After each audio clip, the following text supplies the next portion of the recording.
AgTech activities. Next, we welcome Kim Kidwell, who will begin our discussions and our first fireside chat. She is the Assistant Chancellor for Strategic Partnerships and Initiatives at the University of Illinois and a longtime agricultural leader and of the College of ACES, and she has been instrumental in planning this whole event. So thank you for her support and serving on the board of the research part. Kim will introduce her participants.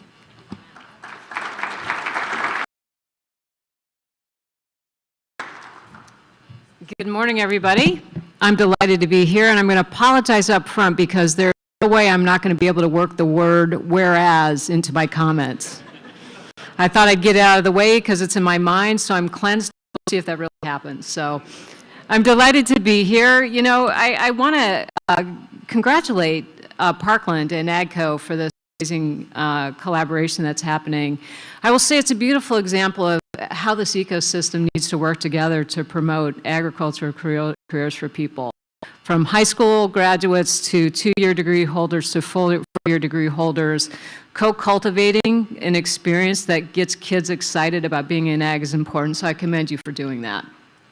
And Brad, it's going to be hard for us to up that announcement in our fireside chat here.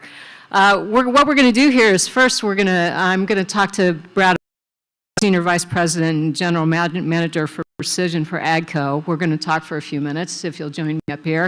And then we're going to have Paul Hunter join us for a discussion about the journey of sustainability. So we will not get this back on time, Desiree. Also, I will apologize for that too. All right, we're going to wrestle these off of the stands, maybe. We're going to turn them on, maybe. Did that work? Oh, we are in business now. Good morning, sir. Can you hear me? Thank you so much for doing this. Thanks for.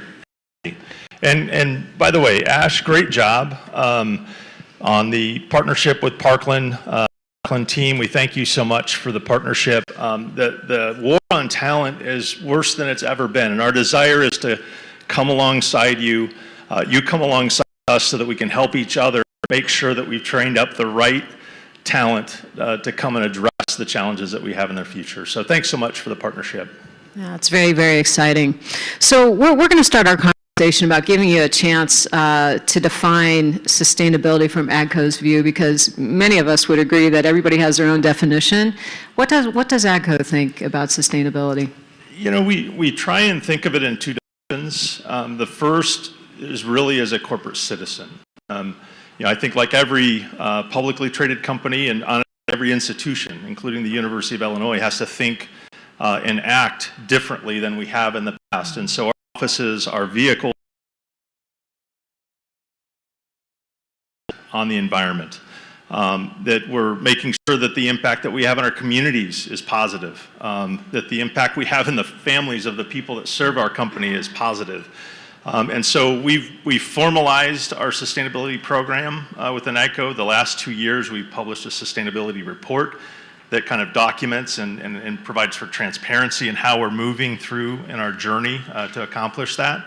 We'll actually finish our third in March of this year at the end of this month. And we're making significant progress, but y'all didn't come here to hear about AGCO's ESG program. You came here to talk about farmer sustainability, which is the other dimension, the most important dimension in my mind, which is an opportunity for all of us.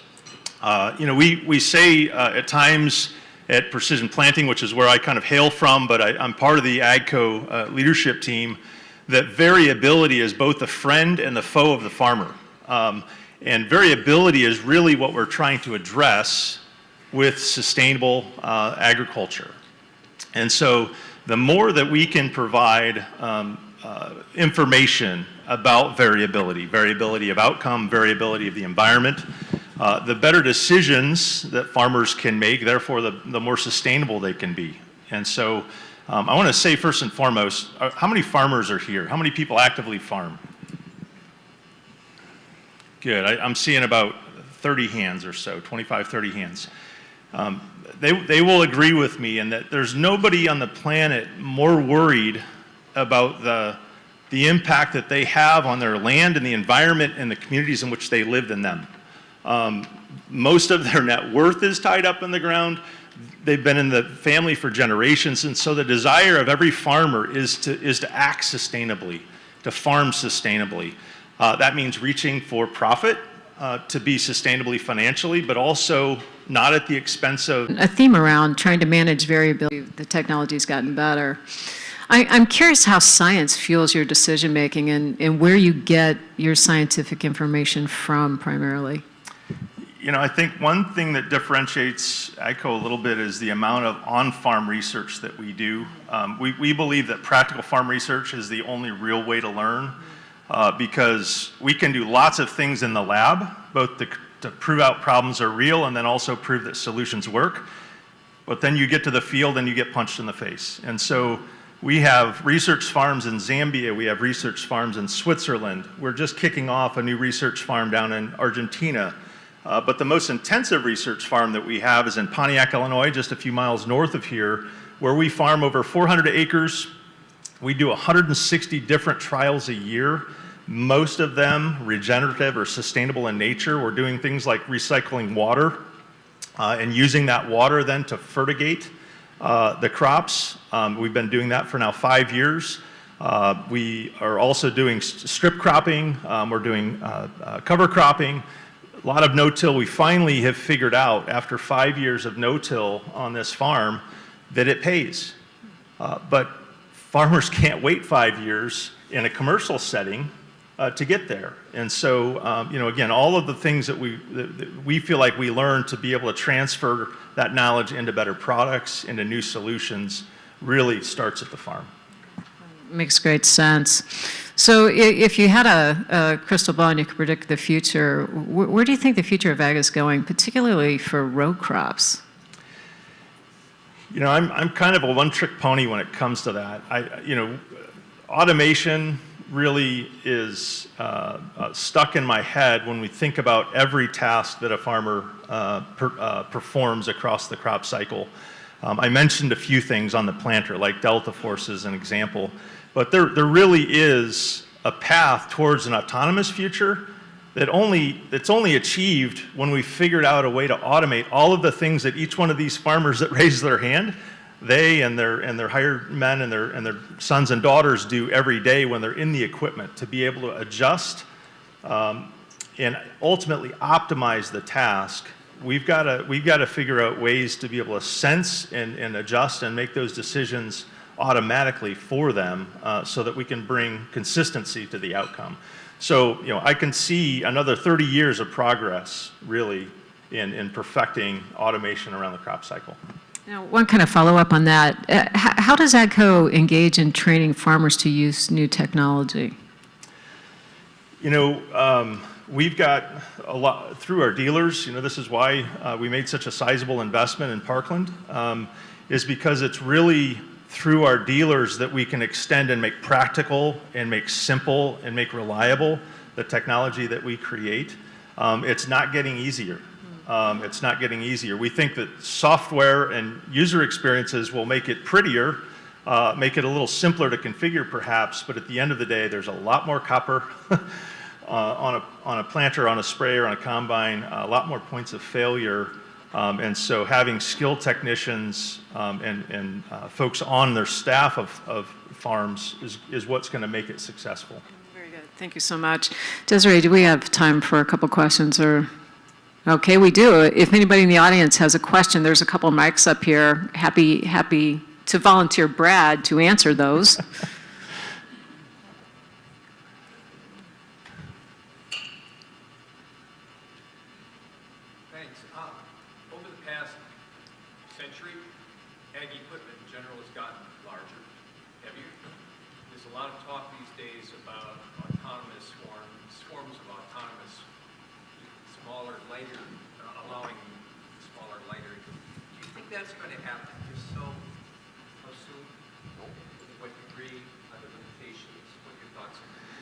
You know, you guys are going to hear from Mark Moran a little bit later, a colleague of mine from John Deere, and Mark and I are on a lot of activities around the University of Illinois together on the AI Farms Advisory Board and so forth. And so we talk about this topic a lot. So I'm not just necessarily speaking on behalf of my view, but I think also the view of of other smarter people in the industry than me.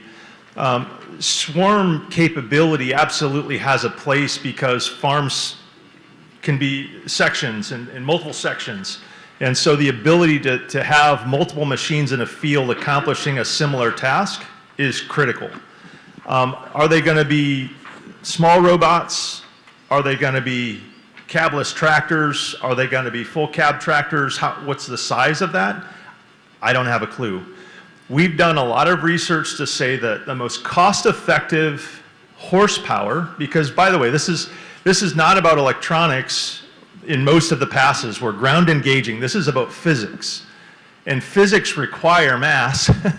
And so, I think you're gonna see 150 to 300 horsepower is the right class of horsepower that you need to accomplish most of the tasks in the future. When you can get rid of a cab, or would want to get rid of a cab, I'm not gonna make a prediction on that.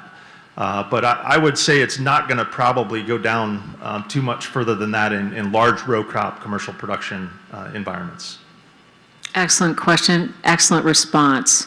Now we're going to bring our other panelists up, if they will please join us on the podium. We've got Paul Hunter, the Global Sustainability Manager of Kin Plus Carta, whereas Emily Heaton, I worked it in there, works for University of Illinois Urbana-Champaign. She is a professor in crop sciences and is the director of the Illinois Regenerative Ag Initiative. Welcome to you both. So you will have to turn that microphone on, we have learned. Okay, testing. There we go, very good. Good morning. Good morning. Good morning. Very good. So we're all geared up here. So I'm going to ask a general question about how your journey's led you into regenerative ag, because I'm guessing at least one of you I know got involved in this when it wasn't as cool as it is today. So let's start with Emily and work our way back here. How'd you get involved in regenerative ag? I don't know why you'd start with me on the thing that's not cool, Kim. That's really not nice, is it? No, I think you're... Uh-oh. Aha. I think you're exactly right to point out that the phrase regenerative has been, bounced around for a long time, but has recently gotten mainstream attention. I mean, my journey came from living the dream, right? Like for those of us, the 3% who are left in growing up in production ag in the Midwest, there's not many of us that have that in our background anymore. For those of us who do, we realize that not everything was working the way it should on the farm. And regenerative ag is another way to try to find the methods and approaches that pay the bills while protecting the capital assets of our farm. Very good. How about you, Paul? Yeah, for me, I grew up in Denver, Colorado, so nature's kind of always been in my blood. And that's ultimately what inspired my career in sustainability. But I've also been heavily involved in tech for the start of my career here. And those two have sort of converged in really interesting ways over time. I think if I had to pick a single moment, I attended a conference a while back called Forward, which was hosted by my now employer, Kin Carta, and I attended a session hosted by John Deere where they were sharing about their See and Spray technology, and they were talking about how they were using machine vision and edge computing to help more selectively apply herbicides and pesticides. And this session was something that really encouraged my sort of investment in time and energy into learning more about regenerative ag, and the rest is history, and here we are. So I'm going to parlay off that example. We go to these meetings and we don't think anything happens. Well, something happened to Paul at that meeting, right? So you never know who's listening, especially young people. So John Deere, congratulations on shaping this young man's future. That was really well done and probably not exactly intended, but a good outcome. So who knows who you might inspire today? How about you, my friend? How'd you get on the journey to RA? Boy, I was a boring accountant for 20 years. And I had a friend that worked for Precision Planting and said, hey, you've got to come over and meet the founder. And so I, one fall day, ran over and spent 4 hours in the combine with the founder of Precision Planting. And anybody who might know this man recognizes he's quite a salesperson. He's fairly charismatic. But I fell in love with agriculture that day. I fell in love with the fact that there's an unlimited problem set in agriculture. That anybody with passion, with energy, with creativity and talent would never reach the limit of their potential in agriculture because so many things are outside of the control of a farmer. And so I fell in love with farming that day. You can call it regenerative, sustainable, whatever, but it was a fire in the belly that hadn't stopped. Those 4-hour combine rides are life-changing, that's for sure.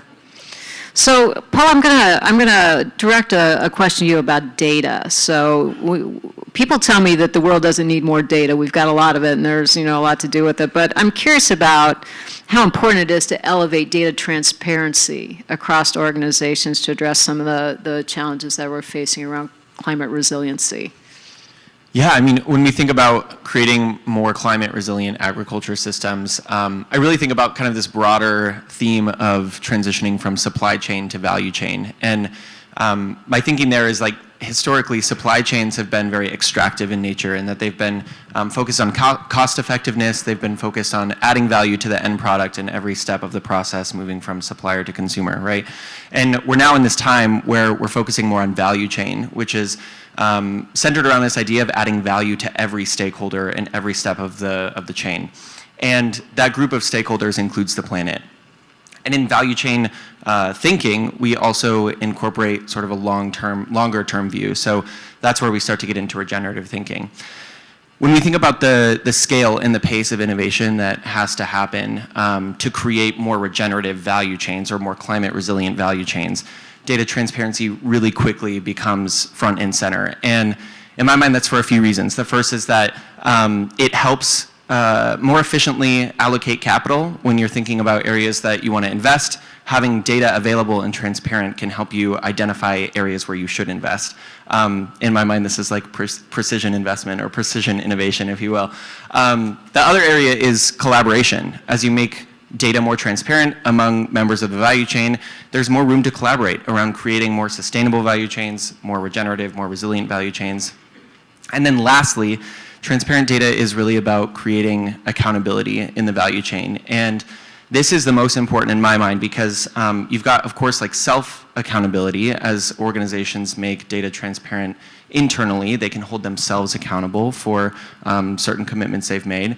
Then when you make that transparent to your peers, there's peer accountability, and this is extremely important. As peers compare themselves to each other and they have data points to do so, they become more competitive, they compare themselves, and so the pace of innovation increases as data is more transparent.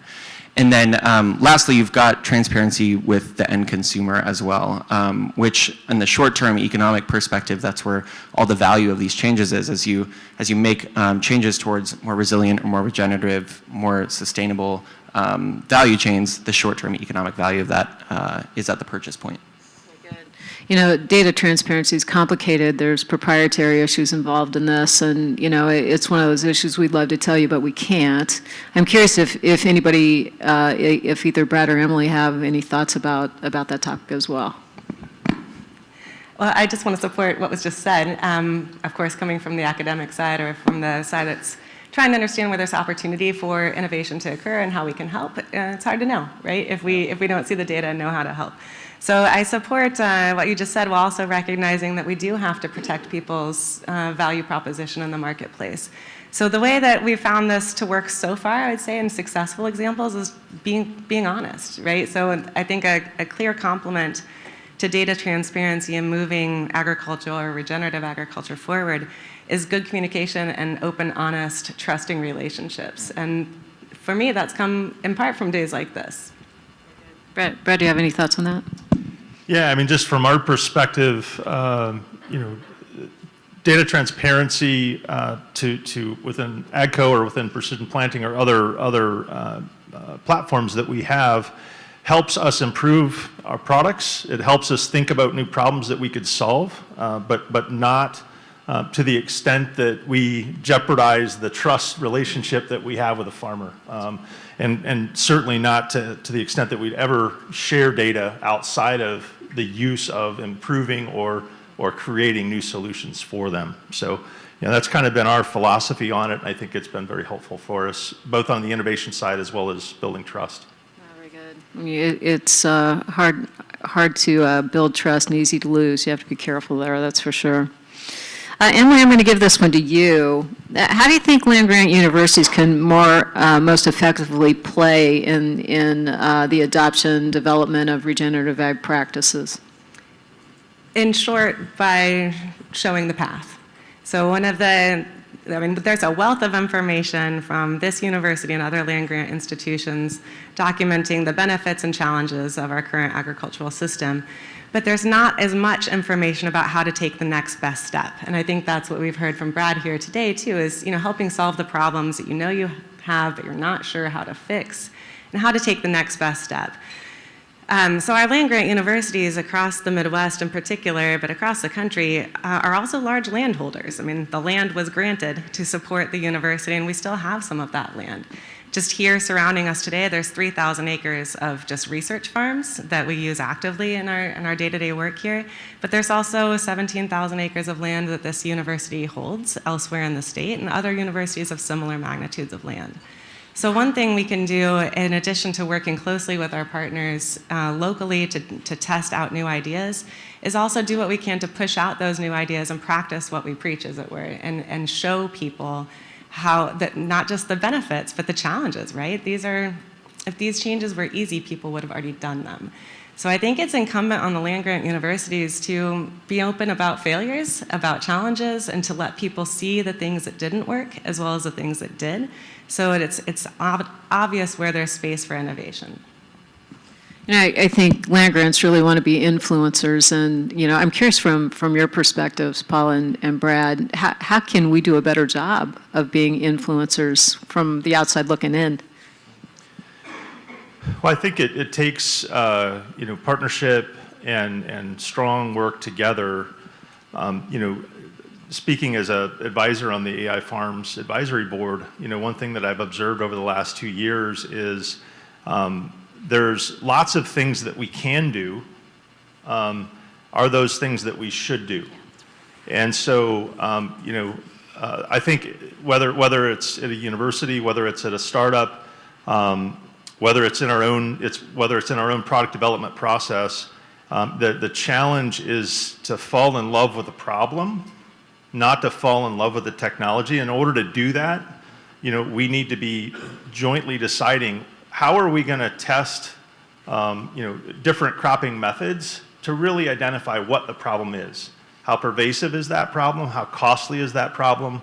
And then figure out how together we're going to reach for technology to solve that problem. So I think it really starts with understanding what are the hypotheses that we have together that we both are passionate about, and doing those tests together. And then, yeah, I think that's a good one. Paul, thoughts? I don't know that I have anything to add. Both those answers were great. Very good. I appreciate that very much. We like to truth test. We like to de-risk, and I think we do have to do it together if we're going to make a difference, especially if we're going to take on that 5-year lag between starting no-till and getting to profit, So my next question is actually to you, Brad. You talked a little bit about automation. So how do you actually envision overcoming some of the challenges that sustainability or sustainable practice have with implementing automation, especially when it comes to autonomous equipment? Yeah, exactly. Autonomy, if I start at the end of your question, autonomy is what a lot of companies are chasing. When you think about autonomy, first and foremost, the challenge to solve for is safety. If you're going to have a machine operating without an operator in the seat, remotely supervised or even supported in a swarm kind of environment, you've got to make sure that environment in the field is safe. And so having the right kind of capability on a machine that's autonomous is first and foremost. Second, connectivity. We all know that connectivity is not broadly available in all arable acres around the world, and so we've got to continue to press on the industries that enable that in order to make sure that connectivity is available, because that's the enabler for autonomy. And then finally, as I've already mentioned, there's so many steps that each tool is accomplishing through the crop cycle that needs some level of automation before you can actually remove an operator from the cab. I'm asked a lot of times, especially I've been to off-road forums, and they say, the on-road people think that they've got it harder than we do. And it's actually, no, all they have to do is get from point A to point B. We've got to get from point A to point B and perfectly optimize a task. And so the automation that has to be brought to bear to enable autonomy really, I think, is a 20 to 30-year journey where we've made a lot of progress, but we've got a long way to go. We're probably, 7 years from having autonomous machines be rampant in the field. John Deere has an 8R tractor that will do autonomous tillage this year. That's one task. That's one part of the crop cycle for those that perform it. But I think it's going to be another 7 years before we see that, really in full capability. But again, it won't be fully automated. So we've got a long way to go and a lot of challenges to overcome. What strikes me, the 4-hour combine ride won't happen in an autonomous vehicle. It creates a new challenge for exposure and excitement. You'll be in the truck of the cab on the side of the field watching. So. Yeah, there you go, like playing a big video game. Yeah. Do either of you have thoughts or comments about automation? Yeah, I think in my mind, the first place that my mind goes is thinking about how, as we make this transition towards more autonomous farming, how we make it accessible to small shareholder farmers and make sure that technology is accessible in a way that it hasn't been historically, so that small shareholder farmers don't fall behind. So this is a nice logical progression down the road, so I'll just build on what Paul said. So there's two things that come to mind. For me, I'm always curious about liability. If it's an autonomous tractor or autonomous, let's just say sprayer, right? We already have challenges with liability around some of these spray questions. So how do you make sure you understand people's roles and responsibilities when autonomy is on the field? And then, also getting credit and value back because, I've been looking at open source tractors. I don't know if you do, but you can buy kits, right? You can do open source tractor builds with modular components that work well for, smaller fields. So if you're thinking food production systems, vegetable production systems, there's real barriers to entry for some of the larger equipment in that space. But how do we make sure that startups or people who are making their information open source get credit and are successful as well? Very good points all around there. So this is a question for everybody, and whoever is compelled to speak first can answer this one first. So there's been a lot of momentum built in industry and academia around sustainability, and the question is the momentum sustainable? And what factors might influence the sustainability of the trend? I think it is in the sense that economics drive everything, and so getting economics right in the area of sustainability is critical. Right now I think there'll be discussions later today on carbon. We had a lot of discussions last night at the sponsors dinner about carbon and is it real, and farmers today feel like you've almost got to add another zero to the credit value in order to make the practice sustainable. We just talked about no-till getting a 5-year drag on yield and in order to get that profitable. And so to me, us as industry participants need to continue to be driven by economics, and we need to be willing to share that broadly with our customers so that they're also receiving the benefit of it. And to the extent that we can keep regulation at bay while we pursue it ourselves, I think we're best off. I think for me, it is sustainable mostly because it has to be. We don't really have a choice. But there are a couple things that stick out in my mind that say that we are doing this in a sustainable way. The first is I think industry and academia are doing a really great job bringing diverse perspectives to the table. And that shows to me that we're kind of de-risking for the future by bringing a variety of perspectives in, making sure that we're empowering marginalized voices that traditionally have not been at the table. I think that's a really great step when it comes to social sustainability. And then to echo what Brad said, the economic sustainability piece. What's really nice is right now we're operating on kind of this backdrop where consumer preferences are shifting. Consumers are craving more transparency. They're craving more sustainable products, more regenerative products.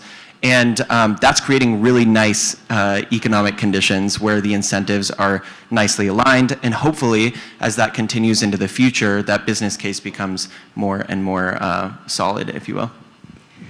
And I would just add on to that the first principle of regenerative ag is to manage holistically. And right now we're talking about kind of a narrow facet of, and we're talking about agriculture.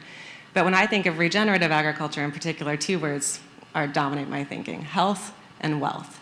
So if we don't have healthy ecosystems, healthy soils, healthy communities that also generate and retain wealth for those systems, then we are on a path to failure. Where I see, which, we've explored the failure space in ag, we will continue to do so, but I think if we think holistically about our healthcare systems alongside our agricultural systems, that's where the real value is to be found. I think that's an excellent point. Excellent point. So my last question is a toughie, because really creating climate resiliency is an all play, and it's from what we do for a living and how we live too. So we're consumers and we're also contributing to the ecosystem around here. How do you have suggestions or thoughts about how we can align better across industry, academia in this ecosystem to take this on instead of being viewed as individual contributors? Because that synergy and the breadth of need is so big that if we don't do it together, we're not gonna chip away at this very quickly. Thoughts about that really big question? I'm writing the answers to this one down. Oh, perfect. I think just a testament to what we're here doing today, making sure that we have these spaces where we can all collaborate and share data, share ideas, share experiences. This is so important in making sure that everybody is brought to the table and everybody's involved in creating a more resilient system. Being honest about what the data says too. So for climate resiliency, you mentioned, I think the RIPE project was mentioned several times today, realizing improved photosynthetic efficiency. You're welcome, Lisa. Was that, plants are the single largest remover of carbon dioxide that the Earth has ever known, right? That they're the reason we have oxygen in our atmosphere. And we're not utilizing them to our full ability, right? We have our land bare 7 months out of the year. That is a missed opportunity for solar capture and carbon storage.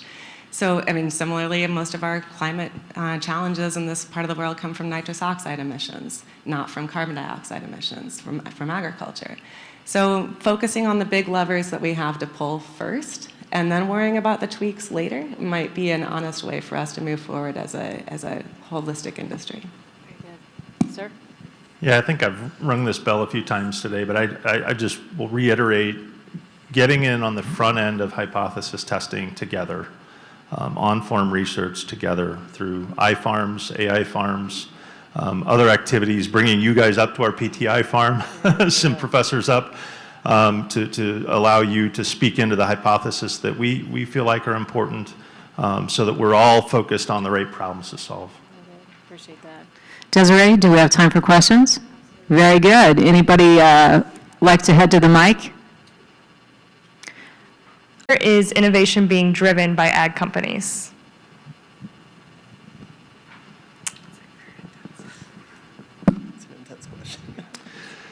Yeah, I can speak again about what we're doing. In terms of growth in product development, where do we get the talent? Where do we get the problems that we address? We do a lot of, as I've already said, we do a lot of on-farm research that points us in the right direction. We fall in love with the problem, as I said, and then we figure out what technologies we need to bring to bear and are cost effective to bring to bear to solve it. That's the internal process. We're now more deeply connected with universities across the US and globally than we ever have been, because we realize the need for dramatically increasing our capability through engineering talent. Just in my division alone, I've got 1,500 employees. I'm hiring 250 employees this year, half of them engineers. Any candidates in the back, please see me outside the office, outside the conference room when we're done. So organically trying to build our engineering capacity, and then we're also looking at startups. I lead M&A for parts of AGCO, And we've acquired 3 companies in the last year. We've evaluated hundreds of companies in the last year to make sure that we're keeping our eyes wide open about other people's passions around problems and innovation to solve them in agriculture. All right. Desiree, does that end our opportunity to answer questions? It takes a second for the microphone, sorry. I think we have one more question, and Okay. then if that's fine with you. And Brad, I'm sorry, this is directed Oh, no. again, it is towards you. Some questions specifically around AGCO and your sponsorship of Ag Gateway. Let me just read this directly. Ag Gateway is working to develop standards and APIs around precision agriculture data. GeoBird is a product that could possibly utilize these standards and open source info. Will future AGCO products utilize and integrate these open standards and APIs? Forgive me, that sounds more like a statement than a question. I agree. Yeah, I agree. there's several statements there. Yeah, no, Ag Gateway is absolutely a partner of, and we have a number of data platforms within AGCO. We have a Precision Planting 2020 data platform. We have our Ag Command platform that leverages Ag Gateway to be able to transfer data into FMIS solutions. And then GeoBird, as you mentioned, is a wayline planning tool that certainly could leverage some of the data that's also within ecosystems that Ag Gateway interfaces with. We love having people in the industry creating those standards and those interfaces so that we don't have to, and that they become standard for farmers to make it more simple for them to use as well. And to be able to choose which data solutions or FMIS solutions that they want to use and not feel the need that we have to create our own. So it's an important part of the ecosystem. Well, I want to thank all 3 of you for, excuse me, for sharing your time and your talent with us. I appreciate your comments, and many thanks to the audience for asking good questions as well. But we appreciate what you do, and I do indeed hope it is sustainable. Yes. Thank you so much. Thanks, you guys. everybody.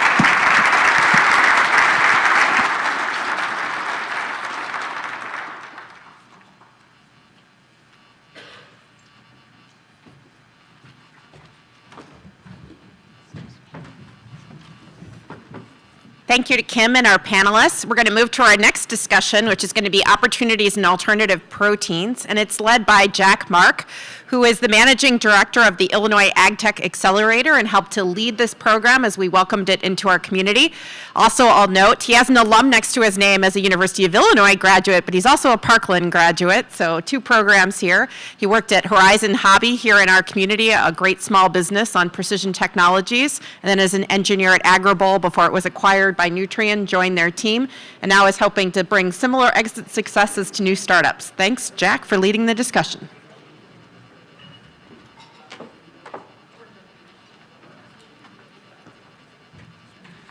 Thank you, Laura. And we're going to start with a similar format. So I'm going to invite Michelle Ruiz from Hyphae to join us up at the stage, and then we're going to talk for a little bit, and then we'll bring up Sean Madison from Innova Feed and Michael Tai from Boston Bio.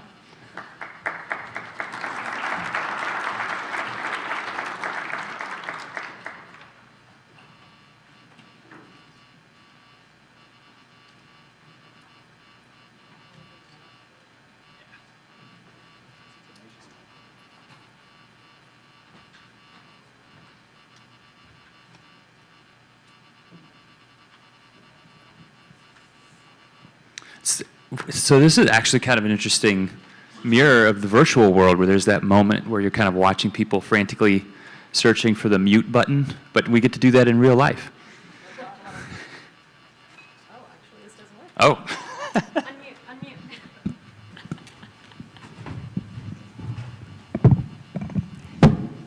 Oh, wait, no. Hello? Okay, we're good.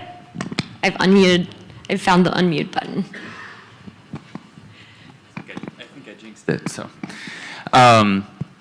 So Michelle, I think a great place to start is kind of understanding a little bit. There's, I think, been a lot of strong opinions about alternative proteins. What are they? What do they mean? There's a lot of perceptions we're going to get into kind of what those perceptions are, what drives them, and maybe where they could stand to have a few corrections. But this is the kind of space. I mean, obviously, with what you're doing at Hi-Fi, there's a significant amount of personal motivation that goes into starting a company from scratch and pursuing something that nobody has done before. And I would love to understand kind of what was your insight and motivation that inspired you to get into alternative proteins, and where do you see it going? Yeah, absolutely. Hi, everyone. My name is Michelle Ruiz, and I am the CEO and one of the co-founders of Hi-Fi, like Tina Fey. My background is in chemical engineering, so I actually started the first 10 years of my career in the oil and gas industry working with ExxonMobil. Spent the first couple of years working in manufacturing, working with a lot of food manufacturers, really looking at different efficiencies on the actual factory floor. And then got moved to an oil refinery on the outskirts of Chicago, so in the Joliet, Illinois area. And there I ran a wastewater treatment plant. And that was kind of like the big aha moment for me in my career, where I realized that the process of cleaning water generates a lot of organic waste. I mean, the process of cleaning water contributes 1.5% of global greenhouse gas emissions. That's half of aviation. Significant. And the second thing is, like, people just generally don't know, because once that water goes down the drain, it's gone and you don't think about it. But when I was a little bit obsessed with this problem, I realized that food manufacturing, like food processors, generate the third largest amount of wastewater in the world. And I want everybody to think about like a can of chickpeas. When you open up that can of chickpeas, that water that's inside, I mean, it's touching our food. It's perfectly food safe. It's full of sugars and proteins, but once that goes down the drain, that's considered wastewater. And that's, there's a lot more of that at the factory where it came from. And that for me was like, wait a minute, there is so much opportunity in taking these sugars and nutrients and plugging them back into the food system and using them to fuel this alternative protein space, which has so much promise from a decarbonization standpoint. Really anything that touches fermentation does. But the sugars that you use to run those processes are super expensive. And so that's kind of how like my oil and gas life came together with alternative proteins, really as an enabler. So I think that's really interesting because from a perspective standpoint, I think the narrative around alt proteins from a consumer standpoint, we immediately jump to packaged foods, either in the grocery store or at a restaurant, and you didn't come close to any of those things where we traditionally think about. And so when you're looking at things like feedstocks and in-use products for alternative proteins, where do you kind of see like the current perspective around whether it's an Impossible Whopper or whatever it is that is the sort of dominates the narrative? Where do you think we're missing? What are the points that we're missing in the alternative protein space in that conversation? Oh, this is going to be a hot take, because I think all of us in the alternative protein space are we're just passionate about the potential of alternative proteins, but sometimes forget that we can build our own bubble. And last year I ran a consumer study just to kind of like see how people associated the word alternative protein, or really just the concept of protein. And a lot of the consumers that I talked to that weren't in our bubble were like, protein, added nutrition. And they weren't really thinking about it as a replacement to a more carbon-intensive source of protein.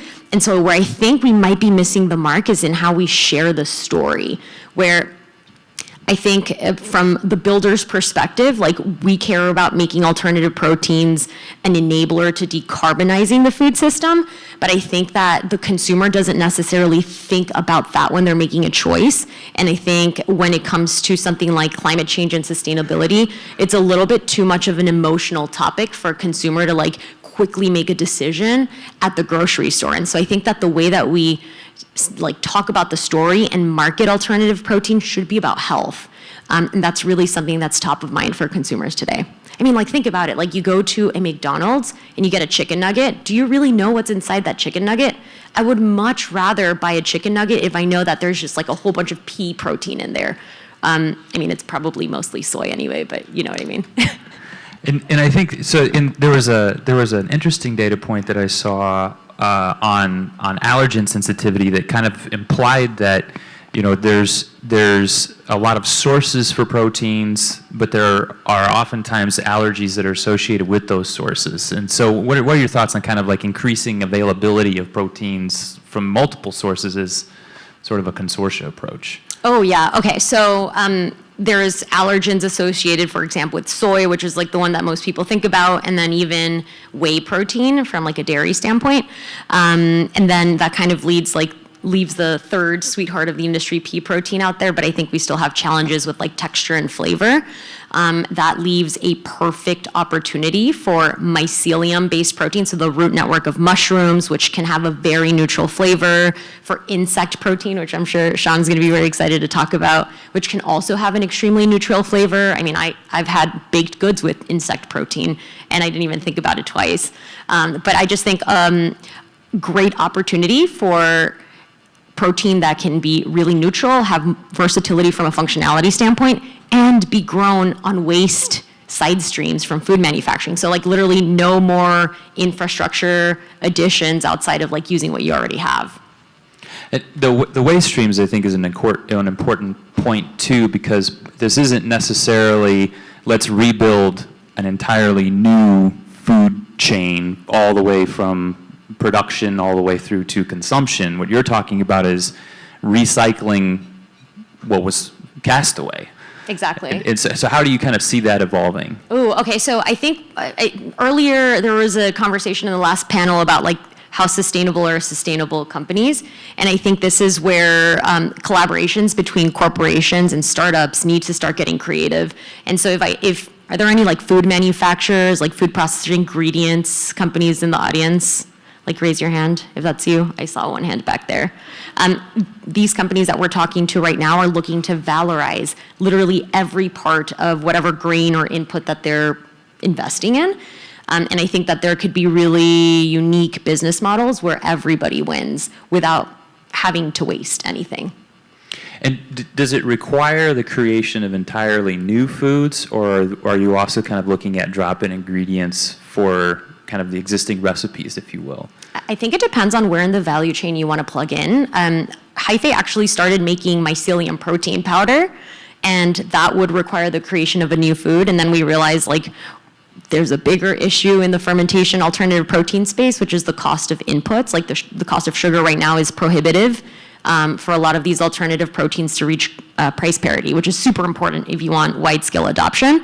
And so we ended up focusing on the enabling technology, so taking wasted nutrients, or what a food manufacturer would call wastewater, before it becomes wastewater, and turning that into feedstock for fermentation that's a lot lower cost. And so in this case, like that would be a drop-in replacement within the value chain that would be able to like support the industry, but not necessarily create like a whole new category of something. So in effect, then what you're describing is something quite circular, where your customer and your input provider are actually the same person or same company, same entity. Yeah, absolutely. And there's like, I think again, going back to like how sustainable is sustainable, like there needs to be a financial incentive for people to like work together. And for us, for example, like we're taking wastewater streams while they're still food safe. And we are removing the nutrients, like the good stuff, the sugars and proteins, we're removing them from the water, which saves the food manufacturer a ton of money. I mean, like treating wastewater at an industrial scale is like spending a fortune just cleaning waste. And then it returns the clean water back to manufacturers, which especially for anybody who's like currently struggling or foreseeing a struggle with water scarcity is another massive dollar sign of like savings on water sourcing. And then whatever's left, we actually take and turn into feedstock that then plugs back into their value chain. You know what I mean? And so there's like more of a financial incentive that I think drives a lot of these sustainability ideas. Well, this has been really fascinating. I want to be mindful of time and give folks in the audience an opportunity to ask questions.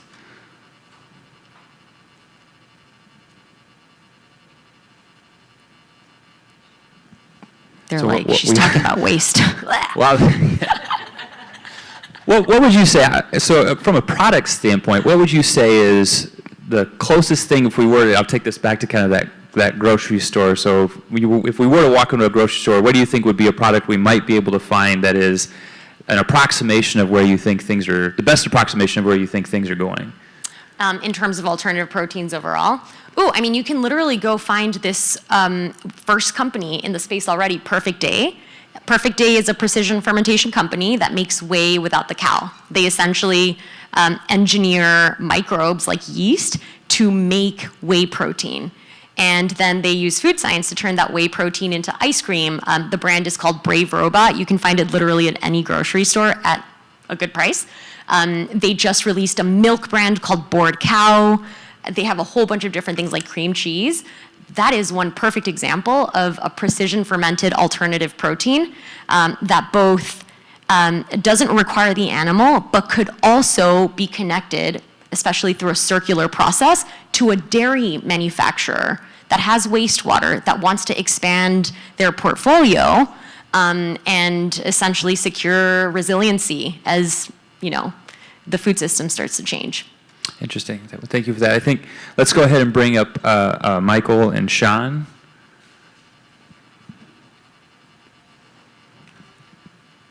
And while they're on their way up, I wanted to ask you one more question about this product that you mentioned, and are you aware of other folks that are already kind of integrating in? On our facility in Decatur, Illinois, in partnership with ADM, and that will become the world's largest insect production plant.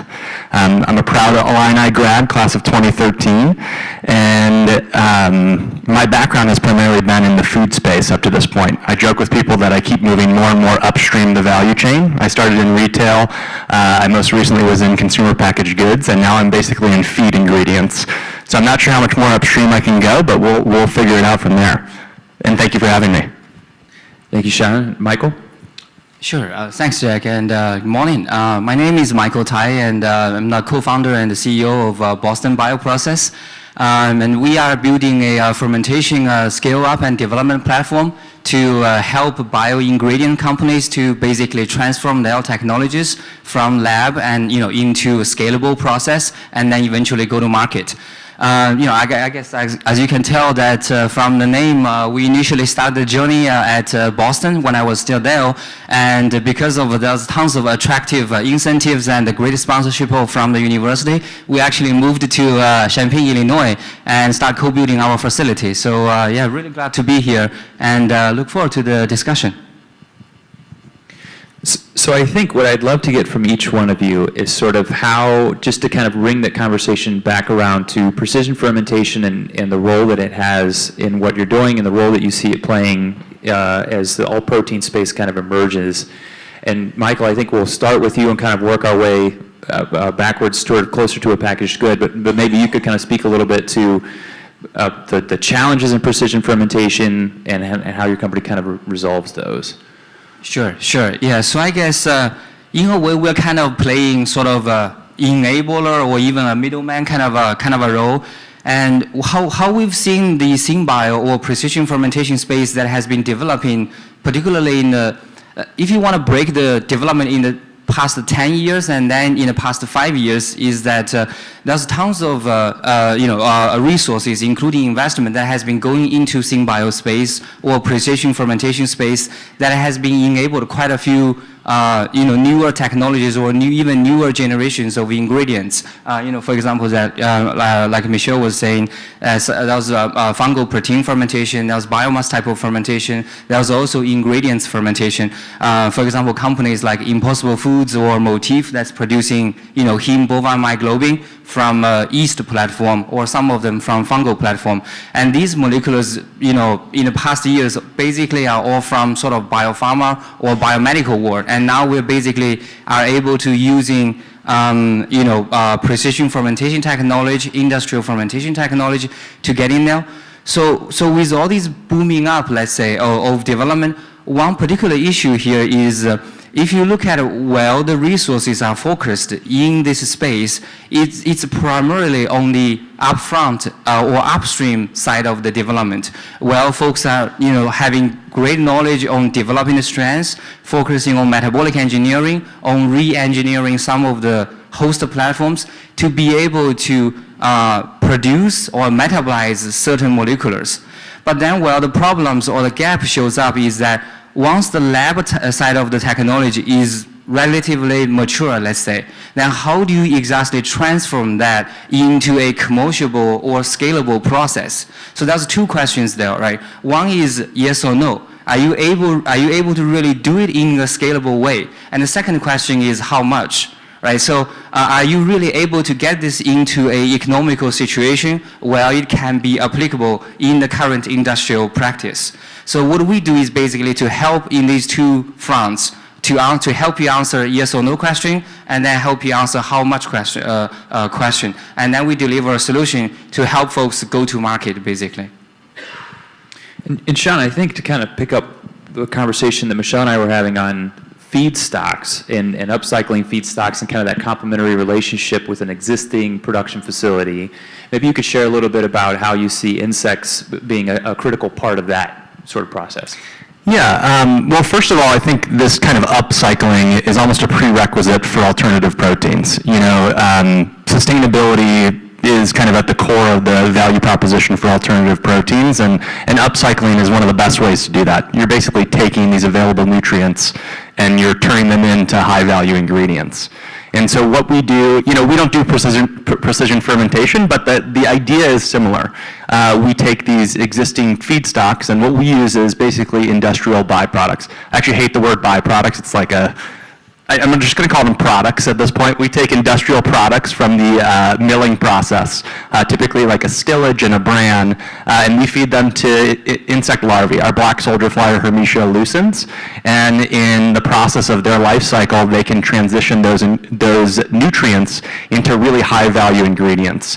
So we say that we're solving both upstream and downstream problems. On the upstream, we're solving problems for our partners, those grain processors, with what to do with these outputs of their industrial processes. And then on the downstream end, we're solving problems for certain markets that are really looking for expansions of the ingredient basket to kind of find new proteins. Aquaculture is a great example. One of the fastest growing agricultural industries, but typically the main input in aquaculture feed is fish meal, and fish meal supplies are dwindling. It's horrible for the environment, so aquaculture is very, very open to exploring these ingredients, and I don't know if anyone fly fishes around here, but spoiler alert, fish eat insects in the wild, so it's a really good market for us. But same can be said for things like pet food, and then just if you've seen the cost of feed and how wild it's been over the last few years, I think everybody can agree we can explore more opportunities there. And I think just in sort of disrupting the perception that ultra protein means a new kind of either meat replacement or something like that. I think you hit on something where I think for most of us, and it's not, I would say, super common, if at all, in the more sort of broader narrative around alternative proteins. Fish food is not the first thing that comes to mind when we think about an alternative protein. So I think it's valuable augmenting the end uses, Michelle, that you were mentioning before. This is not something that is just replacing the meat aisle at a grocery store. This is augmenting that, yes, but it's also in the dairy aisle, and it's also in the frozen seafood section, or fresh seafood section, I suppose, as well.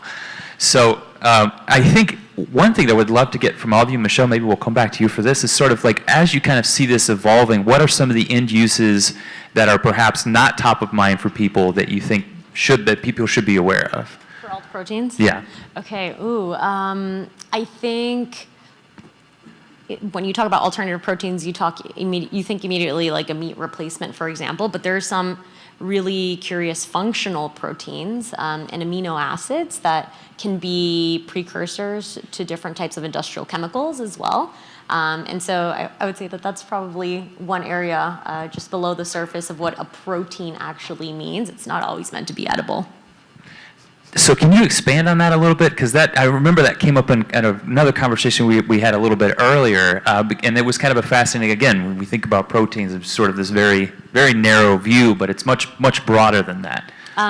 You know what, like for when we pass it over to Michael, maybe he could talk about his experience at ADM making some of those like specific molecules. But one thing that I think is cool to share is going back to my mycelium side, so the root network of mushrooms, which is really interesting.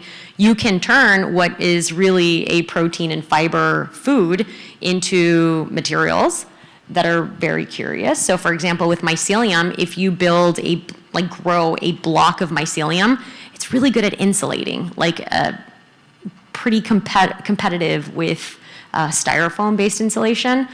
It doesn't burn, it floats.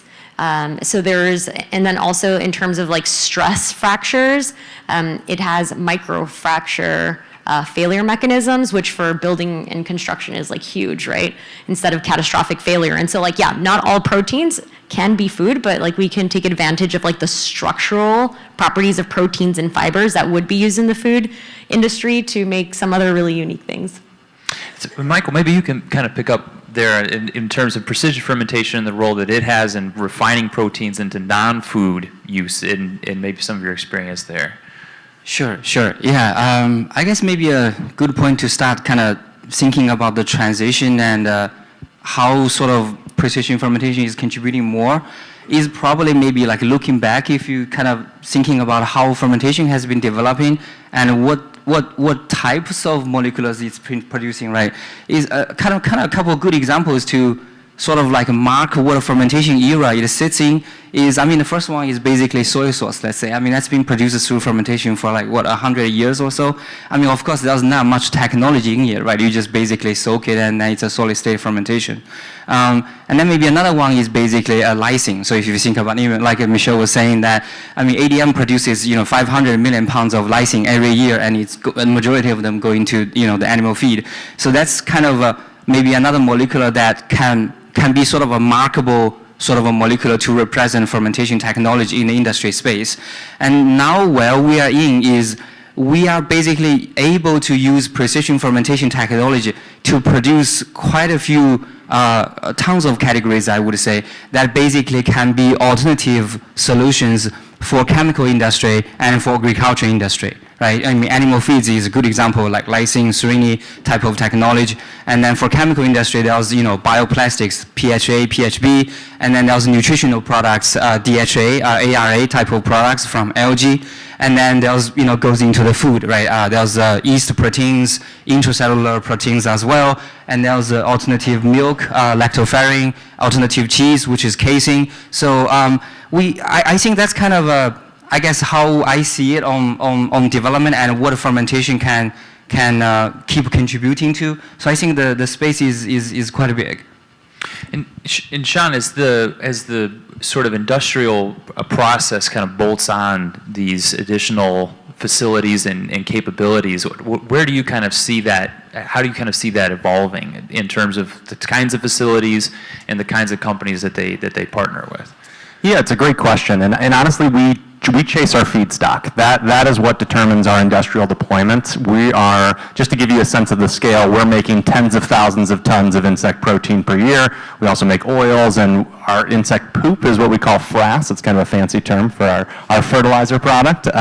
Not sure where that name came from, but that's what the insect space has determined we're going to call that. And yeah, so when we make that kind of scale, you need hundreds of thousands of tons of feedstock. And insects are a really classic case of you are what you eat. If you get consistent high quality feedstock, you'll get consistent high quality end ingredients. So we look for really large partners that have this high availability of that kind of feedstock that we're looking for. A lot of grain processors. We're building with ADM in Decatur, the world's largest corn processing plant there. We work with a wheat processor in France called Terrios, but we're exploring a lot of different avenues, including ethanol production, for example, that processes a lot of grains as well. And I think one of the, right now we own kind of all of our technology. We have built this entirely ourselves, and we have a lot of IP, and we're very proud of that. But in order to really scale the way we want to, maybe down the line 10 to 15 years from now, it's something that we could potentially license out to partners and really kind of, turbo boost that kind of industrial deployment to make insect proteins and oils and our frass kind of more available in the markets that we're working in. If you kind of project forward in terms of when we think about insects as livestock, which is probably would have been kind of a funny thing to think about, but I mean, we can't call it a crop. I mean, I think it's more appropriate to think of them as livestock. You think of insects as a new source of a base platform to kind of build off of, whether that's fish food or whatever else. Kind of like, what do you kind of see on the horizon of what could potentially come from harnessing insects as a resource? It's a good question. Yeah, and insects kind of do exist in this gray area. In some capacities, they're treated as livestock, and some they're kind of treated as this other. So that's always an interesting thing to navigate. But I think we want to explore as many avenues to valorize our ingredients as we can. Typically, we've talked about the feed markets, which is kind of where I spend the lion's share of my time. But we are looking in direct human consumption as well. We are looking in non-feed applications, whether that's like biofuels or oleochemical applications for our oils. And I mean, honestly, the opportunities are endless.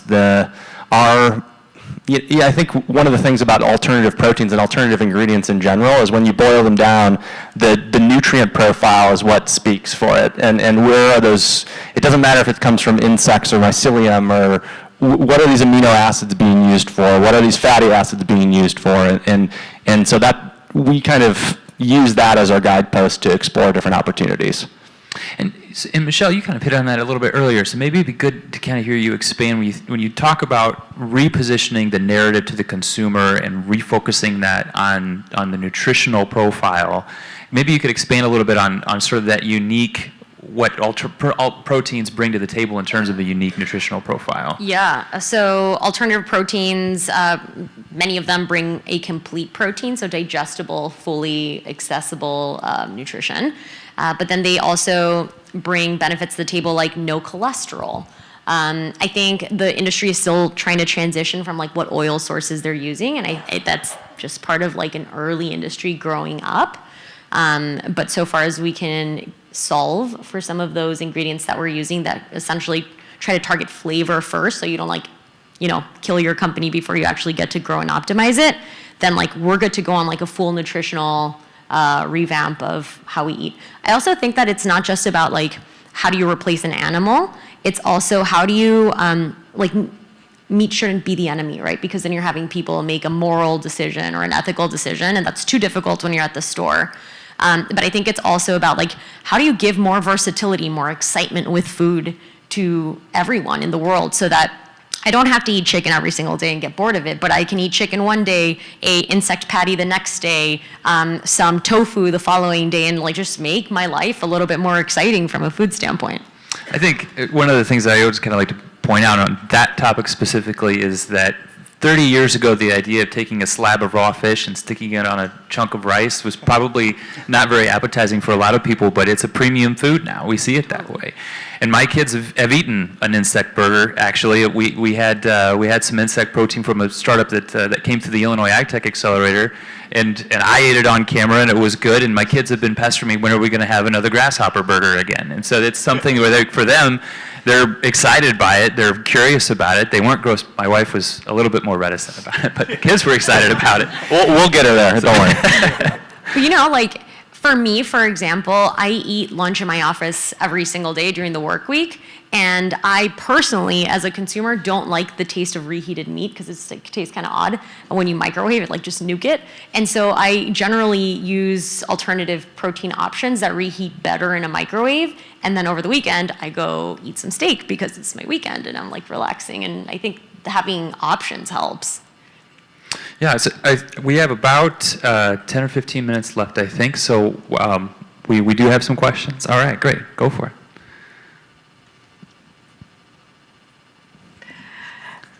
So the first question is, what hardware innovation is needed to support alternative protein development and manufacturing?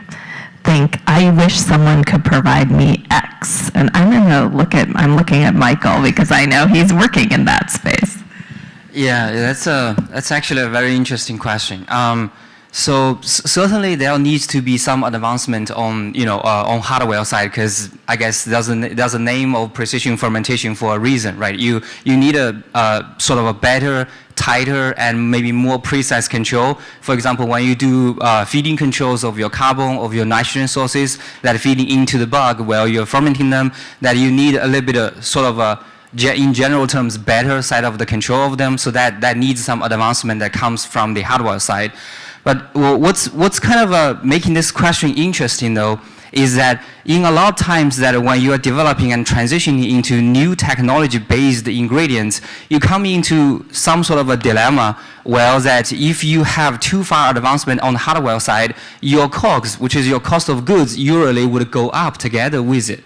So where that dilemma comes from is that in a way, when your technology is so new or so fancy, you actually would want to put them into the ground, well, that most of the existing industry pieces could run with your technology. Because otherwise that your cost of goods will be significantly high than the existing industry, right? So think about, let's take alternative protein as an example. If you're trying to compare with, let's say, casing from traditional milk industry, and you say, I need a significant advancement or fancy side of the equipment to run the fermentation to produce casing, your COGS would very likely be, let's say, way over $100 per pound, or, a couple $100 per kg. And while at the same time that milk casing is only $10 per kg, right? So we do not want that situation to happen.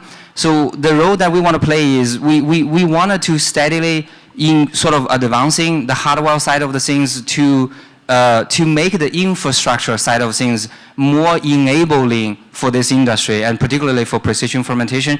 But we also want to be careful on not developing technologies that can only run on so high-level advanced equipment. Otherwise, you're going to end up in a situation you will not be economically compatible to the existing sort of traditional way of producing certain moleculars. That would be my answer, and hopefully this helps. So I kind of want to piggyback on that, actually, because I think one of the things when we look at supporting the initiatives that all of you are working on, there's sort of that component of the technology that you're developing in-house, but also that you're leveraging outside of your company. And so as you kind of look at innovations and partnerships that are currently helpful, but also, additional, players in the ecosystem that maybe don't exist or that are still emerging, where do you kind of see that as having an impact on the development of alternative proteins? I think some of the earlier alternative protein companies in the fermentation space were fully vertically integrated. Like there wasn't a lot of capital equipment that they could access, and so they had to build their own. There wasn't a lot of talent, so they had to train their own. And now that the industry has progressed, especially with a colder investment market, people really, really have to look at diversifying where they get those resources from. And so, for example, when we were making mycelium protein, Michael helped us make that, and IBRL gave us the tanks and a lot of the know-how on how to scale that. And so being able to work within the ecosystem to stay capital light and stay OpEx light, I think is huge. Sure, yeah, I'll add a little bit to it. I would say that kind of the developing trend, though, I would say, is I think in our eyes, it's in some ways very similar to the development of oil industry, maybe even in 1980s or even earlier, right? Well, when a certain new space is, let's say, booming up in an early stage, you see a lot of vertical integration just because the space is very small and there's very fewer players in the space. So if you look at the sort of, well, nowadays, the giant companies, right, that they basically own everything from, let's say, synthesizing catalysts and producing them, all the way to running, the enzyme catalysis and then synthesis of reactors, and all the way to maybe even product distribution and redistribution. So that's what vertical integration kind of plays a critical role at the beginning stage of a certain space.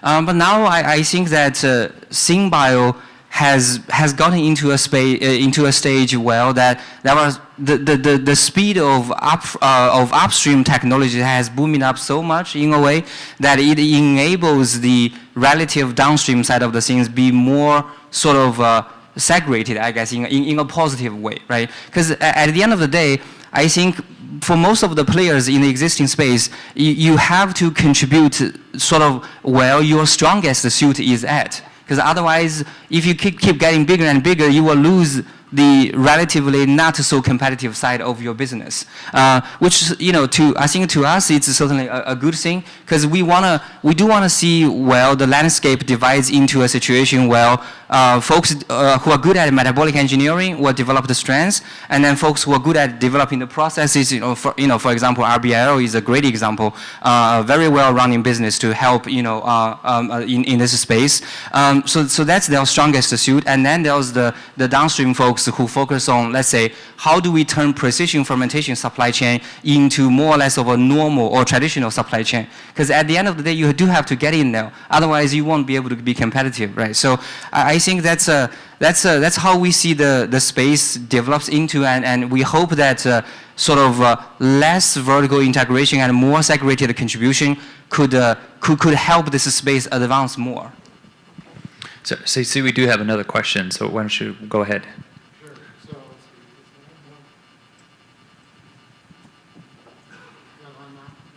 Give it just a second. How about now? Okay, good. Yeah, so I've been involved in the biopharmaceutical space ever since the industry started more than 30 years ago, and so I've been part of and watched that whole industry development, which is very dependent upon protein production from fermentation. And as part of those products, it's always been, that's still today. We're coming up with alternatives, but that's still very important.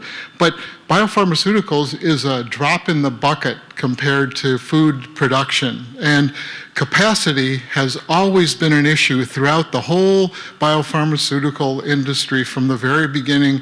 And technology has helped to make a lot of progress in terms of being able to meet that capacity, but we still today outstrip the need by what we can produce. And so production capacity is key. Food production, biopharmaceuticals is a drop in the bucket compared to what food for either animals or for humans or whatever is involved. How do you see that you will be able to meet that need of capacity? Because, even though I think great discussion just now about change engineering and advancements that are occurring, but still to address that issue of capacity is going to be absolutely key in order to move forward with being able to meet the needs for food. Capacity, and so capacity in terms of steel is a major bottleneck in the industry, and capacity in terms of feedstock is also on the horizon. If you take a look at, from a steel standpoint, you have the Michaels of the world, and the IBRLs of the world helping debottleneck capacity. It still doesn't solve the problem of industrial scale capacity. That is still a problem. I would say on that end, if you have taken a look at Biden's scientific boards, biomanufacturing report, there's going to be a lot of funding coming through to make biomanufacturing hubs. But I still think that that's where the U.S. hasn't been moving as fast as foreign investment. And so one way in which we're starting to see more interest in competitiveness from a U.S. standpoint, but then the other side is feedstock. And if we look at the U.S., we're the largest producer of corn in the world. Corn is, the mainstay feedstock, corn, sugarcane, and sugar beet for fermented processes, including pharma. And just the ethanol industry uses 45% of all of that crop.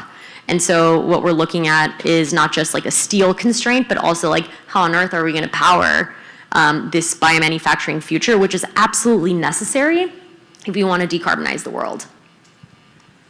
Yeah, and thank you. That's really a great question. I think I want to start answering with a very positive note here, that the fact that capacity even becoming a question for precision fermentation is a really, really good sign on how far technology has advanced, right? So if you think about sort of every single capacity or every single steel on the ground for every industry, it would only come to a critical point when there's tons of upfront technologies trying to squeeze into this space and asking demand for production, if you think about it, right? So if all these technologies are, let's say, crappy or broken, then nobody would care for what capacity I would get.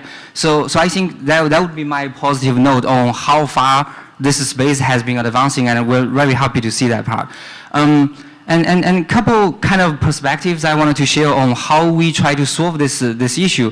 One is, I do think major big players, way bigger players than where we are, companies like Cargill, Bunge, and ADM, we've always been kind of actively or proactively thinking about how do we turn sort of first generation asset into a second generation. So for example, questions like, can I run alternative protein on ethanol fermentation? I mean, most of you guys know that it's a no to that question. But there's some retrofit or modifications we could do, right? And then there's questions about, can we turn some of, let's say, a single amino acids fermentation asset into precision fermentation asset? And well, there's couple questions there. One is capability, the other is market demand, because you don't want to drop the single amino acids demand like right away. So I think all these are in sort of the first category of transition, which is how do we make things better based on, let's say, first generation of assets or even fully depreciated asset in the past 20 years, right? So that's one. And I guess this also kind of correlating to how you want to develop your technology at the beginning point, right? So in a way, let's say, I could have a fancier technology, but I can make it work with first generation asset. I would call that a sort of awesome solution now. But a lot of times you basically can't, right? You need a tighter and precise control for fermentation, for feeding and other things. So then that's the kind of getting into the second category, where companies like Liberation Labs, Synonyms, they're basically raising significant capitals, from Wall Street, from large investors to be able to build significant capacity. And then there's the Biden executive order to sponsor biomanufacturing hub. And I think, Illinois has a great opportunity, with RBL being here, with ADM being here. There's a significant regional advantages on sort of securing funding and building significantly larger scale asset. That would be my kind of two perspectives to show how we sort of solve this bottleneck. But generally really happy with this question that, this even become a question, I would say. Can we squeeze one more question in? All right, great. Yeah, I would like to add another perspective to the biopharmaceutical topic it brought up. I know this session is about food and nutrition, using alternative proteins for food and nutrition. But what about using alternative proteins created by plants to bring better health care to the society? Such as using plants to produce immunogens, for an example. Immunogens are proteins, alternative proteins, which creates immunity in our body against globally problematic infections such as respiratory diseases. At Fruit Vaccine Incorporated, the research park company, I have spoken with TJAC, we develop most natural way possible vaccines using immunogens created by plants, natural plants. And that's the most painless, pain-free, patient-friendly, environmentally friendly way to create, and most easily scalable way to create vaccines against globally problematic diseases like triple demic we are experiencing right now. Our NSF-funded project, with our NSF-funded project, we are creating such a vaccine against RSV, one of the triple demic diseases, together with COVID and flu.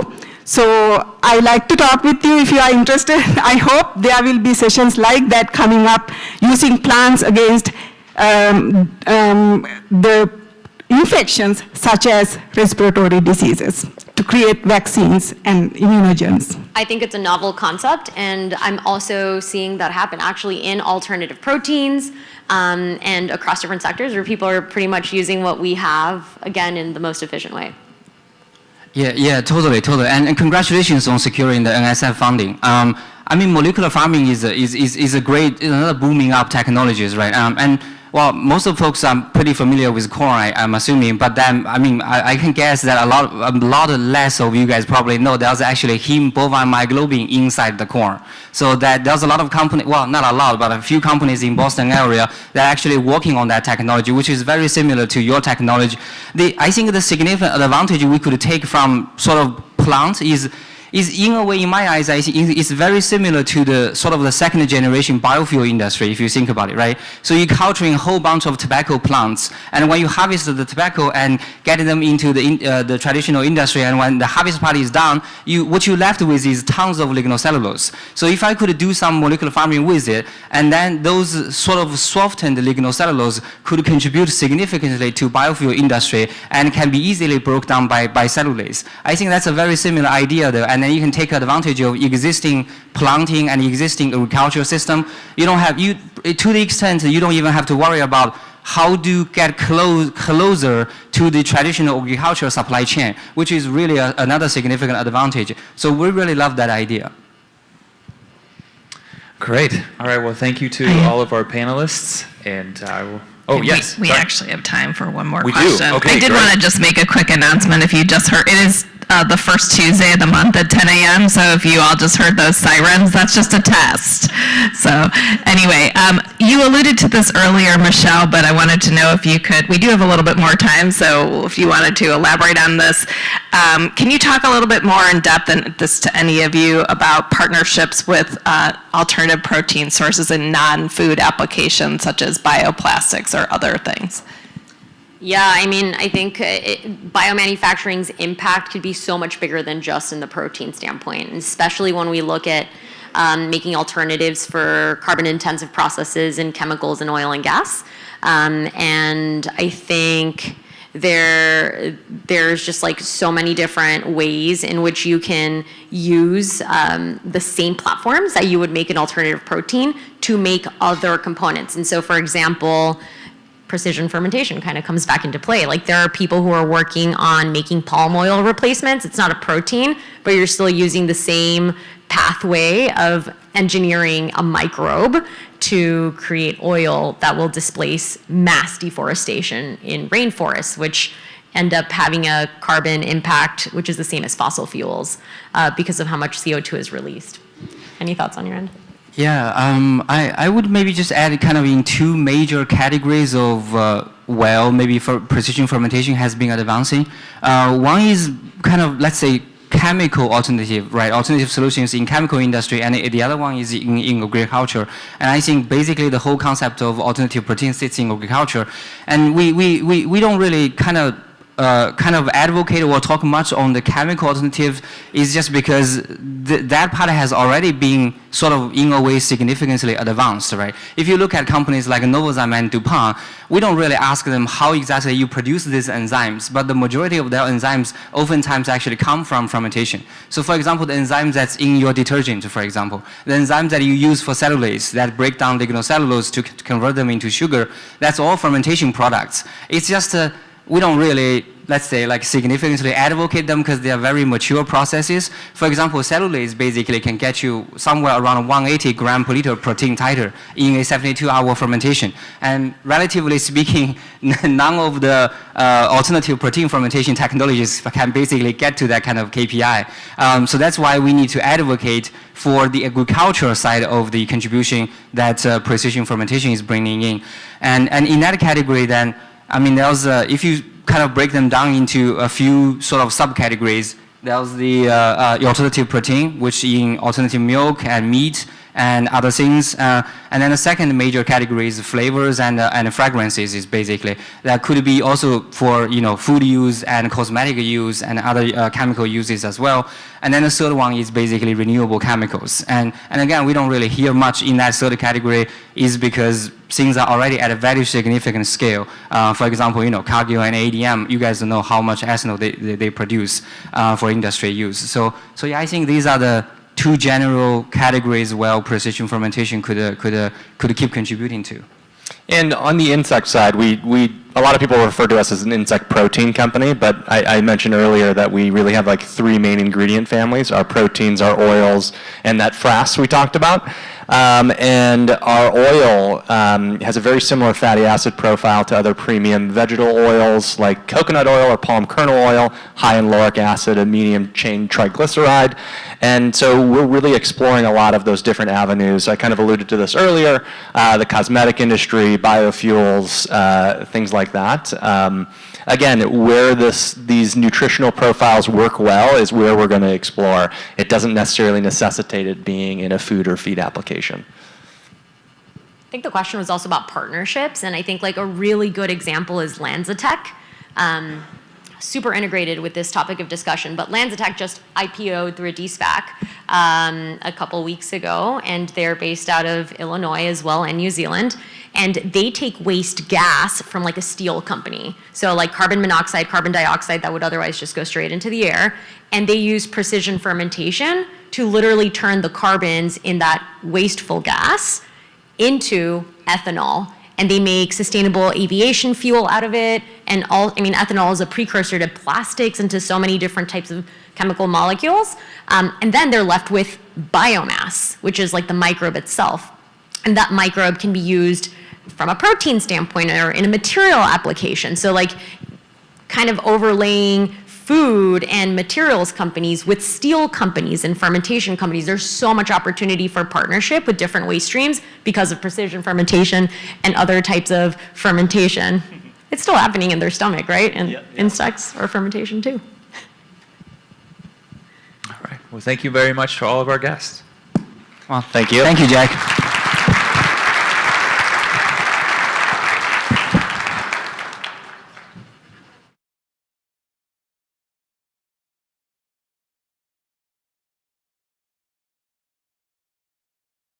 In Illinois amongst these companies, and Jack for your leadership of the panel. We are taking a break, so please socialize with each other and be back in the room by 10:30 a.m. Thank you.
I know everybody's enjoying their conversations, but we're going to start our next fireside chat.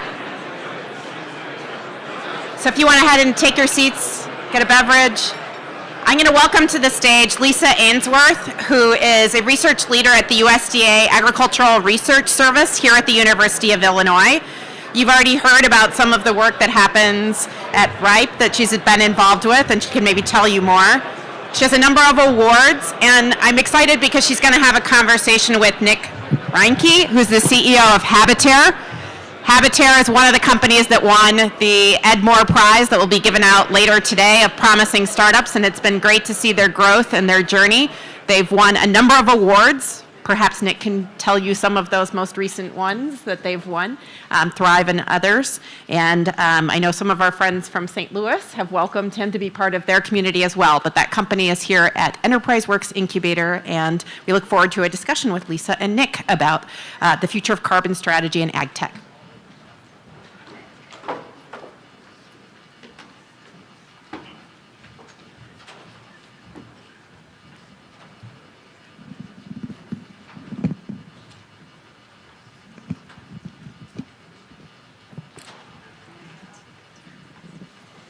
Okay, good morning everybody, and thanks for joining us for the Carbon Strategy and Ag Tech session.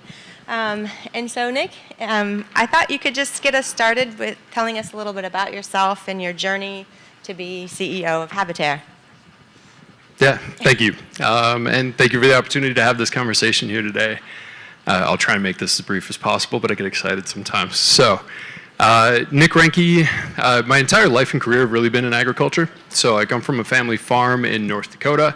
My brother's still taking over the farm back there. I get back and help out with harvest. So corn, soybeans, wheat, beef cattle, kind of all the things there. I spent about 10 years in crop insurance and ag banking. So really loved working together with farmers across the upper Midwest, kind of understanding how they made decisions. That was frustrating occasionally. But it was really good to get to understand how I could support farmers, but that really led me down this path of thinking about where's the future of agriculture headed? What are the things that these farmers are going to face in our generation? And climate change is impossible to ignore in that part of the conversation. So what I saw in the climate change and ag tech space is I just didn't see any real authentic agricultural voices in that conversation. So that's why I decided to make a career pivot into the sustainability space. I actually ended up out in Baltimore to get my MBA at Johns Hopkins. While I was there, I got to work with smallholder farmers in India and see some of the challenges that they face. But I came back here and looked at where I could get engaged in this kind of conversation at a system scale. So that led me to Truterra, the sustainability business at Land O'Lakes. So Truterra was kind of a startup within this massive cooperative system, and while I was there, kind of worked across the ag value chain, launched a carbon market. So you think about going from being a farm boy in North Dakota to getting farmers paid by Microsoft to store carbon in their soil. It was just kind of mind-blowing to see these new market mechanisms. But finally getting to the point of how I ended up at Habitaire. Launching that market of Truterra, we saw that it was really dependent upon manual data gathering from farmers, not scalable, as everybody in this room probably knows. On top of that, quantifying agricultural environmental outcomes, really, really difficult to do at any meaningful scale and to do so with scientific credibility. So when we looked at remote sensing and technological solutions there at Truterra, they left a lot to be desired, to be frank. And then I met Dr. Caillou Guan from the University of Illinois here at Urbana-Champaign. And what I saw with Caillou's technology is he built some real technology that could actually solve some of these major issues. So looking at environmental outcomes at a field scale, but also greatly reducing the data burden on farmers to engage with these emerging environmental markets. So I joined the team about a year ago as Caillou was kind of scaling up the business of Habitaire, and it's been a lot of fun ever since.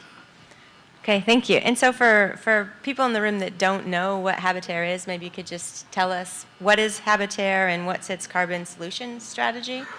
Yeah, absolutely. So Habitaire is a technology company that really focuses on, as I mentioned, quantifying agricultural and environmental outcomes, but also looking at ag productivity. So I'll try and kind of hit that right balance of, I'm sure some in this room are pretty familiar with these carbon markets and some maybe not so much. So What I'll say is most of the solutions to quantify environmental outcomes in ag, they're focused very, very intensely on the soil. So the modeling is looking at the soil, measurements looking at the soil. Measuring soil carbon is extremely difficult to do, especially to do accurately or on a on a decent time scale. You're typically looking at 5 to 10 years to be able to detect a soil carbon change in terms of absolute carbon stock values. So the technology developed at Habitaire, we're able to accurately estimate year-to-year soil carbon flux, but we're also looking at nitrous oxide emissions, nutrient loss pathways, so we're thinking about productivity efficiency and where those nutrients go into waterways and things like that.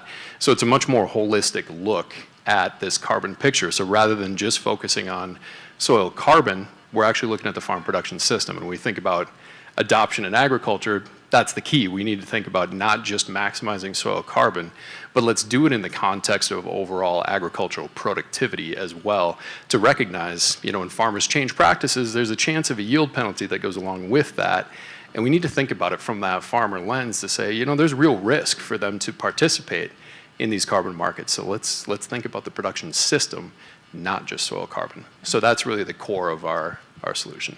And so what are the technologies that have really brought this to bear and made this possible? Yeah, there's been a lot of talk about the promise of things like remote sensing in agriculture. There are certain things that remote sensing does pretty well, and there are a lot of things that it maybe doesn't do so well, right? And same goes for modeling. When we think about models to replicate plant growth processes and soil processes, there are certain things that they do pretty well and other things that they maybe don't do so well. So the key evolution of the technology that happened right here at the University of Illinois in Caillou's lab was looking at those things that, what does remote sensing do really well? What does modeling do really well? And how can we intelligently marry these two things together? So I mentioned earlier soil carbon models, again, very focused on soil carbon. What Caillou did is he looked at these models that are also looking at things like above ground biomass and productivity and estimating what actually happened above the ground, not just below the ground.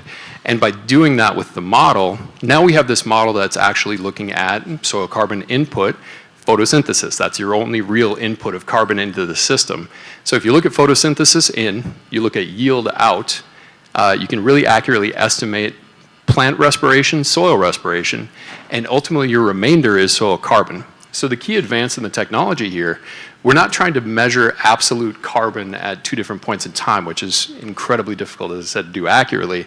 What we're doing is looking at net carbon flux on an annual basis, so we can accurately estimate what's coming into the system, what's leaving the system, and therefore estimate what carbon is staying in the system. So some of it's advances to the remote sensing technology. So really all of our technologies are licensed from the lab here.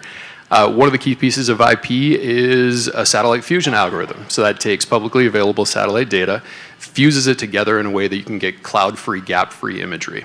And then another cool thing that the lab did was tied together that satellite imagery with ground truth imagery. So now we're using ground truth images paired with airborne hyperspectral imagery at kind of that middle scale, and then tying that up to satellite imagery. So even though the satellite imagery might be lower resolution, by training those models with millions and millions of data points, now we can make that satellite see more than you would think it would be able to because of that training. And then ultimately we fuse that data together with the biogeochemical model that's replicating the plant growth process, and now you've got not just inputs to the model, but constraints that continuously tie the model back to what's happening in the real world, and that's ultimately what we're trying to accomplish. I think one of the key challenges that was discussed this morning in the sustainability session is variability. So there's environmental variability that plagues agriculture, there's temporal variability, there's variability in practices. And so how does this approach sort of get over that challenge and that hurdle? Yeah, I love that question. I love that that came up in that conversation, because that's one of the things that's poorly understood by the people that are creating these markets. So this is where I kind of mentioned, I want to see those authentic ag voices that can represent some of that variability, because when a carbon market's trying to generate carbon credits, what they want is a nice clean binary to justify that carbon credit. So they want to say, here was the practice that was in place before, business as usual case, and now here's the switch that happened to create the carbon credit. So farmer wasn't using cover crops, now they're using cover crops so we can pay them for carbon credits generated, right? But to your point of variability, how many farmers do we know in here that do the same thing every single year, regardless of what the weather and cropping conditions are, right?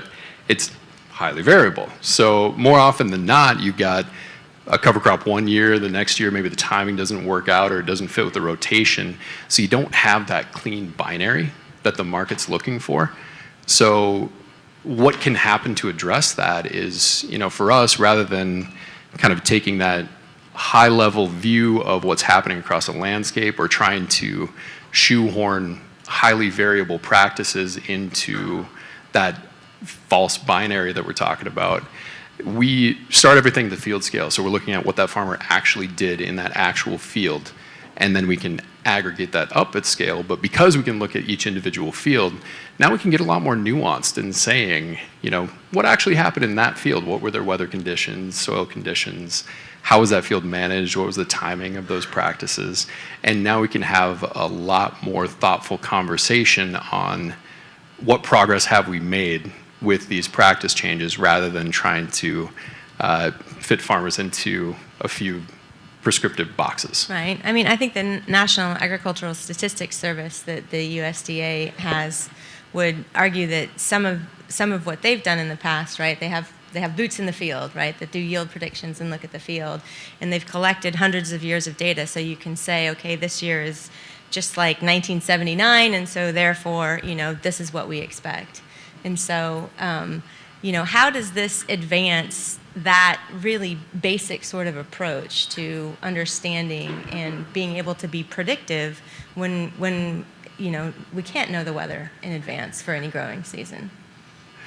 Yeah, I'll take that kind of two different ways. So one is sort of the monitoring and seeing how it actually went. And then the other side is, like you say, being prescriptive, which are being, you know, putting the forecast out there, which is a very, very different animal.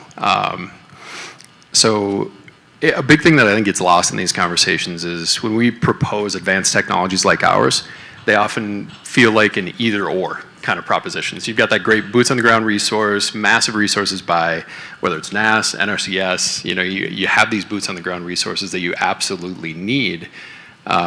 But also with technologies like ours, it's kind of a yes and, where, you know, we can use that ground truthing data that they develop that's wonderfully useful. However, we can make those efforts go farther. So either you scale in a linear fashion where you just more boots on the ground gets you that incremental gain, or you give them tools like ours to extrapolate those insights and say, okay, yeah, maybe this is like 1979. However, maybe we had slight differentiation in rainfall in that very specific area that resulted in planting being a few weeks later. And now all of a sudden, it might be like that year nationally, but locally, regionally, and down to a field scale, probably going to be very different. And that's true even of things like another cool technology. Sorry, I'll keep shouting at the university because We're here. that's what it's exciting about the tech.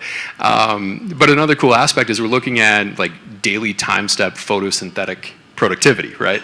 And that's going to vary just by daily cloud cover, and that's going to change your outcomes in terms of not just emission, but ultimately productivity. So every year is going to be a little bit different, and that's the kind of nuance that we can capture with this scalable observational and modeling suite that no number of boots on the ground is going to be able to fully capture. Okay, thanks. I think we'll invite the panel, and so Dennis Beard, who's the managing partner with Sarah Ventures, and Ross Brinkelmeyer, the Ecosystem Service Technology Strategy Lead at Bayer. Could you come join us? Good morning.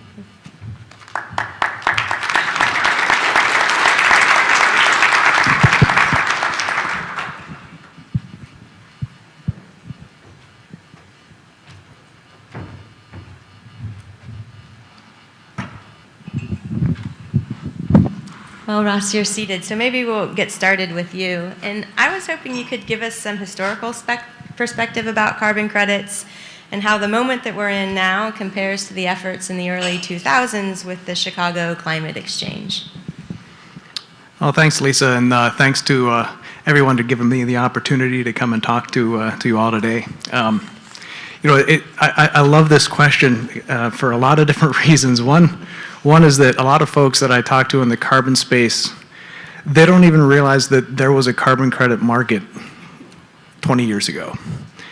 The Chicago Climate Exchange was a pilot market that was launched in order to learn about what would it take to have a carbon credit market. Everything from incentivizing growers, measuring carbon change, monitoring that practices were adopted, verifying that the carbon was changed, the practices were done.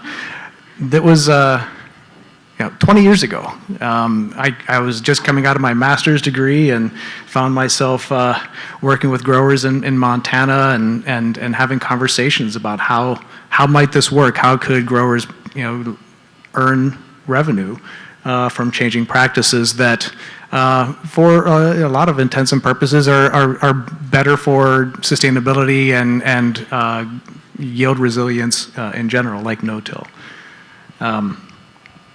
When Bayer launched their carbon business 2 years ago and I got plugged into it, I started learning about some of the things that they were learning about and what are some of the challenges around bringing a certifiable credit to market.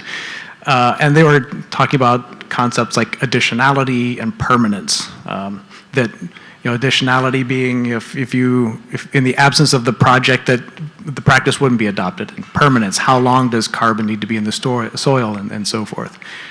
And I remember thinking, man, I don't know whether I should laugh or cry because we talked about this 20 years ago. Are we really not any further along?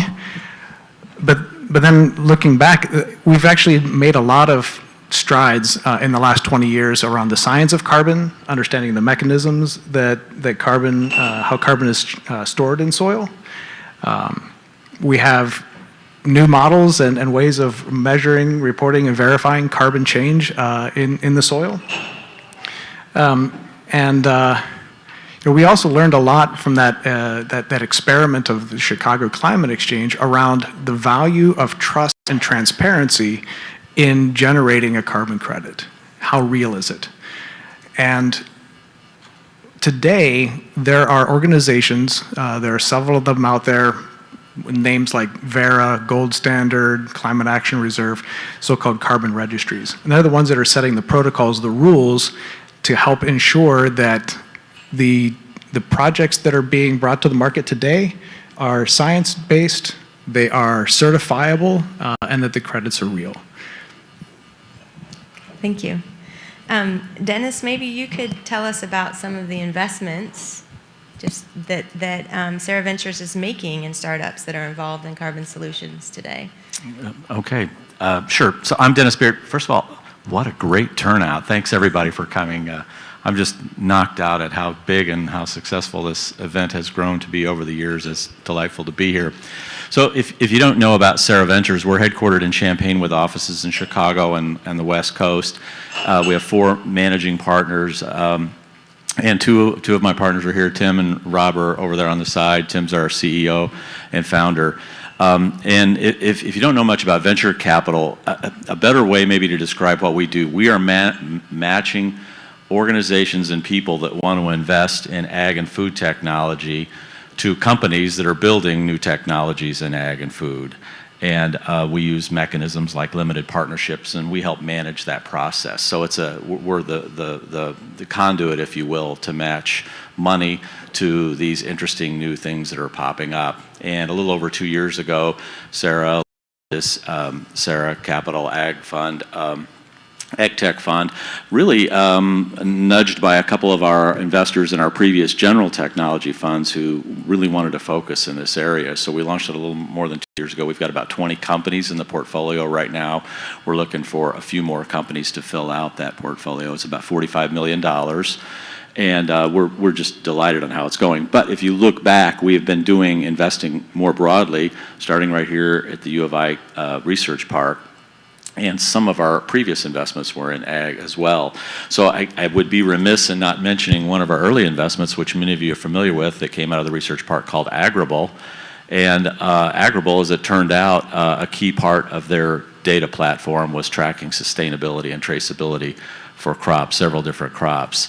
And we had another company called 640 Labs that turned out to be pretty successful, and they provided data on the farm operation. So anyway, we had a little bit of a track record, and when we formed this fund, we identified some areas that we thought, it mentioned earlier, some of this is very consumer driven. Consumers are demanding sustainability in the products they buy. They're demanding healthy, they're demanding traceability, and some of those aspects fall into practically every investment we're making right now. And you know, I don't think we've invested anything, maybe a couple of really close that were specifically about carbon capture or carbon credits, but we've had some interesting companies. I'll just mention a couple of them. I made a couple of notes. One of the early investments we made is a company called Drone Seed, which is doing reforestation primarily out west. And so they actually bought a seed company to help replant forests after forest fires, and part of their methods allow the owners of the land to capture ex-ante carbon credits from this reforestation. It's pretty fascinating. So they've been able to market some of that, and they're off to a really interesting start. One of the companies that I'm very familiar with and working on every week is out of Kansas City. It's called Vitelli, and they're working on low carbon beef and dairy, and primarily through a combination of genetics, genomics, and measurement technologies that they've developed. And they're getting some recognition for the progress that they're making. We've got Ag Tools. I was just talking to Martha Montoya. She's sitting over there somewhere. Ag Tools measurement for a bunch of different high-value crops and fruits and nuts and things like that worldwide, and that's helping companies make better buying decisions and being more efficient and more efficient in their logistics. So once again, not a direct carbon play right there, but the information. All right, thanks. So this is sort of a broad range of topics in the space of carbon strategies. And the sustainability panel also mentioned this morning the need for coalescence of sort of university researchers and companies, and I would say investments, around the right hypotheses and the right questions for sustainability. And I'm just wondering, what are the right questions for carbon strategies that we need to coalesce around, and do we know what those are? So that's kind of open, and anybody can take that one. Maybe Ross, you work for the big company, so you can tell us what they're doing. So what do we need to be doing to coalesce around? Wow, so that there's a lot of interesting things going on in this space.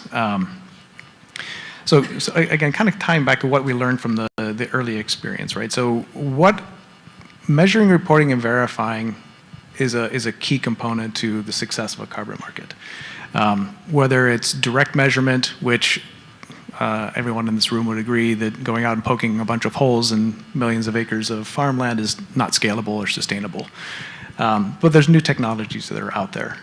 Whether it's a proximal sensor that you can go and poke a hole in the ground to measure carbon right now, something you can drive across the ground, some remote sensing solutions, technologies like modeling that Nick is working on with Habitaire.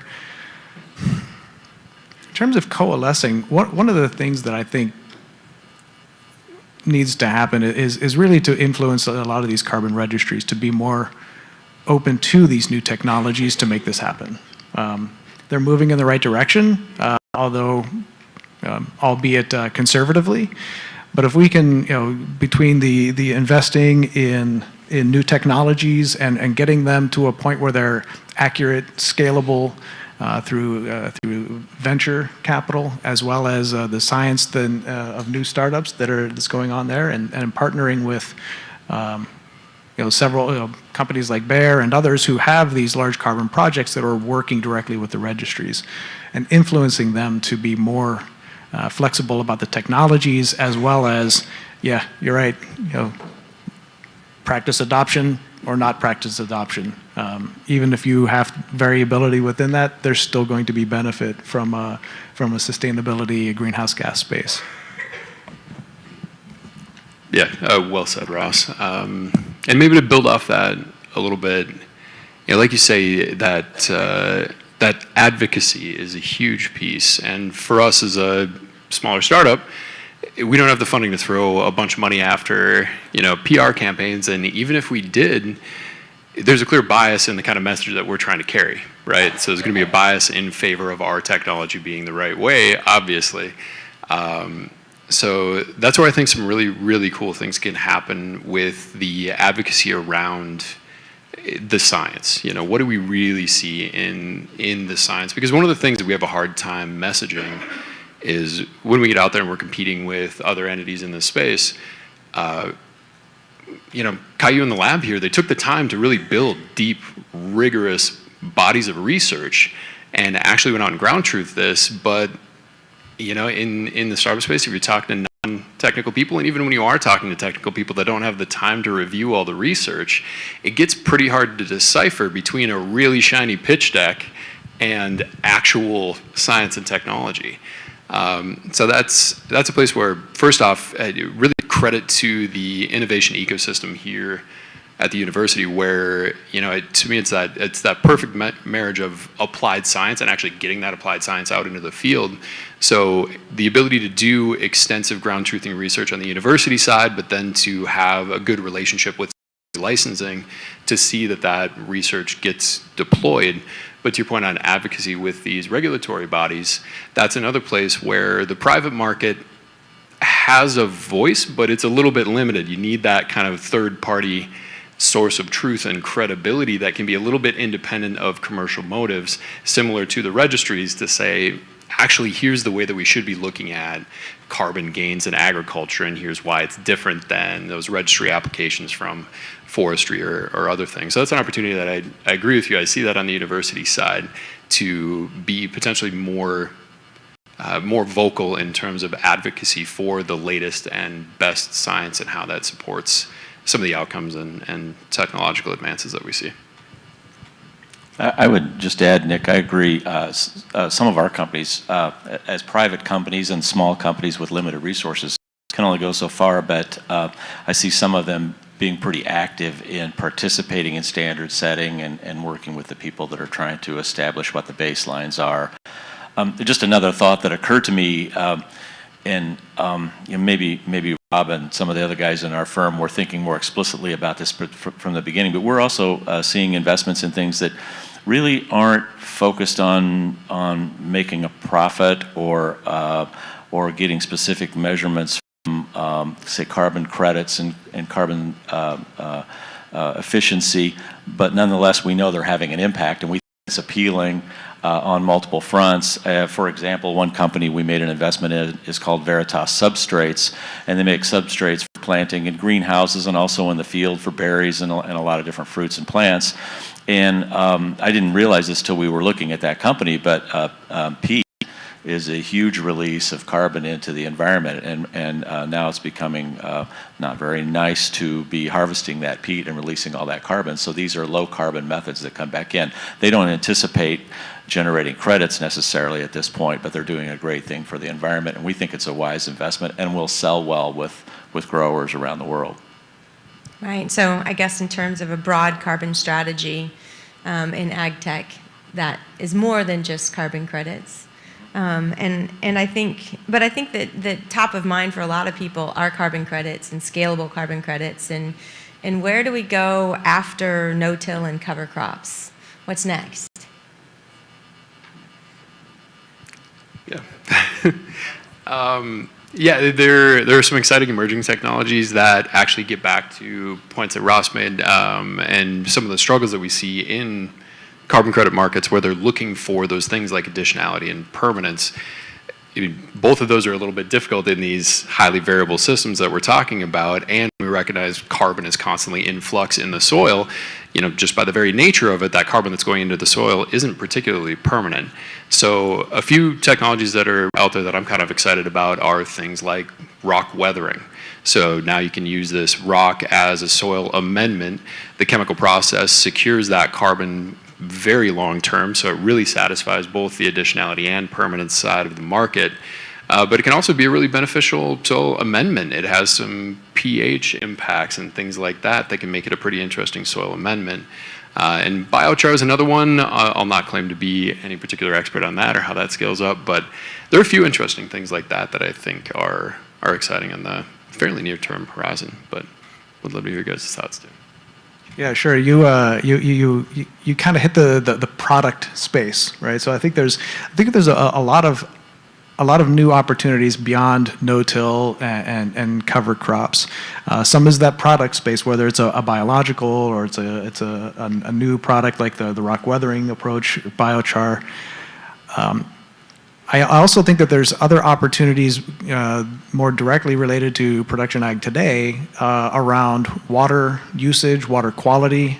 So there's been some work around water credits, water quality credits. There's an early project up in the Great Lakes area around phosphorus and changing practices to be more to reduce the impact of phosphorus loading in the Great Lakes. So there's opportunities, I think, in some of the other nutrients. Nitrogen is another big one. We heard earlier, nitrous oxide is a big component of production agriculture. Nitrous oxide is 300 times more powerful of a greenhouse gas. So small changes in nitrogen could have a big impact on sustainability and the greenhouse gas budget. I don't have anything to add to that. Dennis. So maybe Dennis, I can ask you this one. Are there investments in rethinking the agricultural system that you're making? So, we're kind of talking about changing practices for row crop agriculture. Are we looking at investing in changing the system? In changing the system, yeah, absolutely. I'm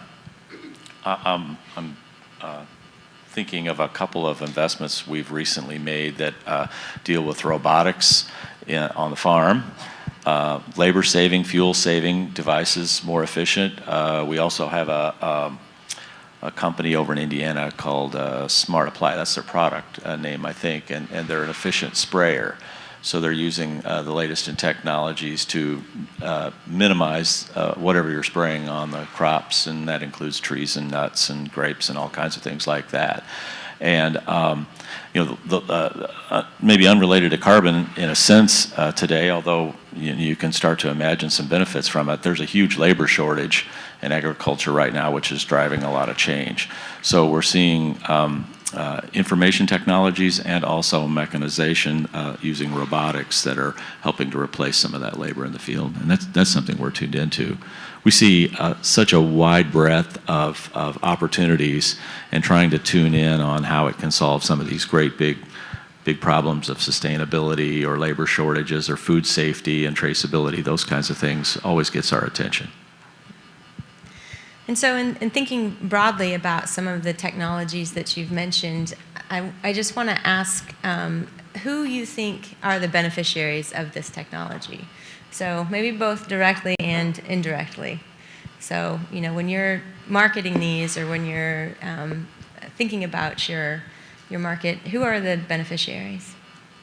That's a great question. I think a lot of these products wouldn't fly if they don't benefit the growers, if it's a grower product.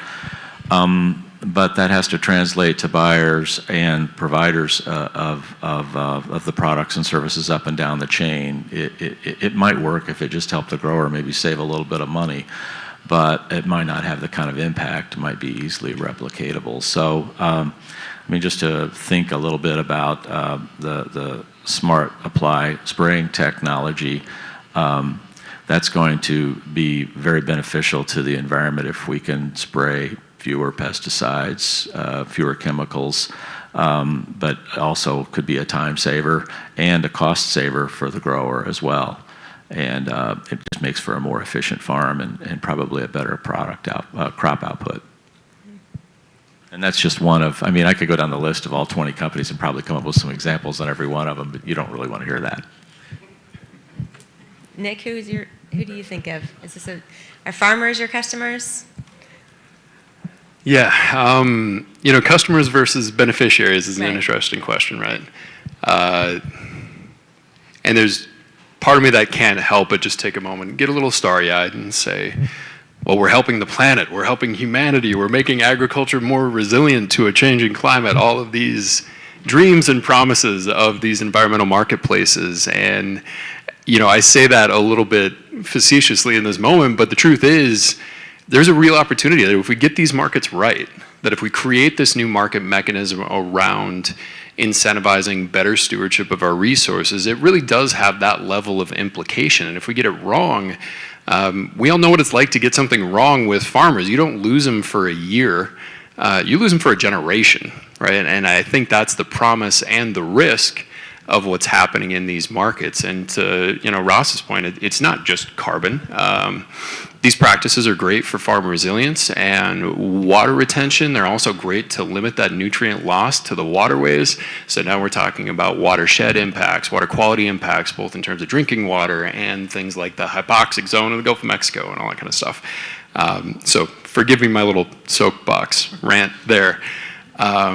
But that's what I'm most passionate about, is trying to figure out, let's get these markets right. And it really does have that kind of a system scale impact. But at the end of the day, we don't see farmers as being the customer who pays for our technology, nor should they be.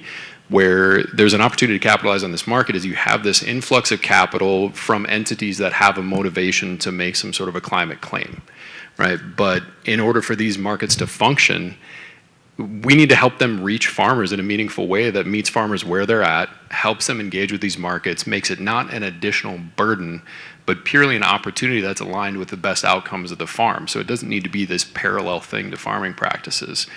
In its most ideal sense, it should be integrated with the system. So I think these carbon credit markets are great, but at the end of the day, if we do a really good job quantifying the outcomes in the context of what farmers care about, now we don't necessarily have to care about the market mechanism. I don't care if it's carbon offset. I don't care if it's an attached claim that goes with the grain as it moves through the system, water credits, whatever it might be. If we quantify it correctly and get the right technical and educational resources out there to farmers, and our technology being one small piece of that, that's where I think we can really benefit the farmer, and that's the key to unlocking benefits to the whole system. Yeah, if I could just add to that, I think what I was hearing in both of those responses is really it's an ecosystem that will need to be built around the ecosystem services market. I think we can think more broadly than just carbon market, right? Because carbon is what is the easy one, something like that. So carbon is quantifiable, perhaps, but some of the other co-benefits that come around that, around changing practices, are less quantifiable, like soil health and that sort of thing, right? But really what it's going to take is going to take an ecosystem, a whole network of companies like Bayer and other companies that have that direct connection to growers, to make them aware, give them opportunities, tools, in order to get knowledgeable, help that transition into regen practices. Last August, Bayer launched our Foreground by Bayer program, which is a farmer-focused platform that it delivers tools, knowledge transfer, discounts, opportunities for new revenue through the Bayer Carbon program, as well as connecting growers to other ag value chain companies who are trying to advance their own sustainability programs and goals. But then, there are tools like Habitaire, who bring a very important component to that we need to link all these together. There's the growers. It's interesting. I was originally hired by Monsanto, a seeds and trait company, right? And Bayer continues to be a seeds and trait company. It's growers who are our customers. Well, now they're a provider of ecosystem services. So it's an interesting switch to how we think about the agricultural ecosystem in general. Okay, I think we need to open it up for questions. We have some online, so you may recognize this asker, Lisa, from Anthony DeGrotto. When carbon is stored in the ground thanks to the implementation of new practices, which baseline do you use to know how much carbon was effectively stored thanks to the practice? How long is the carbon stored? And is the duration of storage taken into account in the value of the carbon credit? Why is everybody looking at me? I will let you take that one. Okay, there was like 8 questions in that question, right? Okay, so help me out. Keep me on. Okay, so, all right, practice is adopted. Carbon starts to be stored. What is the baseline, right? So the baseline today is what was your practice beforehand? What is your business as usual pre-practice, pre-new practice adoption? So that's where, tools like the models that are out there, the biogeochemical models are out there, they help you to predict what would that baseline be doing in the absence of the new product, in the absence of the new project. So then they also predict what is carbon doing because of the new practices. It's the delta between the baseline and the new practice is what the registries look at for certifying carbon credits. All right, maybe we have some at the mics. Emily, do you want to go first? I want to build on what Ross, will you please repeat the question when I'm done asking? I want to build on what you said about being a seeds and traits company and ask each of the panelists actually their thoughts on new crops for Lisa's questions about rethinking the system. We're at Illinois, some researchers here were fundamental on perennial rice, which is now being widely adopted across parts of the world. California is still a leading rice producer. We have Kernza, a perennial wheatgrass, or intermediate wheatgrass in the northern parts of the upper Midwest. Could you just comment on new crops to the system, and particularly the aspects of perenniality that we've shown at this university are key to all the ecosystem services? Good luck repeating that. I can help. All right. So are you considering perennials and new crops like perennial rice in your carbon strategies? So the short answer is yes. The longer answer is more around we need to be able to understand the benefits that the new crops will bring to soil carbon and greenhouse gas emissions within the ag system. We're super excited about new crops like the ones you mentioned, whether they're perennial or even like covercress is a new pennycress-based winter seeded crop that could be used for oil. Fantastic. For this to be integrated into a carbon marketing strategy, we need to really be able to understand what are the net greenhouse gas benefits or emissions, whether it's from that production system. Are we reducing the overall footprint in terms of how often you make passes on the field, what are the inputs, that sort of thing? What is the carbon benefit into the soil of those different crops? So that's going to take some time. I think that's actually to kind of come back a little bit to some of the new technologies that we need to really move this forward. Is a lot of the models and tools that are out there they're calibrated and validated for certain combinations of agroclimatic zones, soils, crop rotations, management practices. To move beyond that, you need the ground truth data in order to support that model and tool development. There are areas in the world that we have a lot of that ground truth data. There are a lot of places in the world where we don't.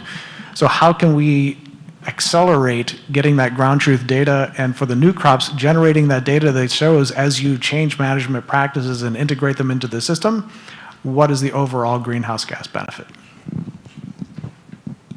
Yeah. If I may just, yes, and build on that just a tiny bit. So speaking from the side of technology, when we think about quantifying this, absolutely to the ground truth measurements, and this is a place where advances in technology can shift that paradigm a little bit. So in the past, you come out with a new crop, and now we need to test this new crop in multiple different geographies, and if we want to track its impact to soil carbon, your only option is really to do it for 5 or 10 years to actually measure the impact that that crop has. And then obviously we have the variability that was discussed earlier, so pretty hard to actually incorporate that. But with modern technologies that can take a different approach to measuring things like soil carbon flux, now we can look at, what was the net flux of gases in that system? Can we do targeted studies that can get that data to market faster? So rather than waiting for the time scale to actually be able to physically measure the soil carbon, that's one of the advances of the technology that was done here, and underlying Habitat's work is looking at net greenhouse gas flux to the system, and now we can start to estimate what was actually captured, and that obviously you want to pair it with some soil sampling and that kind of thing, but there are ways to incorporate these advances much more rapidly into advanced models versus using some of the models that are 30, 40 years old and dependent upon those kind of more classic practices. Thanks. Take the next question. Sure. So in terms of carbon sequestration and nitrogen, maybe also in terms, so science and technology is going to be key in terms of being successful with that, I think, and achieving the kinds of, improvements in emissions and so on that we need. With all of the changes and all of the genetic engineering has really advanced in the last 5 to 10 years with things like CRISPR and other technologies that have allowed for improvements in genetics. And I'm wondering if you're aware of any startup companies or any big companies that are utilizing genetic engineering for microbial systems as well as maybe for plant systems to enhance the carbon and nitrogen sequestration that could occur, that would really make some significant improvements and maybe even increase the nutritional value of the soil at the same time through that type of application. That's a really fascinating question. I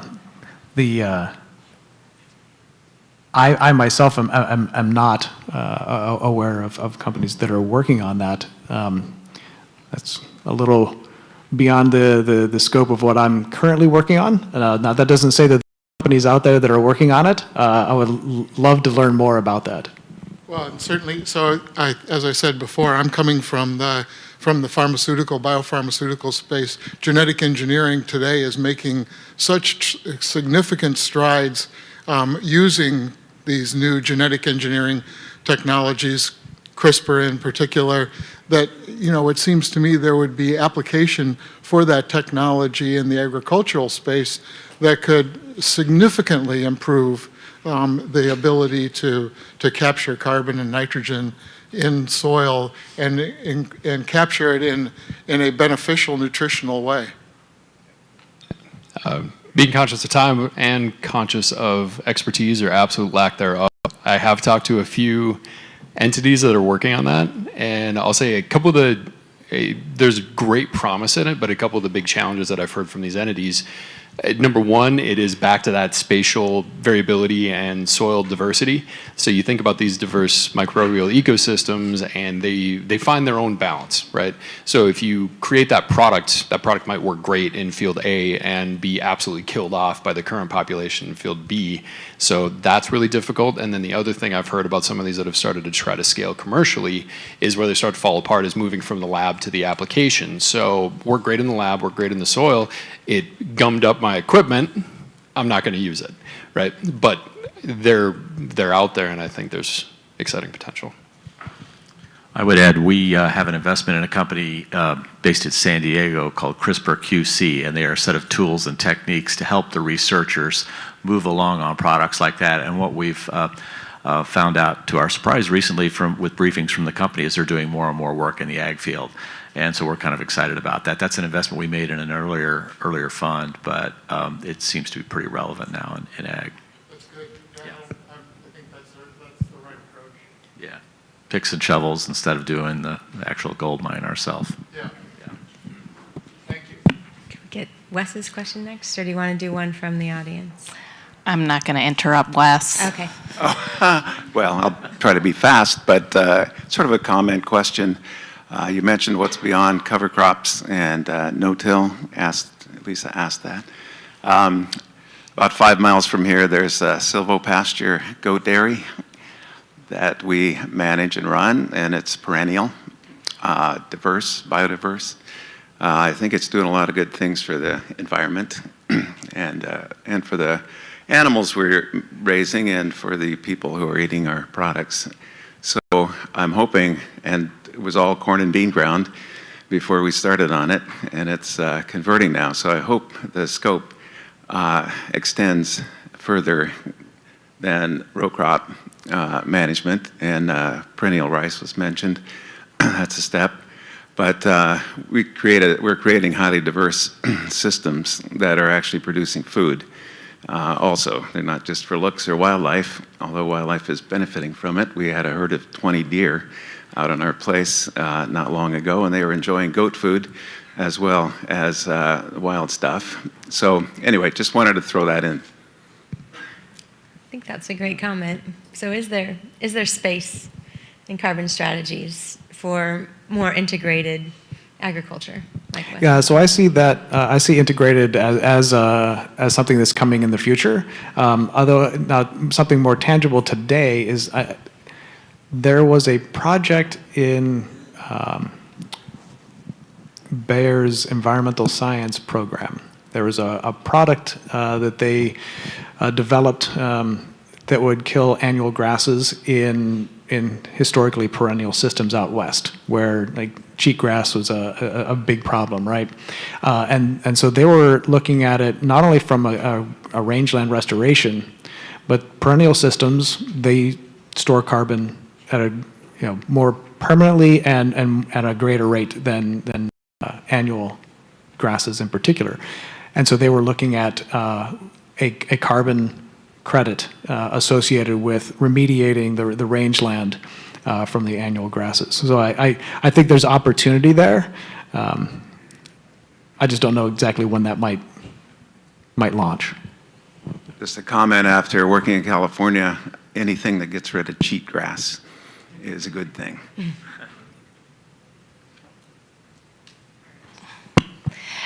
We'll ask one last question, and thanks. We got a lot of great questions for this panel. I see Paul is up there. So, okay. We'll take one more. Sorry, this panel had a lot of great questions, so I apologize to all of you who are waiting. If measuring the carbon credits are awarded by benchmarking against current practices, does that mean that farmers who have been doing sustainable farming for 20, 30 years do not benefit from the carbon credit system? Any way to address this by policy or by retroactively paying those farmers for their years of work? All right, I'll take that one. So always a good question. What about the early adopters, right? So now, one of the things that we primarily talk today about the most commonly known sustainability asset, that I like to call them, is the carbon credit or the carbon offset, right? So you adopt a new practice, you store carbon, you get paid for that delta. There are other sustainability assets that are being developed in this space that would reward growers who have already adopted practices and continue those practices going forward. I think we heard earlier a little bit about low carbon fuel sources. So that's one potential where if a grower has already adopted no-till cover crop in a corn system, sorry about the perennial system, that continuing to do that, they may be incentivized to continue to do that through a low carbon fuel source type of program. Some of our value chain, ag value chain companies are interested in sourcing or perhaps developing low carbon labels. And so that would not require you to start a brand new practice. You would be rewarded for practices that you have already adopted. So the carbon credit may not be for everyone, but there are sustainability assets that are being developed today that will enable a much broader number of growers to be able to participate. Okay, one more? Yeah. Great, thank you. I don't mean to direct another question towards you, Ross, so this is for anybody, but it is related to the point you made about validation earlier. I'm really curious about in what ways do carbon registries de-risk in terms of certificate duplication? More specifically, how is the carbon credit industry thinking about managing or avoiding duplicate certificates across registries? Well, not directed at me. I guess this is directed at me. That's a really good question. You know, the registries, by and large, have kind of developed their own protocols within each registry. What I've noticed over the last couple of years is that the registries have started to talk to one another, not only for problems or the issue that you described about double counting, right? But also to be more alignment around how do you calculate uncertainty of a project? How do you address the uncertainty of documenting carbon credits? Issues of or concept of permanence and additionality. So there's movement in that space. I don't know that there's a great solution today, but I do know that they're working on that. Okay, well, thank you all very much for your thoughts in the conversation about carbon strategies. Thank you.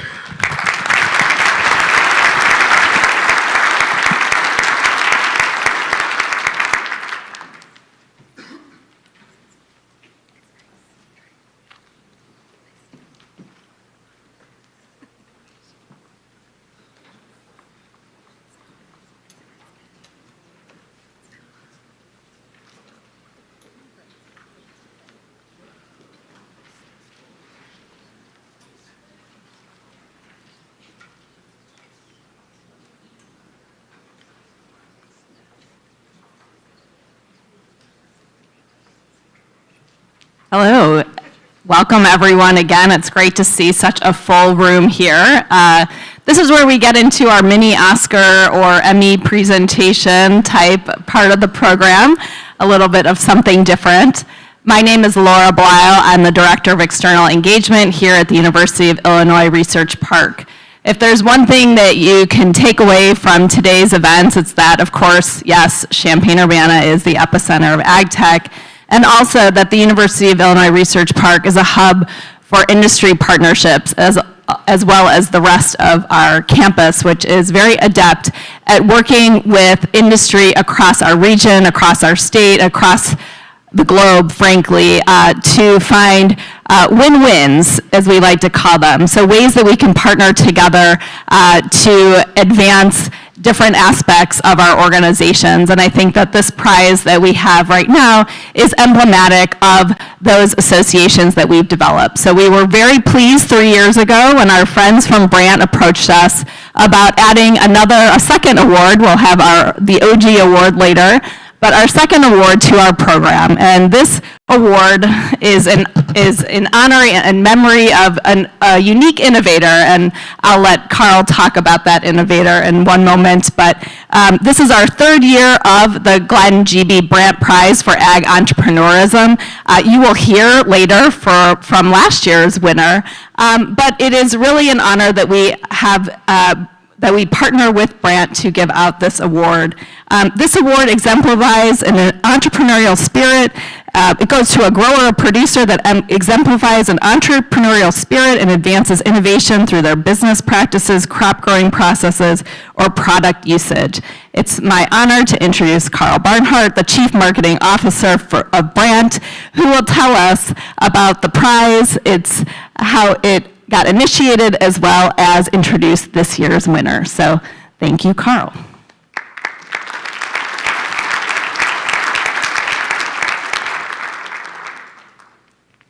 You just scared me a little bit there with the award. I don't want to be slapped by anybody. So we're just going to give some money away, and we're going to do some good things today. So thank you for having us. On behalf of the Brant Foundation and the 800 members of the Brant family around the world, we are so pleased to recognize a grower who has done something innovative in this space.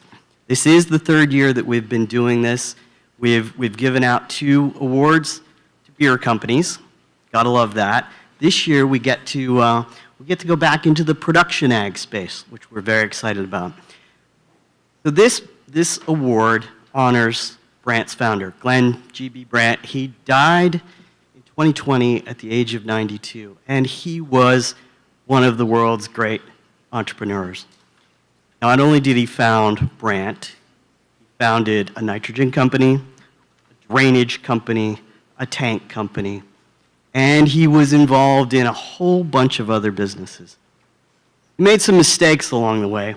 There's a reason that we're not into grain marketing. There's a reason we're not in propane. There's a reason we're not into used cars anymore, because those things didn't work out. But that's what an entrepreneur does. An entrepreneur makes calculated risks and thinks about things in different ways. And the person that we have to honor today certainly does that for us. As my dad used to tell me, farmers are the world's great innovators. They'll tinker with anything to try to make it just a little bit better. And so today we get to honor Eric Miller. Eric Miller, he's one of these guys that my dad would really have admired because he's a tinkerer, he's a thinker, and he's an innovator. I want to read, there was just something great about this little phrase that his nominator put into his nomination form. He called Eric a dedicated crop production improvement specialist, which I thought was really cool. And then I had to keep reading and go, what does that mean? So what Eric is doing on his 400 acres in Platte County is he's working to develop sustainable intensification strategies that look to simultaneously improve yield, environmental, and economic outcomes. If you put all of those things together, this guy is really thinking about the future of production ag. And that's really what drives us at Brandt every single day, is how can we improve production ag. So, Eric, congratulations. Come on up and get your big fat check.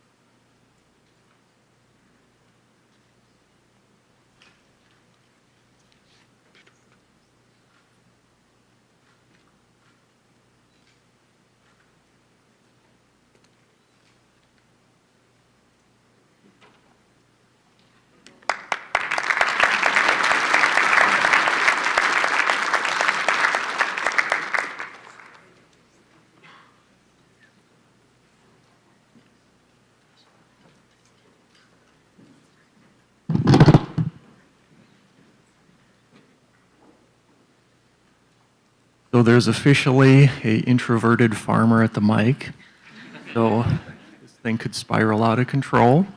If I hear the lunch bell ring, I will quit talking. When somebody gives you a large check, physically large check, for a moment in time, you may think, hey, I'm kind of a big deal. I've got a story for you, kind of bring me back down to earth. I was here at the I Hotel just 4 weeks ago, and I was attending the Illinois NREC event. NREC is the Nutrient Research and Education Council here in Illinois, and they are a large funder of research work that we do on my 400-acre farm in Piatt County. And I checked in before the event, and I was at the next to the registration table. And more and more people were filing in. And I was standing next to a person I knew, Michael Douglas, a field tech, and we were talking, and people were coming in. And a person said to me, "Oh, hey, Eric," as they were getting registered for the event. Another person, came over. "Oh, good morning, Eric." Another person came over and said, "Hey, Eric, I want to talk to you yet today before you leave." To the point where Michael Douglas, the guy next to me, said, "Hey, you're kind of a big deal around here." And when somebody tells you you're a big deal, your head instinctively goes up and down. And I thought, yeah, I am kind of a big deal around here. And then, usually when you're that high, what's going to happen next? So not more than a minute later, a person is approaching. They were going to register. I knew this person. He'd been out at my farm. I'd had breakfast with him. But, he was, getting ready to register.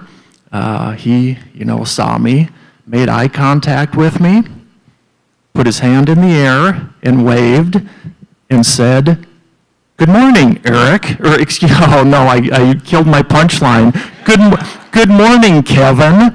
So he called me Kevin. Oh, I couldn't believe it. So that burst my bubble. So if at any point I get out of line today and am walking around with my chest puffed out, just say, "Hi, Kevin," and that'll bring me back down. I have to talk about Brandt today. So they are sponsoring this award, very generous. If you would have asked me in December, tell me about Brandt, I would have said, well, they're a company, ag service company that was founded in Springfield, Illinois, in central Illinois. I knew that they had kind of gotten a global scale, well respected within the industry. And then, lo and behold, in January of this year, I got a magazine, a print publication. Us farmers still get print publications. It was Prairie Farmer, and Prairie Farmer is an Illinois publication. And in there was an article about one of the founders of Brandt. So we've talked about Glenn. Well, back in 1953, which I guess is 70 years ago, so congratulations to Brandt on 70 years, Glenn founded Brandt with his sister, Evelyn. And lo and behold, Evelyn Brandt Thomas is 99 and divine. So there was an article on her. So she is still involved in the company today. And she has some very interesting comments that I would like to read from that. So, again, they're interviewing her and they're asking her a lot of questions. And she talked about, her relationship with her brother. And she said, "We both had our strength.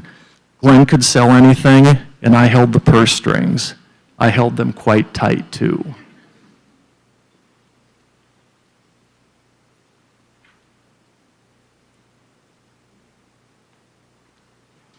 They also asked her, kind of some rapid fire questions as well, and I thought some of her answers were very interesting.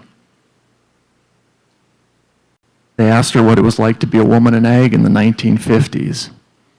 "Well, I was a lone ranger. There weren't many women involved in business when I started, and there were even fewer who owned their own company." They asked her about her role today at Brandt.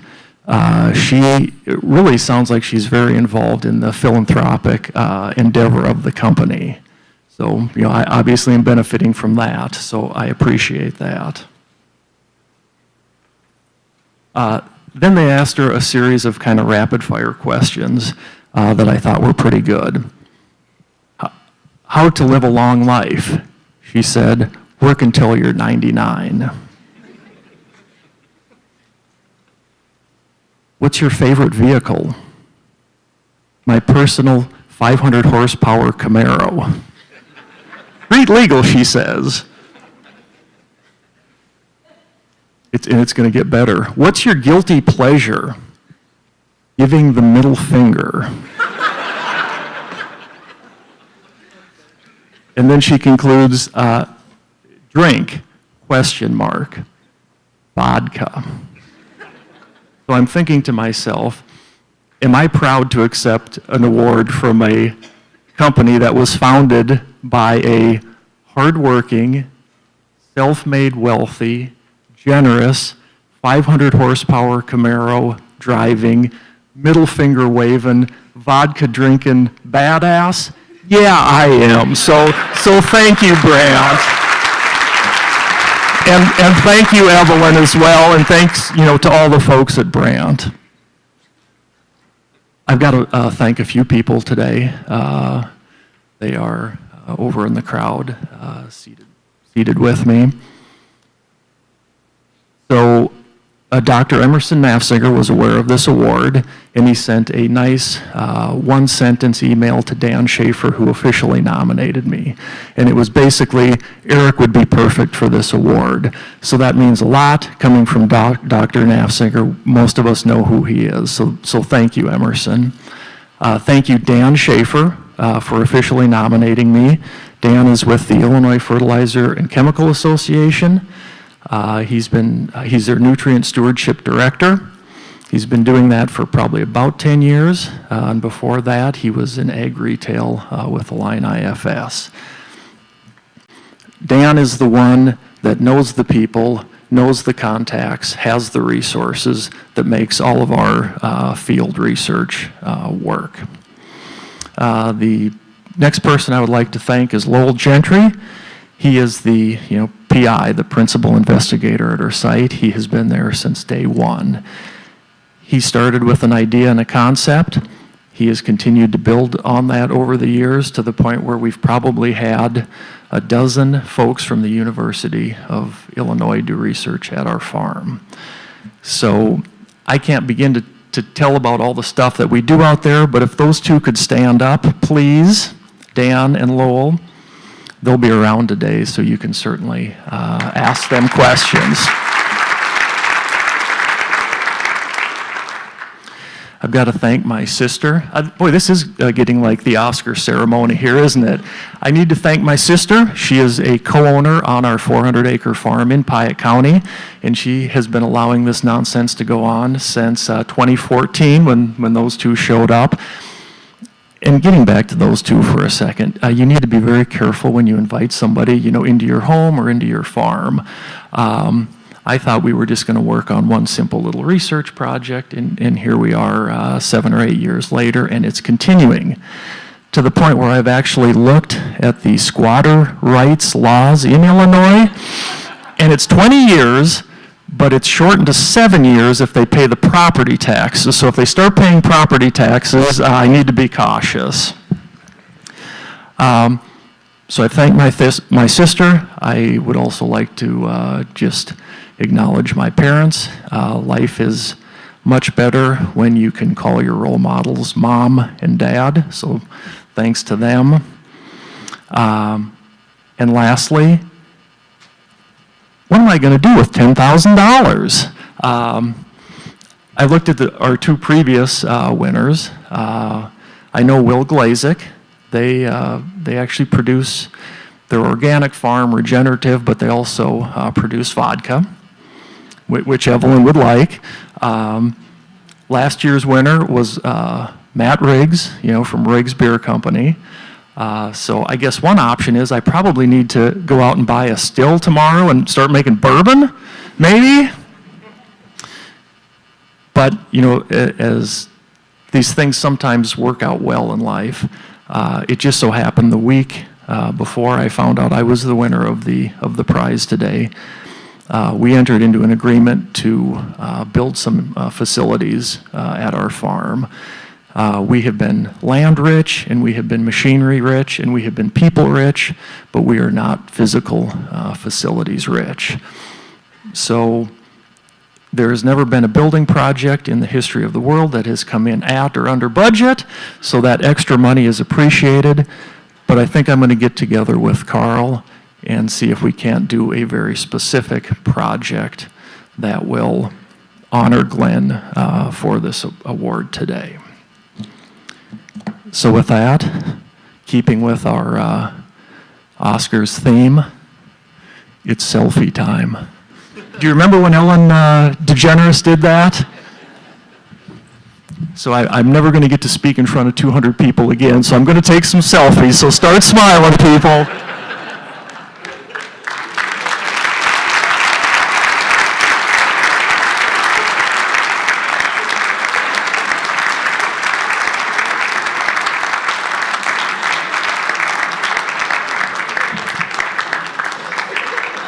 Thank you.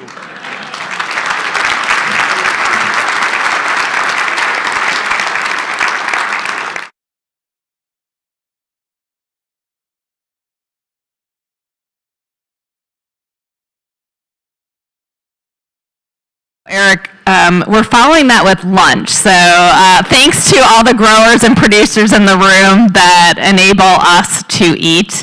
And so lunch is served outside. We will reconvene in a little bit, but enjoy your lunch now. And thanks everybody for a great morning so far, and we have a lot more to come.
Everyone could take their seats. If you haven't gotten lunch yet, we do still have some food out there. Thanks, everyone. We'll get started in about 3 minutes.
Welcome back from lunch.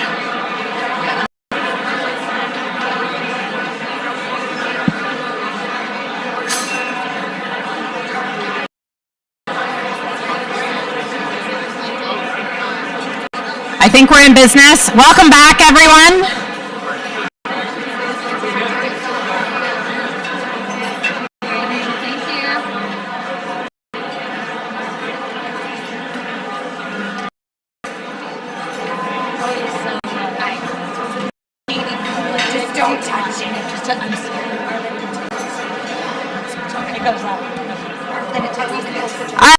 Joining us for a conversation about talent and workforce development following lunch. Glad everybody's having great conversations and hopefully meeting new people and finding ways to collaborate together. We're talking about talent, and at the University of Illinois, that perpetuates much of what we do, as this is a place with 50 students, as I had mentioned. Continuous learning is part of our mission. But one of the areas that you'd often interact with in the career is to try to find the recruit need. And that's where I had an interaction, I'll say, with Aileen, who's leading and moderating this session. And I just thought I would share a little bit of a funny of my history with her before I turn it over to the panel. So we actually went to the same high school together. She's now leading, we didn't go at the same time, but we were, her sister was a friend at the time. And I was reflecting back that it was kind of funny of some of the career points that we had as well. So we both went to the University of Illinois, to our fine College of Business, and I reconnected with her there after I was working at Leo Burnett in Chicago, We were both media buyer planners in Chicago when we moved from with return to the university. First, I was recruiting here when I reconnected with her. She then went to the College of Engineering where she was leading career services, and now she leads corporate relations for the College of ACES, or agriculture, which is why she's leading today's discussion. But I'll say things are circular, and we have a really great tight-knit community that supports each other, and I couldn't be more pleased to have these fantastic group of ladies that are going to be sharing their experiences as agricultural professional leaders and what they hope to see as skills for the future. So Amy, thanks for the reminder for me of some shared points of work that we've had together over the years, and take it off for a great discussion about how career paths can form. Thanks. Great, thanks Laura. Yeah. Talk loud, they're going to work on turning the music down a little bit here, so hopefully you can hear us over it. Otherwise, feel free to get up and move and sway to the music. So as Laura mentioned, we have a long history. I've spent the last 20 years in different career services roles and switched over to corporate relations, where I now work in the College of ACES and I'm learning more about agriculture. And this panel is really exciting to me to be able to blend both the college, the agriculture kind of career paths with that background that I have in career development with our students. I feel like I have to keep talking louder, so hopefully you can hear me. Okay. Okay, great. We've all prepared a river dance number that, no. It's almost St. Patty's Day. It seemed like an easy joke to go for, but it would be cool if it was a flash mob and we just had one person start and yay! Great. Again, thanks for joining us after lunch and on the music and get started. You know, when we think about the challenges in the ag industry, and the workforce is a topic that always comes up. And the future of the AgTech workforce is really important. We've got ongoing labor shortages, diversity of our talent pools, skills gaps, and the needs to meet this different generation of expectations in the workplace. And so those are just a few of the topics that we're going to talk about today. And, you know, I'm not sure how many of you are aware, but tomorrow is Women's Day, and the amazing panel of women in ag that are making a difference now and in the future our AgTech supply. So we've got Laura Gerstner, who's the Director of Precision Tech Enterprise Program Management at CNHI. Jen Quinlan, Food and Agritech Innovation Program Lead. Amy Funk is the Director of the Diversity Foundation's Agriculture and Nutrition Innovation Center. Rickerman, who's the partner with Regenerative. So we've got a wonderful panel of experts, so thank you for being here today.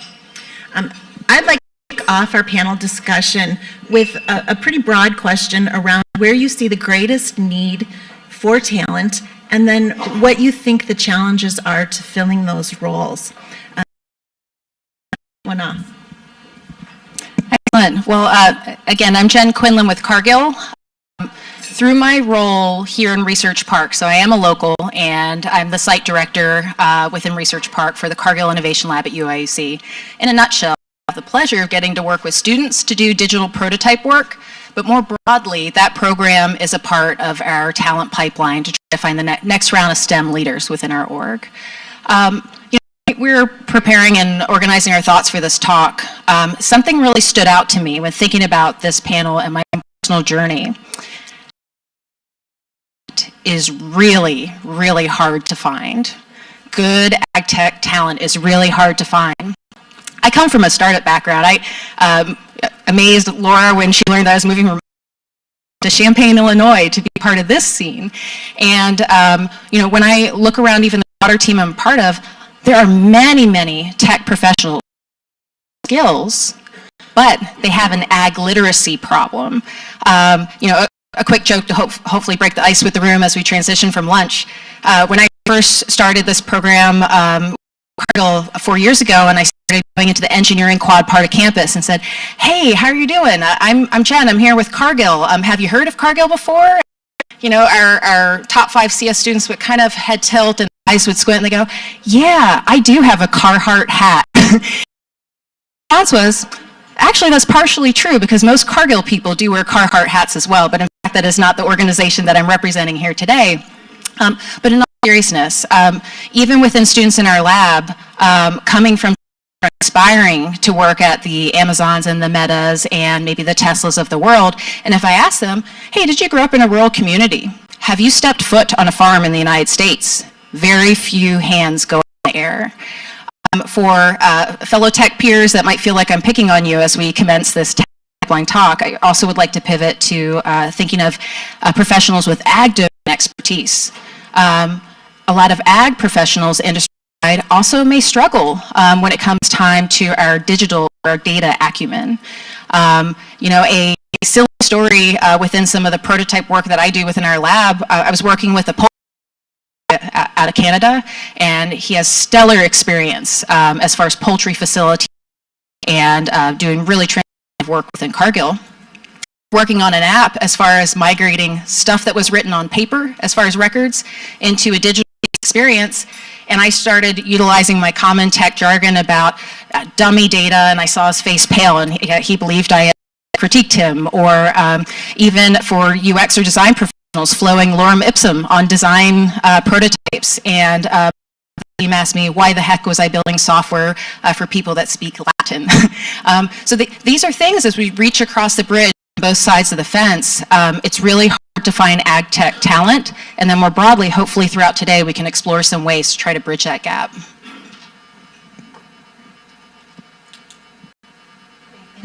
Laura, did you have some follow-up comments as well, specific?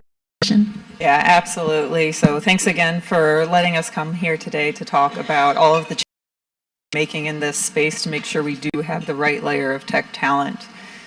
And I do my job, and they ask me what I do, it usually goes towards, well, I put the tablet in the cab of a tractor. But I think we all know it's a lot. Not only is it the tablet in the tractor and everything that it can do for the farmer, but it's all the data that it collects. It's all the data that it transmits. It's all the data that it processes to actually turn into that value stream, and where that customer, where that farmer can make those changes with the technology. So we need to talk a little bit about how can we create more of a buzz around the need for technology within agriculture. We can do this in a number of different ways, and I did this accidentally several months ago in an Uber ride to the airport.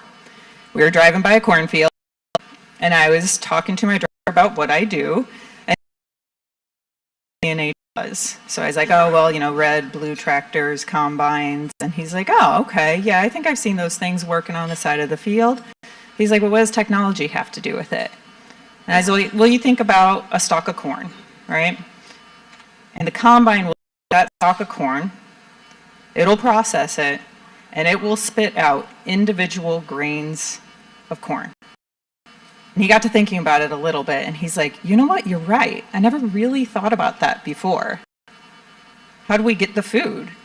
What work goes into it? What technology goes into it to actually get something that we can consume? And then we talked about all that goes into the decisions that are made from like an automation perspective to make sure that yield is as high as possible. Over the course of 20 seconds of harvesting, that combine can be making millions and millions of choices to make sure we have that optimal setting for the conditions that it's in.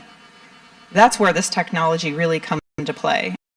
Hope is that that guy went home and he talked to all of his friends about all of this technology that's in all of our farm equipment, and then those friends will talk to other friends about these awesome challenges, the awesome problems that we get to solve over in the ag industry, and that bring more people back, bring more interest in solving these problems based on the buzz that we can create just talking about how excited we are about this job.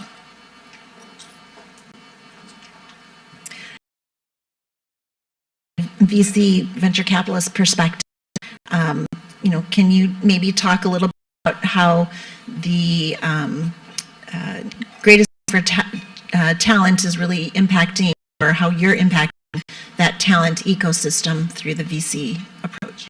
Yes, and thank you so much for having me. I'm excited to be here. They did let a badger on the panel. I drove down from Madison this morning.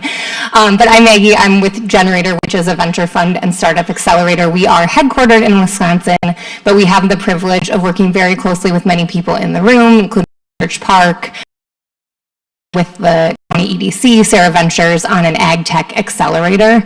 And so we have done investing over the last couple of years, specifically in AgTech companies here in Champaign, which is wonderful. So a lot of things, Jen, that you said, I'm like sitting here just like nodding, really both of you, because I think we see a similar dynamic on the startup side, where you need the tech side to make anything work, because everything is tech supported. You need the people with those skills, but if they also don't have that personal experience, the emotional intelligence to understand when you're asking a grower, even to what are you really asking of them, and what is that experience, you're not going to be able to make it work. And so I think there's really something to that translation. Events like this are so exciting when you can bring a lot of different groups together and make those collisions to find.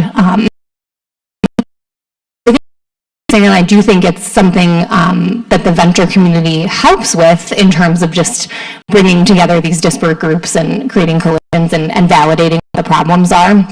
The other thing that resonated with me, Jen, is we have the same, I think Madison and you, and we don't have that like for MIT default, like, oh, when I graduate, I'm going to start a company. We're going to go to Amazon. We're going to go to a Fortune 500. And maybe it's not in ag necessarily by default. And so I think there is a critical moment of intervention, and whether that's, hey, you should really look at this industry for your talents. There are big problems and really exciting challenges to solve. Or, I mean, before your sort of status of living changes, like try out a company. Whichever path it is, I do think as a community, recognizing that there is that moment when these really incredible talented people are here to have those conversations and to explain what, and don't go to Amazon. Thank you. One of the things that several of you mentioned is this duality of needs between an understanding of ag plus the understanding of tech. And so, on some of your comments, I'm going to turn this one over to Amy, and maybe you can talk with us and share a little bit about the foundation that you're working with, what you're doing to work with youth to help them to both worlds. Okay. So as in the beginning, I work as part of the Jackie Joyner Kersey Ag Nutrition Innovation Center. It's a mouthful, so we say JJK FAN. I do want to note that this is a partnership, since we are at the University of Illinois, with the University of Illinois, as well as the Donald Danforth Plant and Science Center in St. Louis, and the Jackie Joyner Kersey Foundation, which is an after-school-based site for K through 12th grade, as well as an 8-week summer program for youth in the city of East St. Louis. I'm a poor replacement for Jackie Joyner Kersey, for those that Laura is a previous track runner. She held several medals in the for her record in track, but she's also highly committed to developing opportunities for youth in the community she grew up, which is the city of East St. Louis. So specific to the panel and listening to the sessions here today, a lot of the discussion was on retention, recruitment, specifically recruitment. You have to recruit them before you retain them, right? But really what we're looking at as part of this partnership is on development. And what does development look like? Challenge from the standpoint of what does development of talent look like with diversity, equity, and inclusion? And that really is what this project is about. It's connecting youth in an underrepresented community to opportunity. And Jackie's extremely passionate about it. And she's passionate about it because if you're not familiar, she was an asthmatic, and she had to, and diet was an important role in her performance as an athlete. So the JJK FAN is really this fusion between athleticism, which sounds strange, and then food and nutrition, but what creates food and nutrition? And that's agriculture. And what creates opportunity for youth? I was just so blown away with the depth and breadth of this sector as I sat here today. I am not an ag leader as the beginning. I'm blessed to work with a lot of ag leadership that are in this room, Kim Kidwell being one of them here today. But ultimately, what we're trying to do here and what I task to develop talent with that diversity inclusion lens. And in the city of East St. Louis, there's barriers to these kids to even, many of them offer things like internship, but those are often not accessible for the kids in our community because they're relying upon public transit. So when you look at, not just from a standpoint of developing talent maybe at the college level, how can you work with institutions like the Jackie Joyner Kersee Foundation to develop talent starting in kindergarten? Because I think what I was struck here today, and just talking about the hat, it reminded me, kids hear about doctors, they hear about policemen, they see policemen and firefighters, but do they hear about you? And how do we change? Because 25,000 jobs go unfilled a year nationally in the AgTech sector. That's from the Purdue report that comes out of USDA. Why are kids embracing this sector and seeing it as an opportunity for them, but for African American children in this country to see this as a place for them? But our Kersee Center is trying to change, and I think we have a real shot at it. And so I'm just glad to be here today and say we welcome you helping us build this over time. I think everything you're talking about is so important to build the of students, young students who have an interest in ag, and then pursue that in whether go straight out of school, high schools into agricultural kinds of roles, 2-year colleges like we were talking about Parkland's and AGCO's connection today, but then 4-year school, right? We want our students to pursue agriculture as careers so that they can then fill the roles that you all have available. And so the work that you're doing is really, really important to create that interest and awareness. And, as we're building those pipelines, and we on our campus, our students do have opportunities then to get some hands-on experiences through Research Park is one of those ways. And so I was maybe going to turn it over to Jen next. Maybe you could share with us a little bit about some of the engagements and projects that you're working with our students on. Sure. So many site directors across the park, myself included, we have internship programs. But one thing that I didn't know before really stepping into this ecosystem is the new face of internships is wildly different from one internship I had the privilege of not getting paid to do when I was an undergrad many moons ago. But with these modern internships, it's not just embedding a student in a part of a business and crossing our fingers that they're going to like it and we're going to like it and everything will work out rosy. It's immersive where we're putting students in this engagement add real value. In the lab that my peer benefit lead, our students are working on actual innovation projects, R&D projects. They're clustered in cross-functional teams and they're paired with practitioners that have been there and done that and can try to guide them along the right path. So I would just encourage whether you are, I've been there as far as being scrappy small startups, in of some of the other peers in the room to now being a privately owned 60,000 employees around the world in 70 countries, if I got all those Cargill stats correct.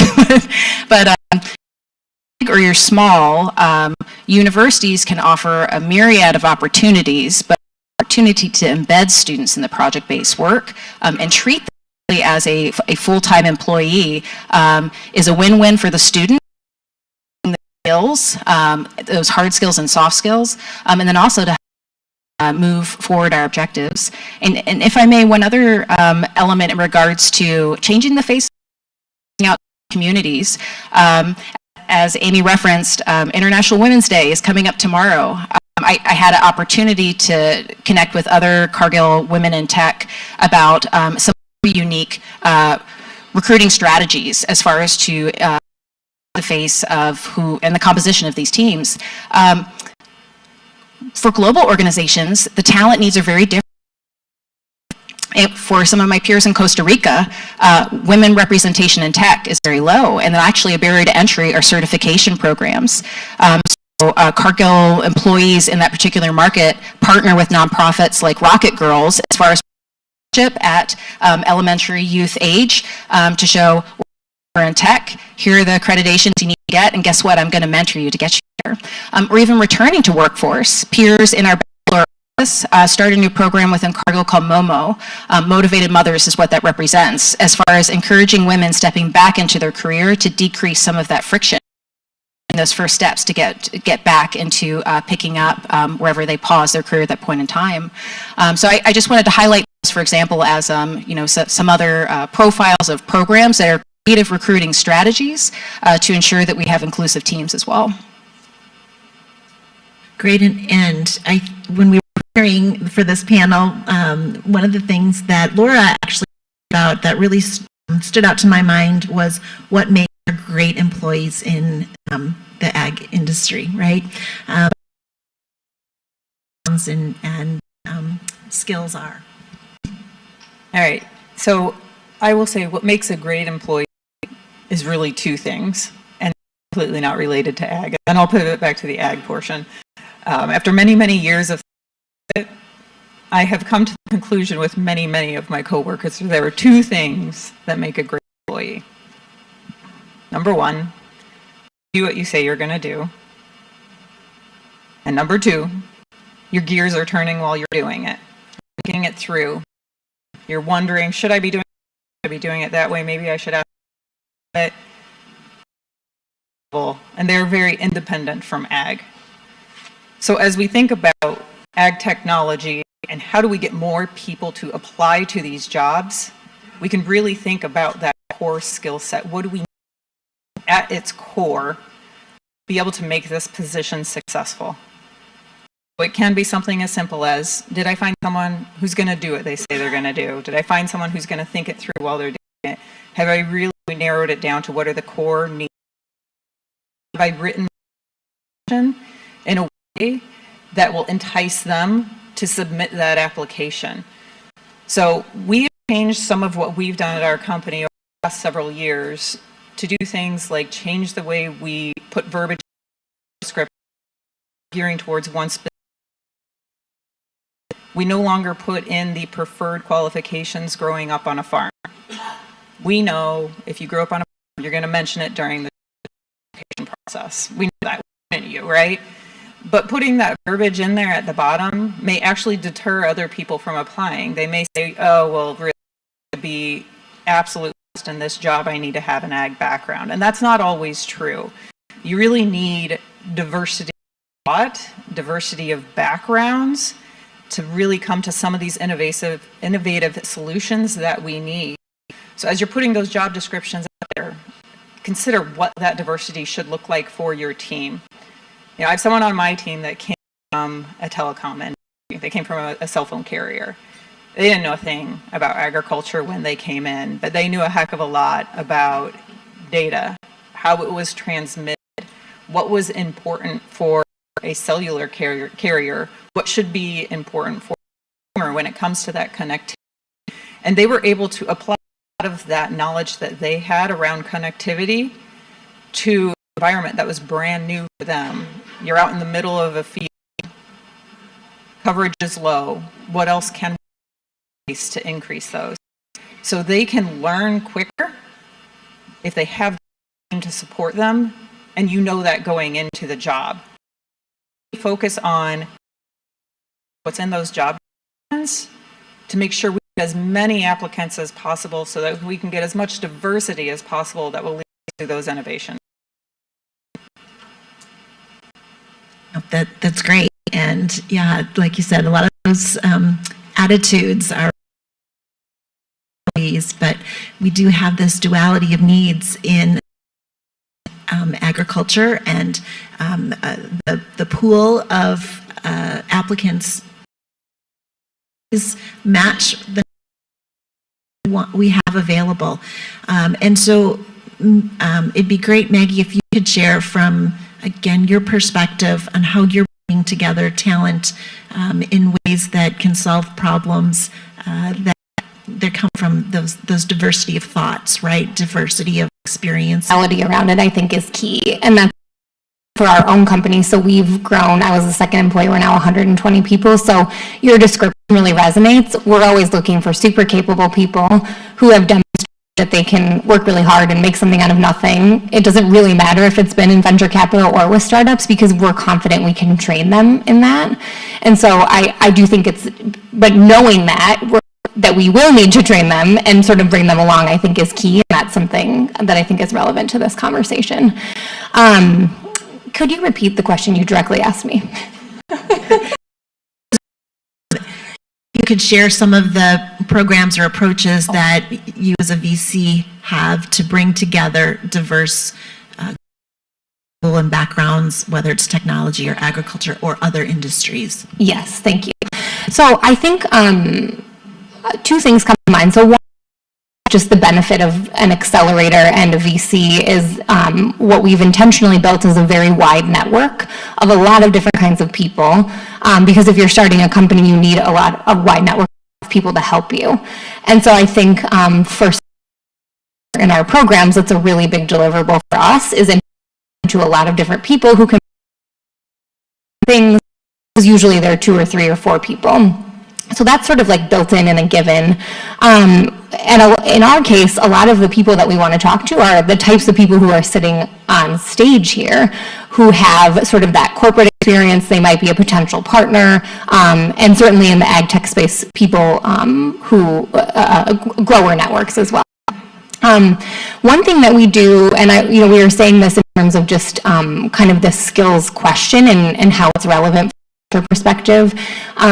We run a conference intentionally connects startups and corporations and venture capitalists in a very structured sort of speed dating format.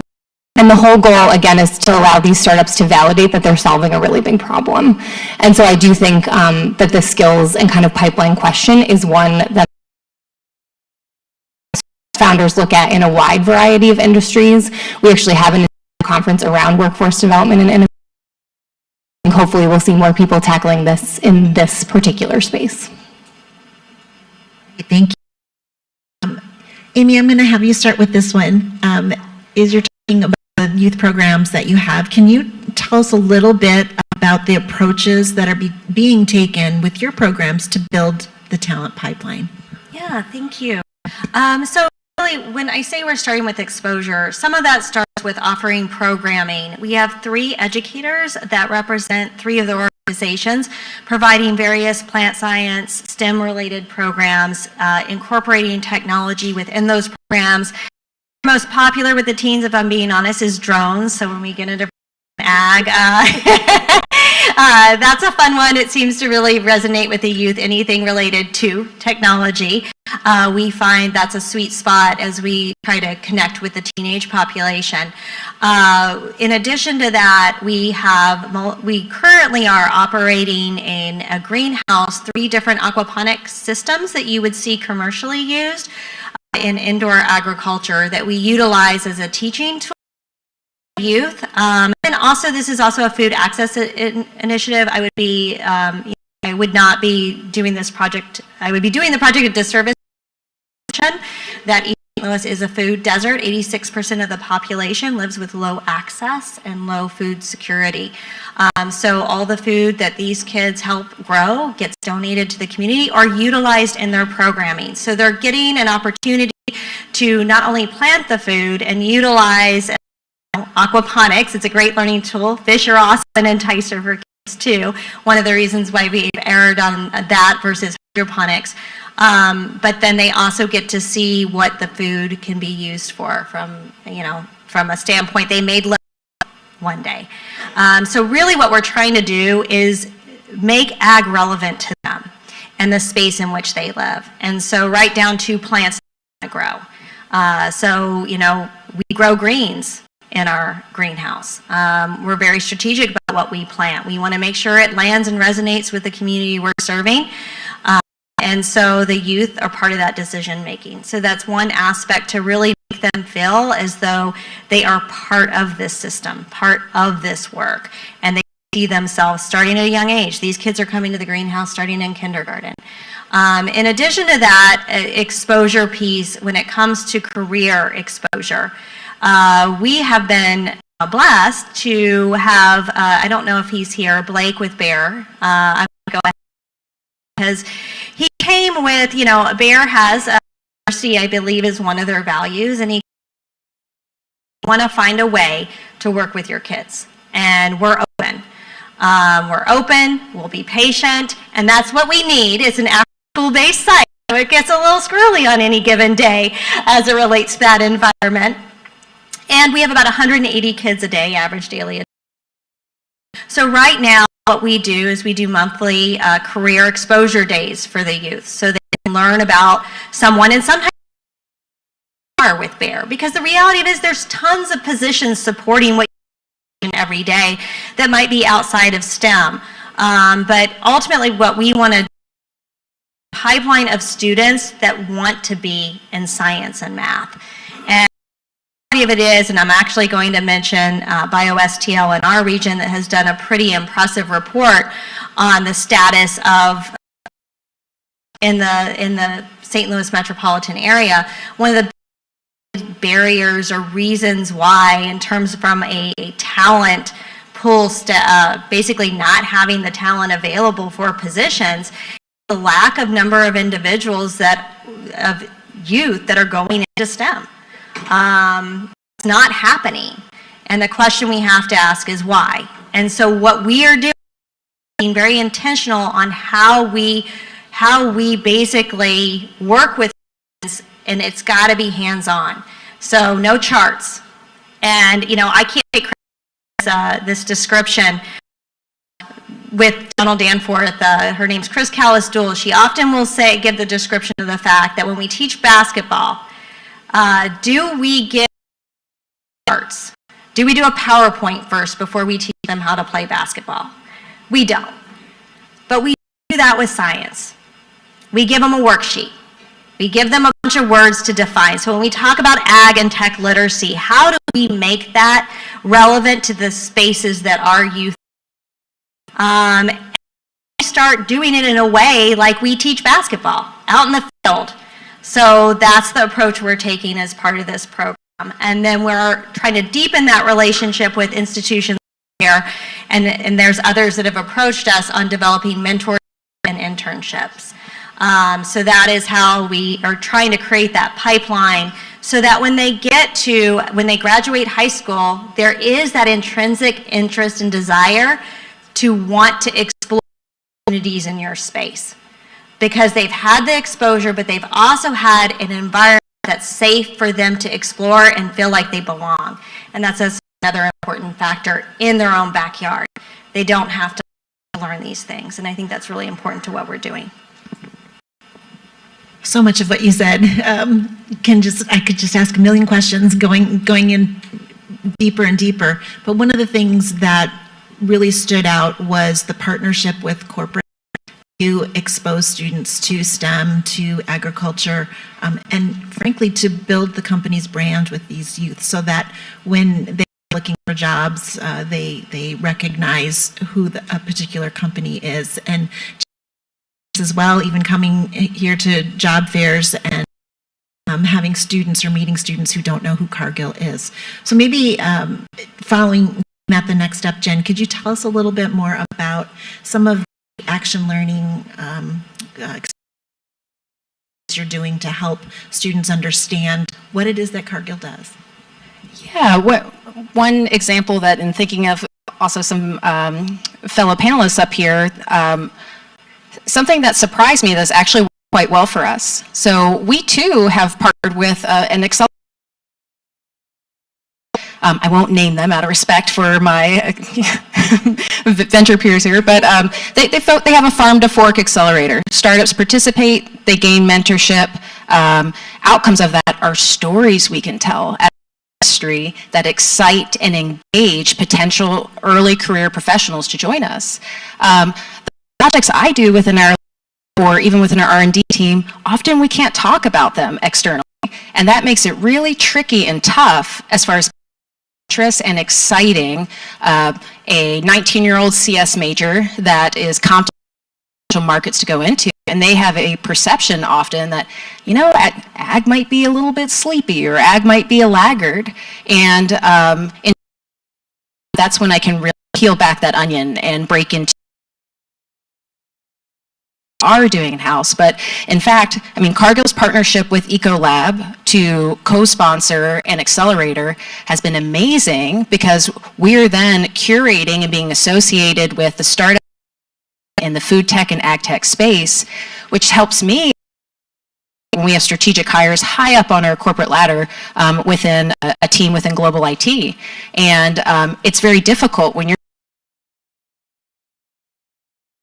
connected apparel or connected sleep or Samsung smart things and position Cargill as being the place to keep doing those things and have publicly referenceable programs through some of these partnerships is that candy that all of us as professionals in ag sometimes really need as far as being able to flip the switch in a CS major's mind about this is actually not only an industry that you can be fully engaged and excited to work in, but quite frankly, often, you know, chase those use cases that really matter as well. Laura, can you share what you're doing within your organization to build the talent pipeline? Yeah, absolutely. We know that the talent is what we really need, not tomorrow, but the 5 years, the 10 years from now. And the way we can start to do that is building on yours, is piquing that interest. You know, myself, I grew I'll call it ag adjacent, right? I didn't grow up on a farm, but I had a cornfield in the backyard. My grandparents had farms. I rode in tractors with my uncle. I climbed in the hay barn with my cousins. And when it came time for me to look for a career in a particular location near Chicago, looking at CNH was just obvious for me.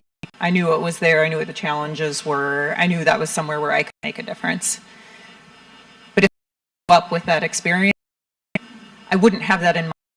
Be natural for me to look for those jobs. So if we start to place some of these challenges to the interest of early education, to get them thinking problems in front of them in an ag flip, that can start to build some of that ag we need in this space. My favorite challenges to think about that's global, but it also pains the ag industry a little bit, is the natural shift in tectonic plates. Familiar with this from a GPS perspective, the tectonic plates can shift 5 every year. The repeatability from a field boundary, from a guidance line perspective, you might year to year if your plates shifted, you know, 0.5 inches, this 10 years from now, and how much that could have shifted. This is a lot of why for the year-over-year repetition, guarantee that your line last year will for you this year. These are real problems. When you think about it from a perspective, can really start to build some of that intuition, can start to get these people thinking about it in a different way. And I think that's one of the best ways we can start to build this pipeline. Yeah, and I think I'll follow up a little bit on that, given that this is AgTech Week. Center for Digital Agriculture, a one-day conference that you can sign up for and get some additional knowledge and skills. So there's still, if you want to participate online, you can register for that conference. So Laura, you talked about the importance of developing what we call what you referred to as the agricultural acumen, right, with new hires. And can you share a little bit more about what your organization is doing to develop individuals that haven't been exposed to it as they were growing up or in their careers to date? Customers at the end of the day need to have profitability on their farms. We know that, anybody knows that. That's pretty easy, right? But to build up that ag acumen and determine what factors we can change to make the customers more profitable is really focus on developing your employees. the way that they talk with a customer, the way that they try to understand what that full customer experience is, that will give them the intuition. So when they head out to a farm, they're trained on how to talk to a customer in a way that's not leading. If we go out there and we say, hey, we just launched this really cool new feature for your tractor, what do you think about it? Okay, that's fine. And you'll get some feedback on what that feature was. And it could also be that they just made up something because they hadn't thought about it yet. And you just observe, you watch, you see if they used the feature, you see how they interact with the feature, see what that changes for them on the back end. That's where you can really start to understand the core of the problem. Every farm is unique. I think it was mentioned earlier today. It could be a soil condition type of farm is unique. So if you start to understand some of that intuition, some of the core for all to develop some of those solutions that really cross customers by just observing, watching, by learning how to interact with the customers, and that's how I think we can really build up that acumen. Yeah, and I think it was referenced earlier in the day today about the importance of actually going in the field and having that firsthand experience. So we're hearing that theme multiple times today. Jen, you also mentioned some changes or opportunities that actually arose through the pandemic. There was lots of negatives, but there were some positives. Can you share with us a little bit about how that impacted Cargill? Sure. One example that I thought was kind of interesting, there might be programs or initiatives you have in your companies that if repositioned another way, they could actually be that special sauce that unlocks that cross-disciplinary training for your tech professionals to learn more about ag. Here's a tangible example. Protein in North America was opening a brand new sparkly facility in the Tennessee market. They knew lots of customers and partners and employees want to come and tour that facility. What did they do? They came up with a virtual version of it as well. Now, that initially was a one-off of a couple of video content and a nice, engaging digital experience to provide the way to call out key points of interest on that particular tour. But when I rewind 3 years ago, around the timing of this conference, the pandemic hit. All of a sudden, there was heightened on making sure that we are aligning with some of our, of course, like safety standards, and that truly having foot traffic on a lot of those floors just was not something that was in the game plan during that time period. Well, this team actually flipped that one virtual tour into a virtual tour platform and going through Cargill Pro facilities in North America. So that way, at this point in time, I think we're up to about 12 facilities in North America, and there's a Why here? Why is this relevant to the conversation? Yes, there's benefit as far as customers and on the globe. What they found, and what even one of my student prototype teams benefited from, when you work on a project and you are just looking at data and tables or spreadsheets, points and digits, it's really hard for it to be real. If and to see the facility, to meet the employees, to walk the space, but that's not feasible given budgets and timelines. So for us, even within our team working on a demand planning dashboard, we were actually able to tour virtually that specific facility that the professionals we were serving work out of, and the terms came to life. They went from acronyms and vocab we didn't as being, the digital moving forward with a little bit more empathy as to really what were those processes, equipment, professionals, and the hardships as to what it's like in that particular location. So does everybody have budget to create a virtual tour platform today?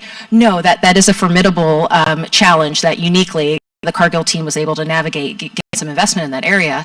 However, they're even doing tours within your team today. Also a digital peer on a team for that light bulb moment to go off. So there might be some great wins as far as repurposing already things you're doing for training for one audience, open a door or have a light bulb moment for other professionals within your group. So, accessibility of training as well as different training styles, right? Things work differently for different folks. Amy, can you maybe share with us a little bit of the differences that you've observed in some of the training or youth versus some of the training opportunities that we've mean, youth's a whole nother ballgame, right? Although there are similarities as well. At the end of the day, adults are different. We learn in different ways, whether you're an adult or you're a child, and you have to adapt as someone who's training. If you're going to be effective, you're going to have to adapt your methods. One of the things we did see, I know that everyone talks about COVID, right? And the virtual platform that the world found themselves in. I would say we had communities left behind in East St. Louis because families in communities such as this do have the same access to virtual platforms that say, in many ways, in public health, it's often saying that health is summarized in a zip code. The same goes for economic opportunities and education. And in, whether I understand that there's always an opportunity in this country, right, to that's the American dream, right? Live the American dream. But I will say what COVID highlighted is that for many folks, the American dream's a lot harder to achieve, and that's the youth that we're targeting for our project. Virtual, while it is a platform and we explore hybrid ways, in person is better because we have to think about accessibility and then also think about COVID. For many of us, myself included, I was working for the university at the time. They allowed me to work from home. I will say that the people in East St. Louis are on the front lines of low-income service jobs. They didn't get to work from home, which means there was no one at home to help their child turn on the computer and figure out how to log into Google Classroom.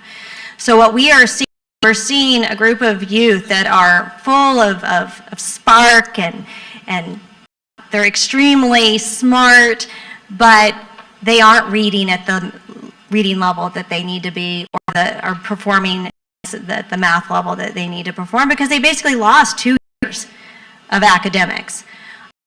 So there's different learners in youth in just like adults, but then there's also challenges and barriers to ability for youth specifically that can have long-term consequences. And I think we're seeing that play out in many communities like East St. Louis across the country.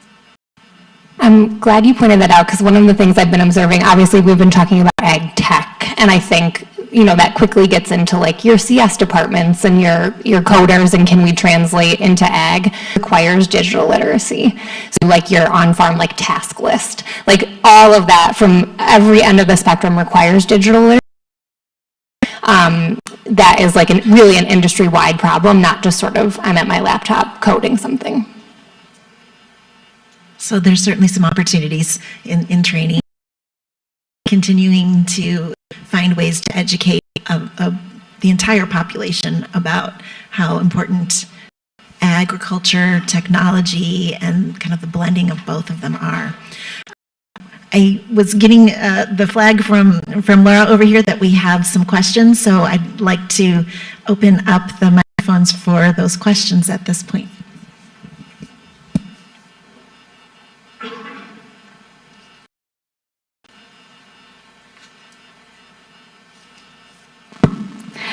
So you mentioned COVID. Question is, how did trends during COVID, such as cottagecore and farmers markets, impact new talent in ag tech? As you seek out jobs to address climate change, how do you look to engage new talent as things like regenerative ag become recognized as outlets to take climate action?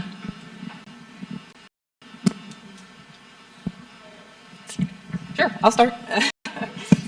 So the biggest change in COVID to me from a workforce perspective was the ability to work from home. I mean, we know, especially with some of the interest for people growing up and the younger generations, they want to work for that noble cause. They want to do something that makes a difference. They want to do something for the environment. Being able to say, I help feed a growing population can be one of those noble causes. We can easily get people to rally behind that. And one of the ways that we've found or we've adjusted during COVID is allowing more of those remote of those hybrid positions. we all know there's a big tech industry out in California. Well, we now have people that have come from some of the high-tech companies that chose to stay in California because that's where their spouses' jobs were, that's where their friends were, that's where their family was. So COVID's allowed us to now group more people in from that remote environment that has allowed us to, but people who are really passionate about working for that noble cause, that helps us a lot from a perspective. Great. Did anyone comment? No. Okay. Other questions? So the question is, where is the demand for workforce training in your companies? What kind of training? Is it certificates? Is it, advanced degrees? Is it, online short courses? What are their different ways of training that you're offering or that people are seeking? That is not an area of my expertise within the organization that I serve. So, but what I would say is maybe reskilling the employees that are currently within the organization. The amount of online Degreed is a tool that we leverage internally, and the ability as a practitioner, no matter what part of the company that you're within, to chase the path to be able to learn about how to visualize data or how to leverage some of these Tableau tools to gain insights faster and better about the organization is something that has been amplified, and that there are strategic objectives to make sure it doesn't matter your role, but we should all have certain working knowledge in those areas. So I think in turn, the LinkedIn learning within organizations for us has been something amplified right now to cross-train and reskill a lot of our professionals. Well, I can answer more generally. So Generator has actually a partnership with Microsoft around LinkedIn Learning. So we run a digital skills accelerator for individuals around the country. 15 different regions, about 1,500 people have graduated from that. And it did start during COVID with exactly the folks you were talking about who no ability to work remotely. And this was sort of Microsoft's way of enabling them to acquire new digital skills so they could have more choices. So one of the things from the corporate perspective, and I'm interested if this resonates with you two, is internal upskilling. Cybersecurity is actually a big one. There are, obviously very talented folks on the developer side, but they don't have that sort of cybersecurity fluency or skill set. Web3 kind of blockchain is another one. And so the combination of sort of more those generic LinkedIn learning courses all the way from customer service to project management to graphic design to preparing for the CompTIA exam, but then very within those corporations going deeper on some of those technical skills.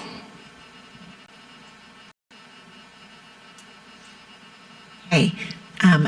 Questions? Otherwise, I think we're at time. We're going to wrap things up. I'm going to thank the panel for all of your great insights. I know there's a lot more depth that we could keep going and discuss more strategies to continue to develop a pipeline of AgTech talent. And I know you're all here today, so if you have specific questions that you want to follow up with any of our panelists today, please do so. They're phenomenal in their fields, and we are really thankful that you are here sharing your knowledge. So thank you.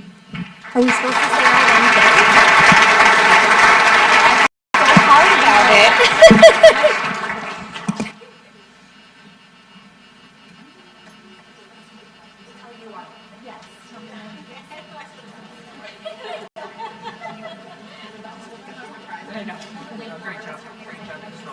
Oh, no, you guys were great.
All right, friends. We're going to move on to our second prize presentation of the day. If you can all take your seats.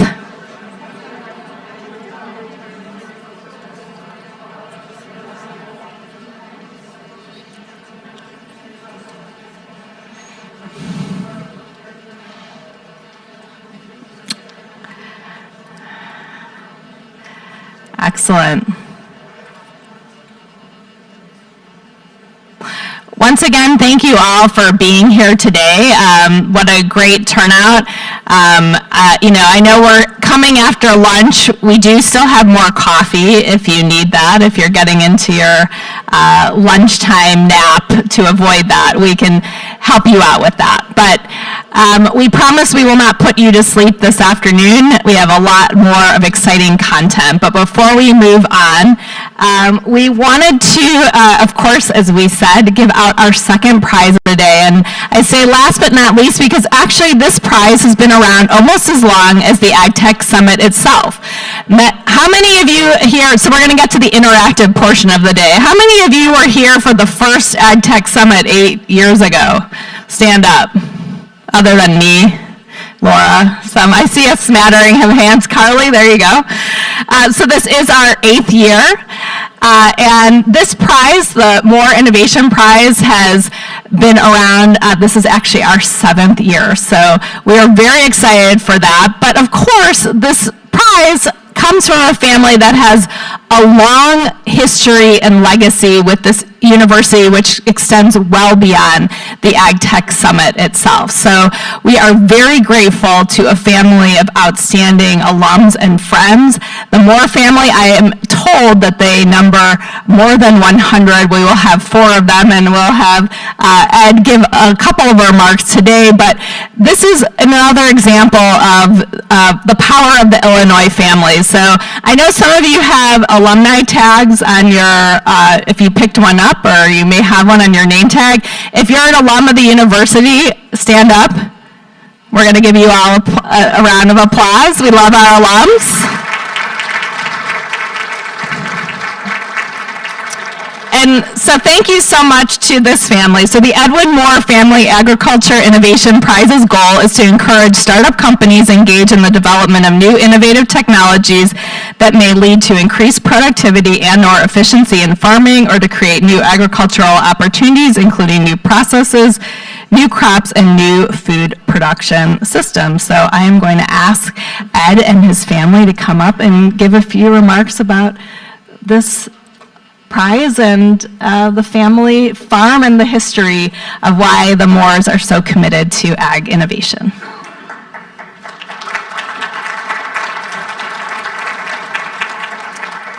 Thank you very much, Laura. That was an excellent introduction. Thank you. Appreciate it. Thanks. And I brought a few family members along this year. So Brother Jeff, who is a professor, retired professor, I guess I should say, in chemistry and former director of the Beckman Institute, and Penny, who is a dentist from the dental side of things more. And then our daughter, Lynn, on the very end, is a teacher.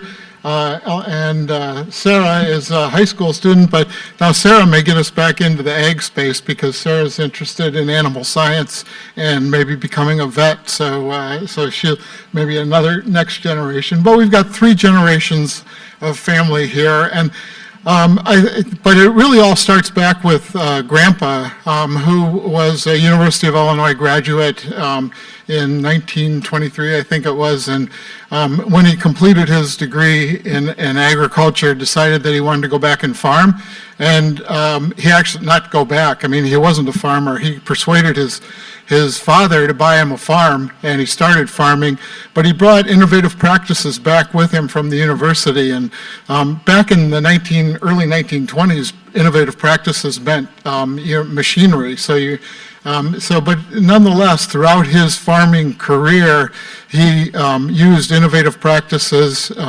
and really changed the way that farming was being done back then for himself, but also for the neighbors in the area, and brought a lot of innovation And he instilled that same innovative spirit into our father, and then also into my uncle, our uncle who went back into farming also, and our brother, one brother who's not here, who started off, well, two brothers really started farming, but then created a startup company, my one brother, in farm software, and that was in the 1980s when software really wasn't something that was used extensively, especially in farming and agriculture. So innovation has been something that it's been instilled with us from the very beginning, and so we wanted to create this award that would help to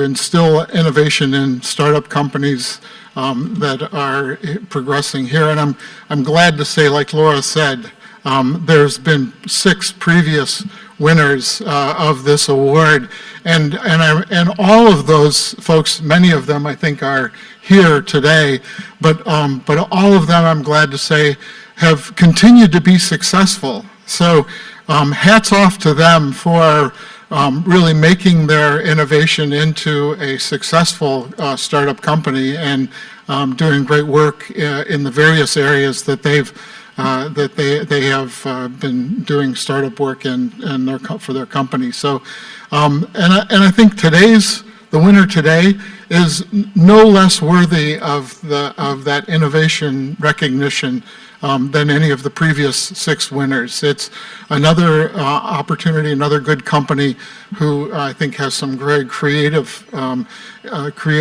very innovative practices that they'll be bringing as well. So I'm very glad that we've been able to participate, and look forward to not just today but in the future. So thanks very much, and appreciate the opportunity to participate. Did I leave anything out, guys? So without further ado, so it is our distinct honor to present the 2023 More Innovation Prize to Farmers Risk. Farmers Risk is, and if Eric can come up here, Farmers Risk is an early stage startup based at Enterprise Works focused on helping farmers improve their risk management. They do this by building tools to help farmers more effectively market their grain, buy crop insurance, hedge their crops, and improve their overall revenue decision making. In a nutshell, Farmers Risk builds tools for farmers to understand, manage, and execute their risk management strategies around turning a crop into cash. So congratulations. Co-founder Eric Barnard joins us, a member of his team, so congratulations.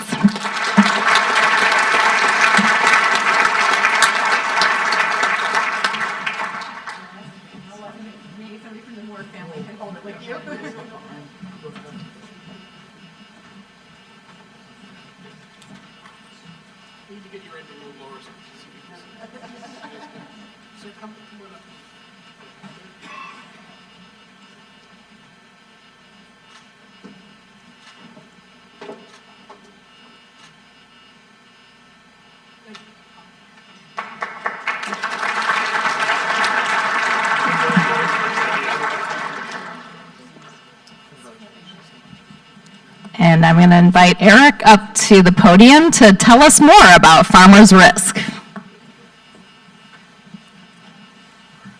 Well, thank you. Thank you so much to the Moore family. Thank you, Laura, for the introduction. So just to start off a little bit here, Dakota, my partner, he can't be here with us today, but he's here with us in spirit, and his thanks, he wanted me to pass that along as well. But you mentioned, how long ago that the AgTech Summit was started, 8 years, and I remember sitting in some of those very early ones, watching this exact moment with companies like EarthSense and Telltale, and I just remember thinking, man, that right there is what I would love to be able to be a part of someday. And here we are, 7 years later, and we've got that opportunity. But for those here that don't know exactly what Farmers Risk is or what we're doing, we are trying to solve a problem that is very deeply personal to Dakota and myself. We both are very active on our family grain operations, and throughout our lifetime, the biggest problem that we saw was not in the growing of the crops, the agronomy decisions, the trying to manage costs. Those were all things that our families honestly seem pretty adept at. It was the marketing decisions. It was the turning that crop every year into cash in the bank. There was nothing that brought more stress, more ups and downs to our family, and it was something that left a very tangible impact on us growing up. I mean, through the 90s, there was definitely some very, very big ups and downs. And so as we got into, later on in our lifetimes, then we saw some opportunities that, hey, we think we can bring software into this space. There's so much that's being done today to focus on those agronomic and cost management decisions. There's so many great companies, many of them that you saw earlier today and will see throughout the day, that are trying to make the growing of a stalk of corn or a pod of soybeans as efficient and predictable as possible, and that is great. But we also think there needs to be as much focus on how do you turn that crop then into dollars that can make the family farm, the business, long-term profitable and sustainable. And so we're trying to tackle that with software that looks at not just your cash sales, your forward contracting decisions, but also your hedging decisions. How do you lock in a price, not just for this year, but for 1 year, 2 years, 3 years out? No farmer also would say that their marketing decisions are made just based upon posted cash prices or the futures markets. They're also looking at insurance. Crop insurance is a pivotal factor into the decisions that go into what crop am I going to put in the ground, how much am I going to spend on putting that crop in the ground. And so we are also incorporating that into our tool to help farmers make better informed decisions before they even start purchasing inputs for each year. And so going forward, we're just super excited about the customers that we are able to work with today and the customers that we want to continue to open their eyes and their minds to what software can help them with their business. We know a couple of the farmers that we've talked to this past year, their biggest pain point is the amount of time spent trying to understand whether they will be profitable or not. And we think that our software can dramatically impact that for them. So I could go on, but I know we've got more things to see here today. So just appreciate your time, and thank you once again for the award. So thank you.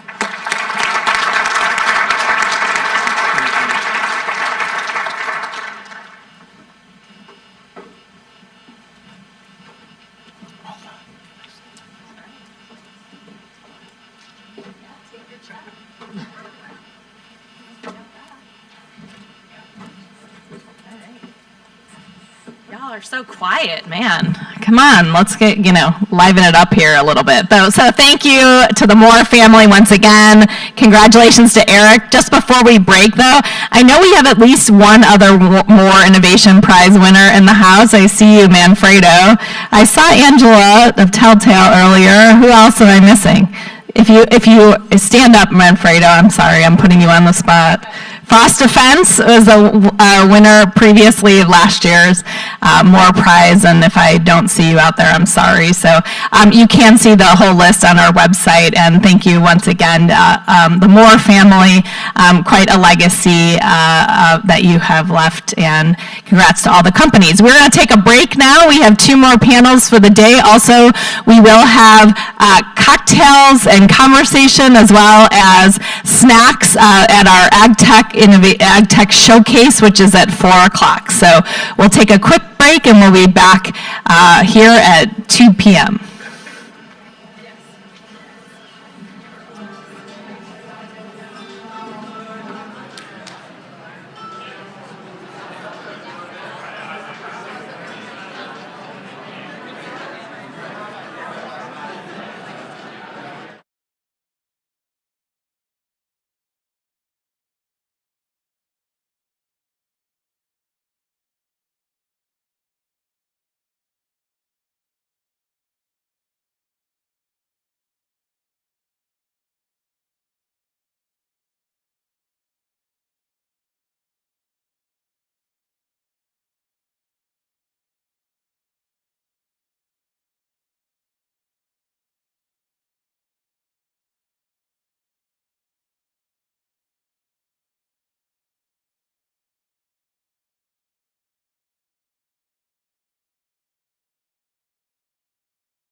try to bring you back together again.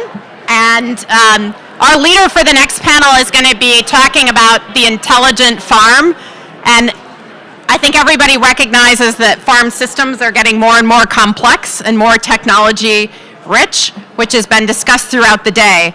Some of the companies that are building those technologies will be part of this discussion, and I think they'll provide great input to you. And we're going to be led by a moderator who is the Dean of the College of ACES, Herman Bolero.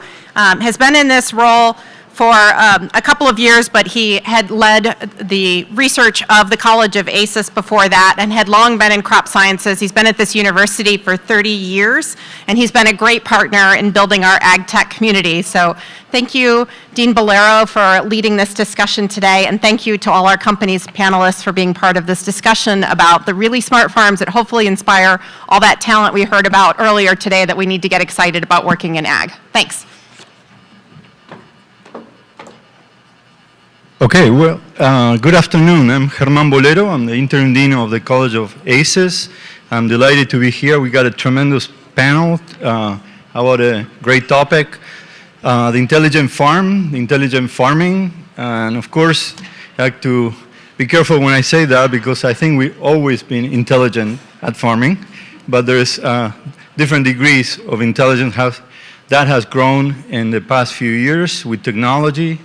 So we got a great panel today to discuss those.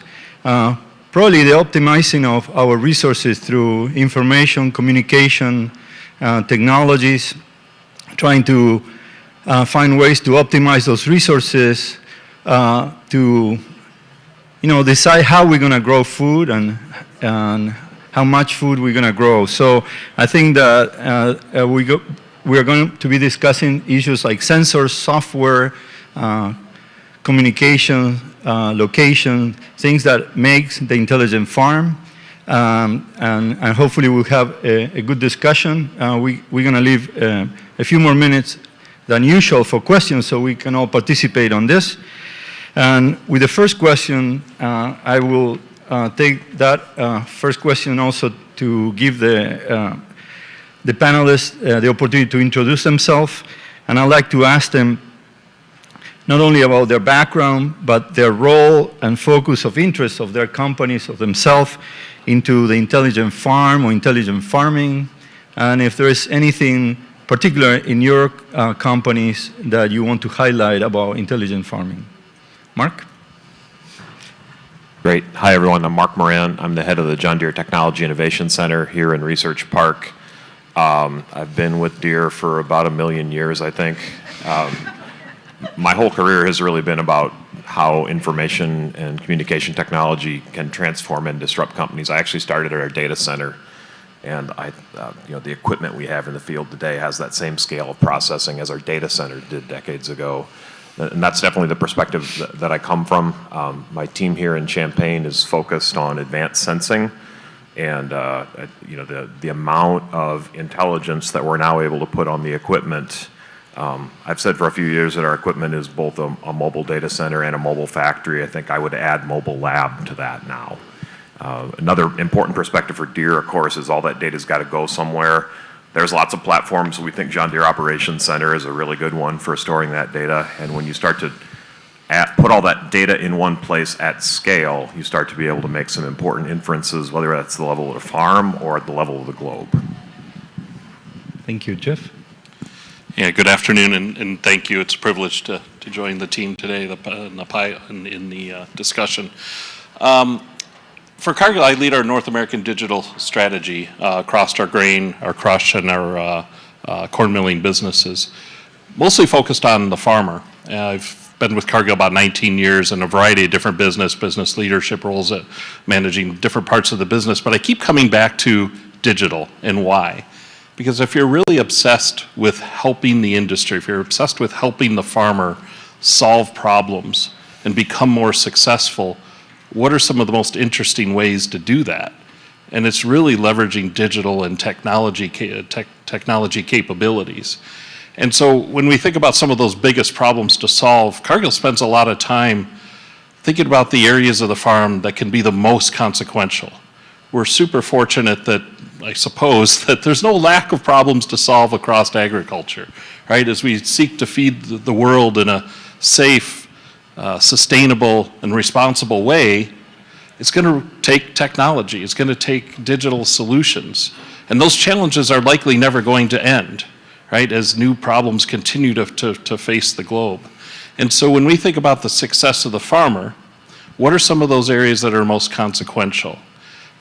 You know, it's been mentioned several times around profitability. I loved Eric's brief description of his organization that we just saw about 15 minutes ago, helping to influence farmer profitability, right? So how do we leverage data, right?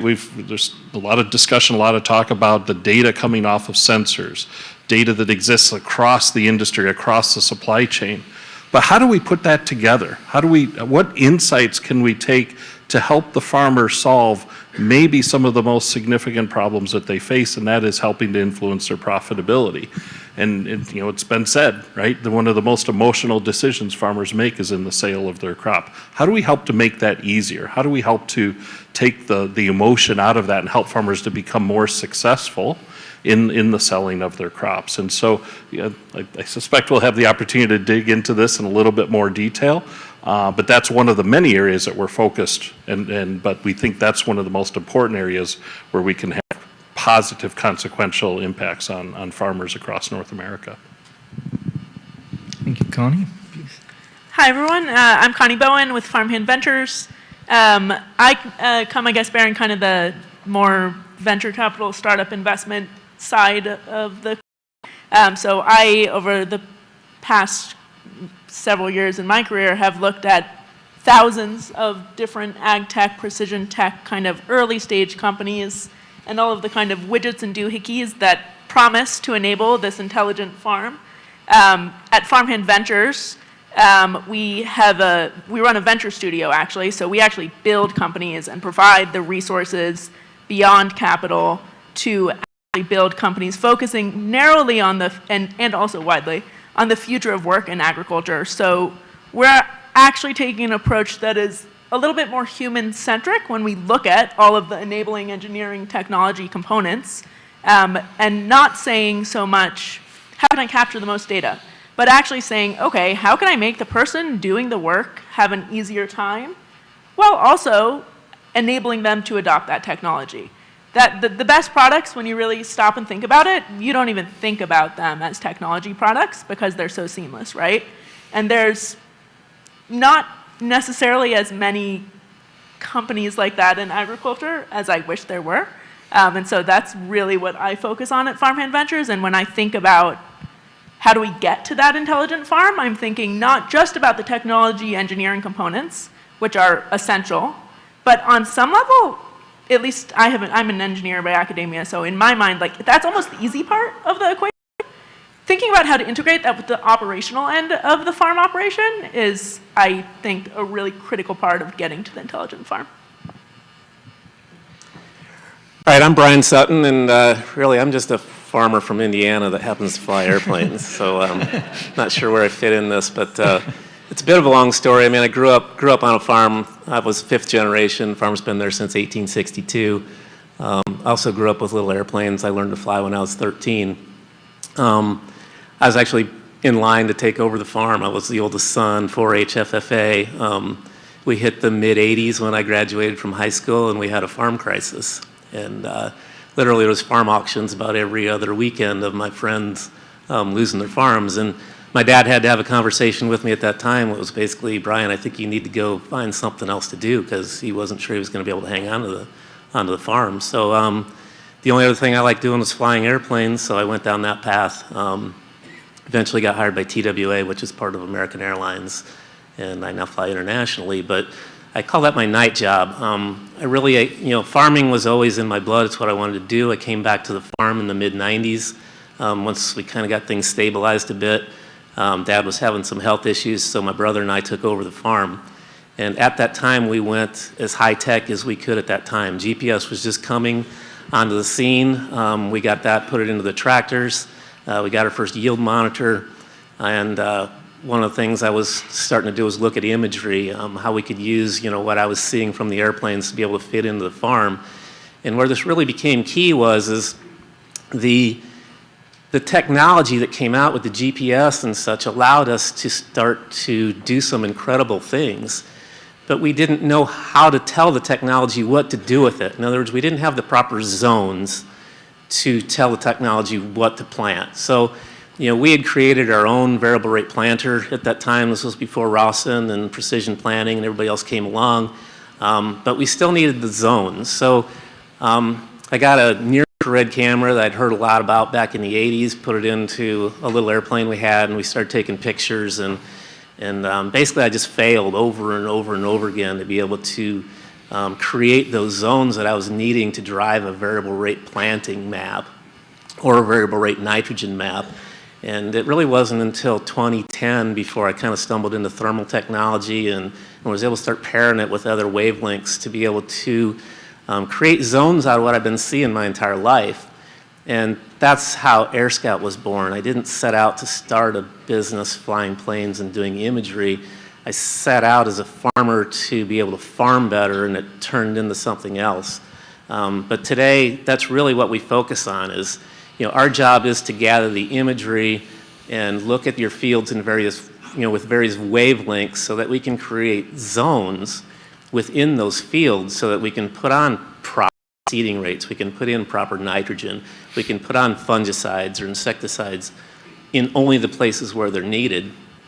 And, from an intelligent farm standpoint, I think that's really where we kind of, have to go. And as technology, you guys keep bringing us more and more gadgets, but when the rubber hits the road and we have to go out there and execute these things, we're going to need those zones. We still need to know what to do with those gadgets. So that's where we're at. Good. Thank you very much. So, Jeff, you touched on something that is key, which is the farmer.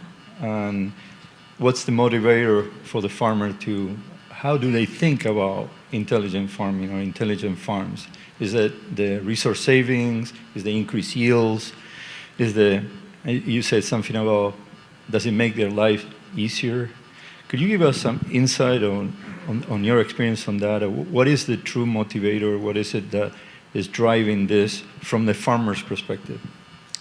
Yeah, I think you have to look across the breadth of what the farmer has to do, right? And the value drivers of an intelligent farmer are going to vary based on the practice at hand. As we think about the space of the farmer making selling decisions, right? Price times yield, right? So there's a lot that goes into yield. There's a lot of improvement opportunities, a lot of technology that can go in, a lot of changing of practices that can go into yield.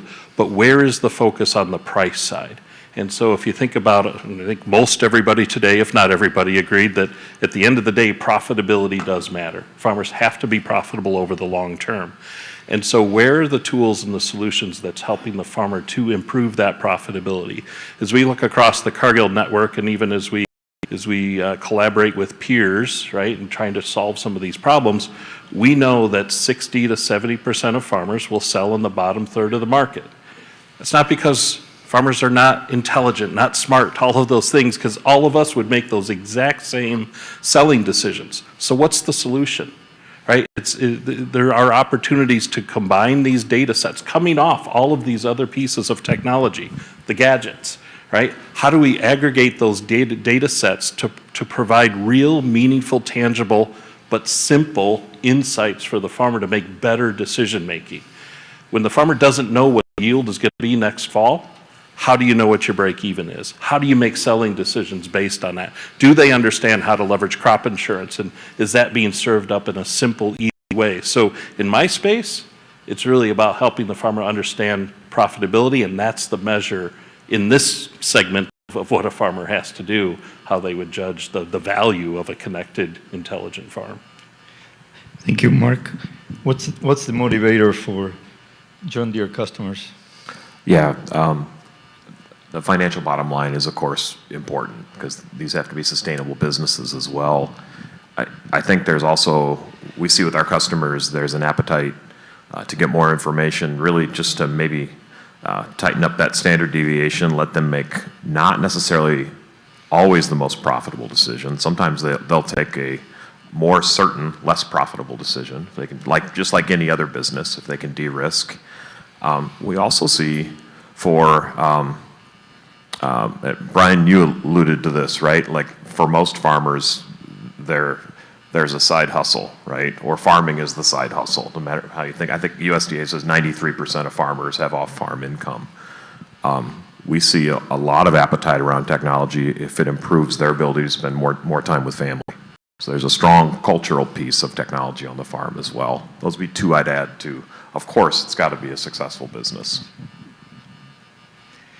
So, Brian, you mentioned something that caught my attention from the point of view of the abundance of these technologies. They're skyrocketing the number of digital technologies that a producer can adopt, right?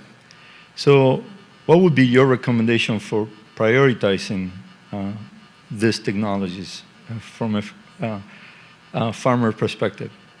How do you prioritize these technologies coming? Yeah, it gets tough because I always joke, I open my mail twice a month. And it's this big heap of sales junk that I have to sort through. And it's just, I mean, we are inundated as farmers with, gadgets, this, that, and the next thing. This will give you 2 bushel. This will give you 3 bushel. Let's do this. And it's nauseating, I guess, to try and sort through this stuff. And, as far as what'll work, what won't work, what'll work in combination with another. But for me, it's really, I kind of just try to dumb it down to its basics, and see where this is at. And give it that, kind of sniff test.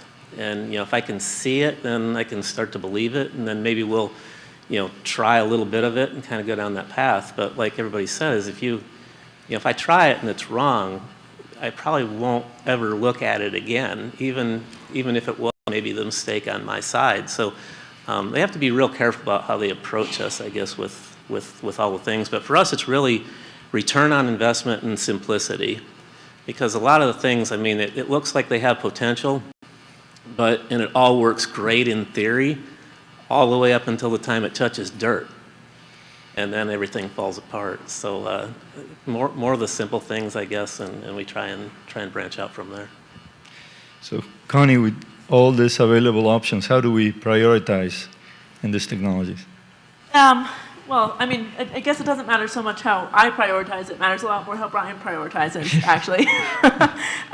So everyone is saying here profitability is the thing that matters, right? I think another point, though, that I want to note is farms tend to be our businesses first and foremost, therefore profitability matters. And also, behavioral economics plays a huge role in the way that people make decisions when they run businesses. And I find that in farming in particular, this can be even more true, where you've got emotional decision making. And so there's an opportunity for technology to help people realize that some of the decisions they're making within their operation might not be optimal. And also, the flip side of the adoption coin is you're going to adopt the things that solve your headaches almost more so than you're going to adopt the things that give you more money, make you more money. Because, and this is again where in the current environment, we have a major labor challenge. It's not going to get better. Could talk for a couple hours about that later if anyone wants to. But if that's true on farm operations, and that's something that most growers and folks have a headache around, then think about how your technology product helps solve that pain point.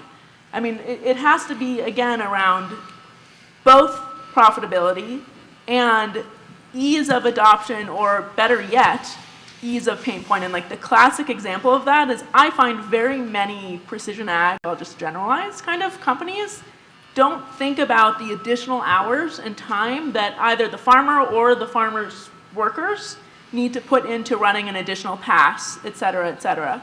And so I think maybe, Mark, I'm going to give you a layup here. But I think right now we're at an interesting point in time where automation and robotics and autonomy provide a very interesting opportunity to create products that solve problems from a behavioral standpoint, and that become the aggregator of the data to actually enable the intelligent farm in a way that, again, just like we all have our phones on here, we're all going to get ads now for tractors, right? That, you're not even it's totally worth it because it solves a problem for you and it's really useful. We need to have those kinds of products on farms that also, on the back end, we can have all the kind of data hounds figuring out how to create useful insights like Jeff talked about for marketing. Mark, do you want to add anything to that? Yeah, what she said.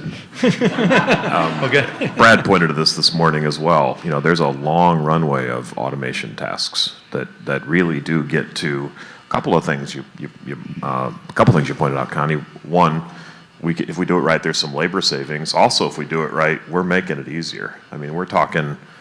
I don't know a better metaphor. You're talking fighter jet complexity in a combine cab or in a tractor. You know, and we are pushing the limits of human cognition.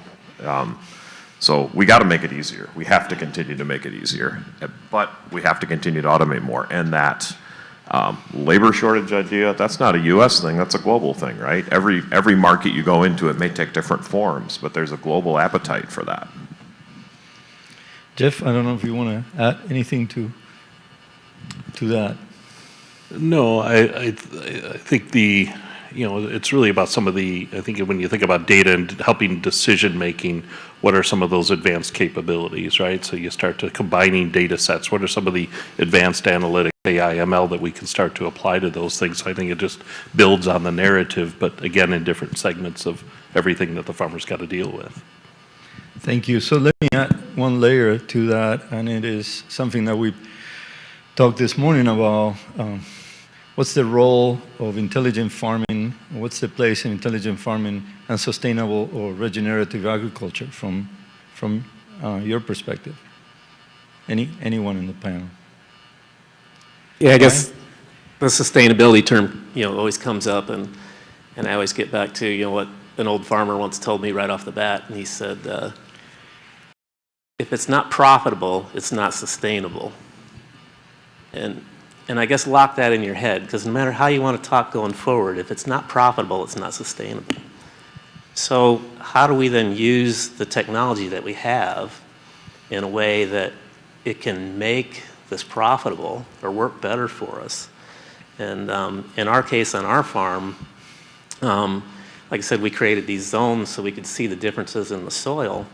And where that kind of played in the sustainability part is with our cover crops. It's extremely unique, like over our hillsides from being plowed for 100 years, we're farming the subsoil. And so what the kind of cover crop that we need over that hillside is entirely different than the cover crop we need down in the low ground where all that subsoil ran to. So now that we have the imagery and the zones and we can recognize this, we built a multi-product cover crop seeder so that we can go in and over those hillsides where we need to build organic matter, we put down pull from the grass box and put down a bunch of it. I mean, it's a biodiverse mix, but we put out a rate probably 2-3 times the rate of what you would normally do. But then when we get down into that low ground, we pull more out of the brassica box, and because we have a different goal as far as what we're doing with it. And that's enabled, I guess, more of a biodiverse kind of a field, within the farm, and we can get those cover crops to really do what we need them to do, therefore making it more profitable for us versus just putting the same thing out from one end of the field to the other, which, to be frank, will hurt me. And that gets back to, if it's not profitable, it's not sustainable. Mark, are there things that you could speak from your point of view on sustainability? At this point in the day, we can almost look back at every session and see how this idea of the intelligent farm touches each of them, right? Whether it's sustainable practices, whether it's carbon, even whether it's labor. In all those cases, technology is able to make a difference there. I'm very biased by the perspective I have. I lead an advanced sensing team, so of course for me it's all about what can we sense. And our little garage here in the research park, we spend a lot of time working on those issues. What can we sense that enables those farmers to make better real-time decisions that make their businesses better run, right? And that's where some of kind of the manufacturing paradigm comes from. It's this, how can we automate these things for you because we can sense them in real time and then act on it. So I think that's what I would add. Connie, do you want to add something on? Yeah, I mean, one point, and this was covered on kind of the carbon panel today, but like I'll double down on it. We still need measurement, recording, verification technologies. We've got some gaps in that space. I think water is next also in terms of commodification. I personally do a lot of work with specialty crops, more kind of California, and water's kind of a problem there. And so I think that's one opportunity. I think the second bit gets into land use change or practice change enablement, right? Again, taking a step back and saying, okay, if we want agriculture to be more sustainable, which we've already covered the profitability element that has to be true for landowners and farm operations in that context. But if we also maybe want to have a greater diversity of crops in the Midwest, maybe we want that, maybe we don't, but let's say we kind of do. We can't currently do that because people don't know how to do it. Depending on where we are geographically, we do not have the workforce to actually enable that. We don't have the kind of, right now we grow corn and beans on certain parts of land where we're not even making a profit off of those particular fields.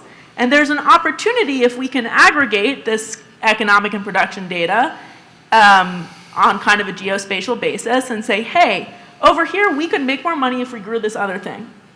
Just kind of actually just like what you're describing, Brian, but unfortunately I don't feel like everyone's doing what you're doing. And so if we can actually start to unlock those opportunities to really do things differently and have a clear, reasonable, economically viable pathway towards doing it, then maybe we can do it. But we can't if we don't have that. Thank you. Jeff, do you want to add to? Yeah, I think from the sustainability standpoint, as you think about particularly regenerative ag, the discussion this morning around carbon, right? Carbon credits, plant to cover crop, no-till, some of these kinds of things, verify it, those types of things. I think the industry understands that pretty well. There's a lot of technology, particularly on the measurement and verification side. I think we understand that. Where the real need for the connected, the intelligent farm is going to be as we get into some of these other low carbon intensity pathways. And that connectedness, again, taking off of sensors, segregation, what's in inventory, what are the specific traits, what's the production history, what were the production practices associated with that kernel of grain is going to matter, and we will require advancements in the connectedness of this intelligent farm to be able to deliver on some of those business models and value streams. Thank you. So, one more things on that theme. I think there's maybe a couple more ideas when you think about the intelligent farm. I think at one hand, there's kind of a back to the future back to the future sort of idea here where intelligence is going to enable a lot of things that maybe feel like farming a century ago, where the farmer really knew every plant and every square inch of their farm. We are going to get to plant level agriculture. It's a long runway. That's trillions of plants, but the technology is going to get us there, where every plant really is optimized, and we're making the set of decisions for that plant. Not all the technology exists, not all the science exists yet either, but that's the long-term journey of what we're headed towards. There's also a set of intelligent farm opportunities that are really superhuman, where the equipment is able to make decisions with a level of automation, with a level of speed and a level of, I'll say, intelligence that people just couldn't begin to do. As we start having equipment moving through fields and of course, I'm thinking of See and Spray, a Deere product that is one example, not the only one, but where you're going through the field at 10, 15 miles an hour and separating the difference between plants and weeds with just a couple of images, spraying the weeds, not spraying the plants. That's really hard. And there's no amount of human labor that's going to go do that. So that's not just replacing labor. That's an entirely different Pareto front that technology can take us to. thank you. So we had a panel on workforce development and AgTech, right? And my question to you, Connie, to start, is like, what kind of what kind of employee you're looking for? What kind of training? What kind of how do we prepare them for you, for your companies, for all of you, but also for going into intelligent farming? Yeah, I mean, I think a lot of this was covered in the panel before, and I don't want to be repetitive, I want to be additive. So I think on the startup front, I invest in a lot of robotics companies and work with a lot of, robotics companies, often collaborative robotics. And so by collaborative, I mean, it's very difficult to fully displace people, particularly in the complex, like row crops, we're so much more sophisticated than we are generally speaking in specialty crops, so like fruit and veg. And I also have spent time managing specialty crop farmland, and like I can tell you why one property has organic hazelnuts, but one never will, because that corner is really wet and we're gonna wanna have to spray, it's gonna be weedy over there. And so like understanding so having fully automated systems to harvest everything is way, way out there.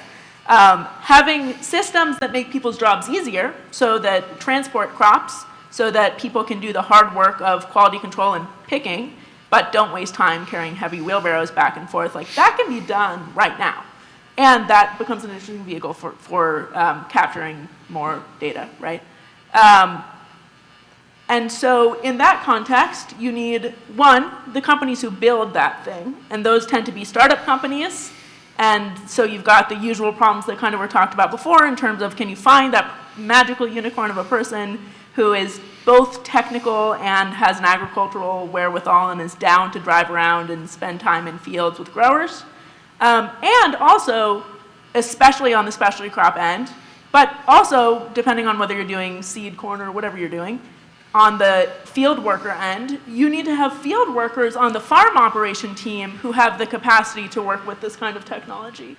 And so, and usually also there's language barrier issues because a vast majority of our farm workforce is Mexican American in the US. And so that's another really big gap. So you need to have people who are down to do the work with folks who can speak different languages, can work with folks who might not be literate.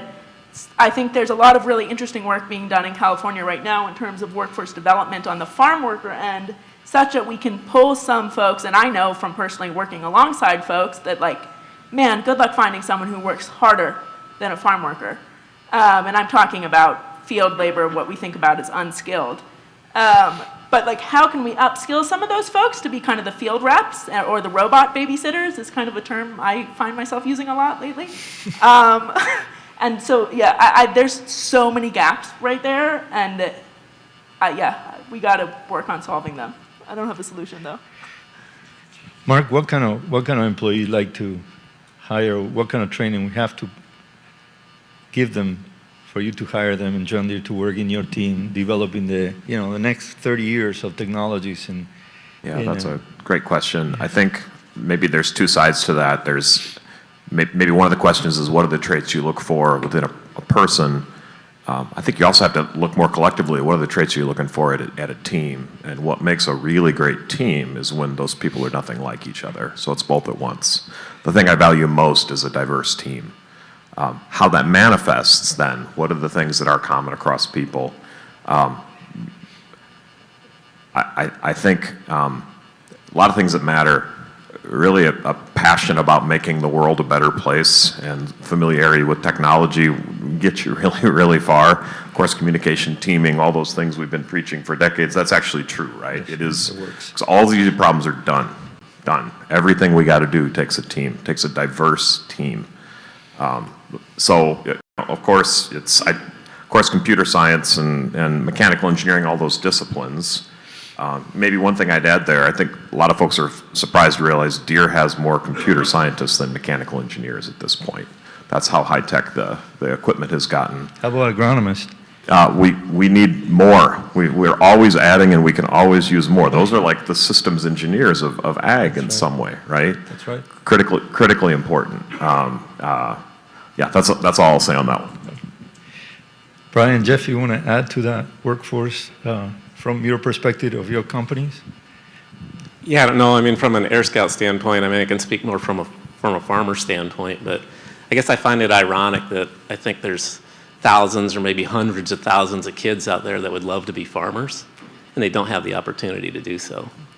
You know, it's, oh, go find another job, and then you can come back and maybe do this. And the problem is we broke the business model of the family farm a long time ago, and you know, now we have to figure out how do we put that back together if that's what we really want. And I did it with my son. He's 25 now. He took over the cattle operation, and as kind of an experiment, I'm like, all right, can there be a small farmer and actually make a living, you know, that way? And so I took him, you know, kind of down or guided him down the organic path and raising Wagyu beef cattle. And it has legs. I mean, it will actually work, and I think I could duplicate this in as many ways as we wanted to, but it doesn't look like a production ag farm like what we're used to seeing today. I'd maybe bring a different lens from the commercial side of the business. I'm incredibly fortunate to have some fantastic peers like Jen that we heard from earlier on the technical side. But the commercial side, you know, what we look for are folks that have the capability to really understand the customer, and how do we really uncover those pain points, the friction points, the unmet needs? What are the pain points and the opportunities, and how do we go about solving those problems? So then how do we engage with our technical partners, right, to solve for those? Because how many times have we seen a technical solution in search of a problem to solve? That's a little upside down, right? And so how do we prevent those types of occurrences? And it really starts with understanding the audience that you serve and what are those pain points and what's the problem you're really trying to solve. That's the skill set we look for. I'm going back to you. Push back on Jeff a little bit there as an engineer. I don't know if Henry Ford ever actually said it, but you know, if I'd asked them what they wanted, they'd have said faster horses. Like, tech push isn't all bad, there's just a way to do it, and I think that's what you're pointing to. There's never too soon to start getting customer feedback, never too soon. And how you do that's important, but man, don't be against tech advancement at AgTech Day. Fully agree, and that's good debate, good discussion.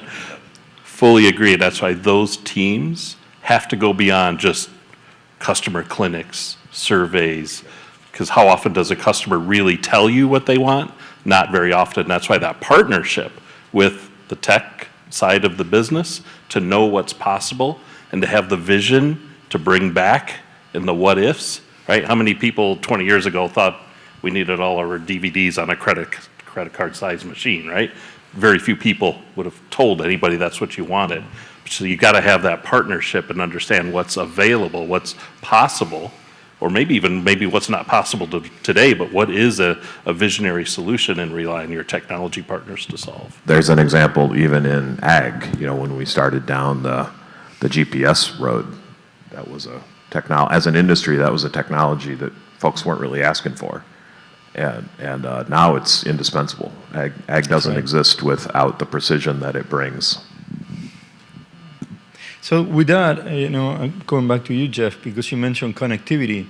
I was wondering if the panel can talk to us about what are the barriers that you see in intelligent farming. Are there tangible barriers to get into intelligent farming, to the adoption of this rapid development technologies that are coming? Yeah, I think there's two that immediately come to mind. One is, you know, in areas that requires collaboration across the industry, right? And in some cases it could be from direct competitors, right? So in places that's unnatural or inconvenient, or maybe even in conflict, right, culturally with different organizations. And so as you think about, again, as the benefit to the industry, where do data sets need to be combined, right? Not to share across organizations, but to aggregate for customers. That's one area. I think another is just in the simplicity, right? Farmers will absolutely adopt technology when it creates value for them.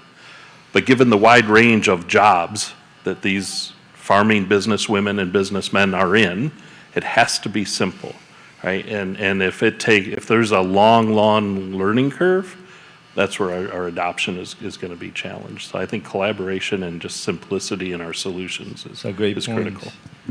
Connie, from your perspective, what are tangible barriers that for adoption? There's a bunch. I'll do two. I'll build on the connectivity. I'll call it interoperability, maybe, because I think the data interoperability challenge is one that I've lost sleep on, actually. There's a lot of interesting work, like Linux Foundation is doing some cool stuff with AgStack. There's a lot of work happening in silos on interoperability, which is pretty ironic. And like also, and at the same time, man, if I had a penny for every startup that pitches me saying they're going to be the unifying platform or like the app store for startups, that's a really complicated thing to do. So interoperability, tied to interoperability inherently is data usage and an or ownership, which I think is a bit of a fallacy. But data usage agreements and literacy for farmers so that we can have kind of a clear understanding of who can do what with different data such that we can get to the interoperability. And then secondly, as I guess the financy kind of part of the tech stack here, I think we've got a challenge where venture capital is not matched super well with a lot of the solutions that are needed for agriculture. The average exit last year in AgTech was 118 million. In venture capital, generally, you're seeking out companies that can return your fund. Most VC firms take an approach of, I'm going to get a little sliver of $1 billion plus company, and that's going to return my fund. There aren't that many billion-dollar companies in our industry. Most exits happen via M&A. And so I think that we need to be pretty creative on the early stage corporate external kind of technology innovation side, so startups. We need to be a bit more creative about how we're financing and resourcing those companies because the traditional venture capital model has limitations in our field. Thank you. Brian, there are limitations in yeah, I guess, your company. I mean, barriers, it's kind of like this, you know, it's like, why is so much tillage going on? You know, why? There's a lot of things that we can do. You know, why hasn't, you know, no-till been adopted? It's been out for, I don't know, 30, 40 years since it came along. You know, so what is the barrier? And it really kind of gets back to trust. And then, of course, the investment in time and money into that ground to make these things work. And this is going to be the same thing with carbon and cover crops. Is, you know, we've been doing this a long time. And maybe on really high organic matter soils, you can just jump right into that and not see a yield hit and not have any costs associated with that. But my experience has been that's not so. Now, I can take a piece of land and I can turn it into no-till, but it's going to take me probably 3, 4, 5 years before I'll see the return for doing that.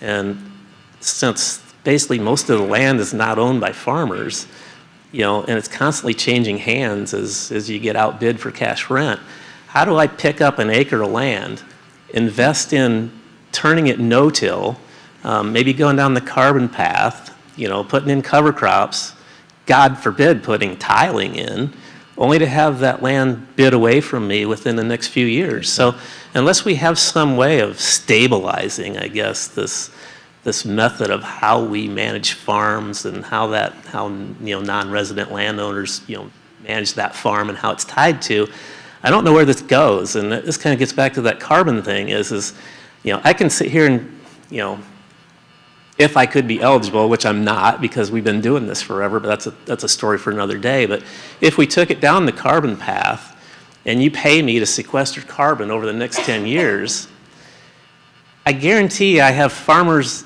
in the county that are looking at it going, yeah, Brian just took that ground and he made it no-till and he's got all this carbon sequestered. I can outbid him by $100 an acre, take that land this year and moldboard plow it and basically just light it on fire because the mineralization of taking a field out of no-till, out of cover crop is incredible. And you'll get a huge yield burst for that 1 year.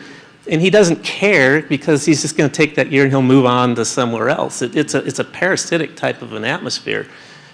And I don't know how to fix that, but this carbon thing, we're going to need to if we expect this to work, because you can't have us all sequestering the carbon only to have the next guy come in and basically turn it loose. Mark, you want to add to that? Yeah, agreeing with all the things my colleague said. One, I don't think I heard mentioned, we talked about connectivity in an interoperability kind of way, but just cell connectivity, Yeah, cell connectivity, right. is a big barrier towards, that's that next leg for really fully enabling kind of outdoor manufacturing is being able to get that data back in, not real time in a computer science sort of way, but in a more real time way. Well, thank you very much. Now we have, I think, time for questions, and I hope we have a few. So, and anyone can come to the microphones too, right? Yes, anyone Okay. can come to the microphones. We have several that were submitted online.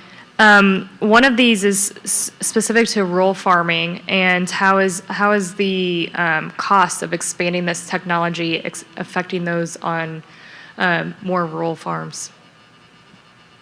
Or if anyone can speak to that. I don't understand the question. Rural farming, what's the? Okay, let's. Is enough being done to build intelligent farm solutions that have interoperability? And are there any standards that you see emerging? I mean, I feel like Mark chime in after me, but I mentioned like, yes, there are. Ag Launch is a farmer network in the Mid-South region based in Memphis. I used to work with them, full disclosure, bias, but we built a data commons, which is kind of like a data cooperative based on an ontological system that incorporates a better known, better funded effort by Linux Foundation called AgStack. You can look it up. It's all open source. It's a cool initiative. If you're an engineer, get involved, honestly. It's really interesting. Ontological basically means it's kind of like coding, translation, thesaurus kind of things, so that you can make information from one data set talk to the other. There's a couple examples. There are lots of standards, and that's a funny statement, right? It is messy.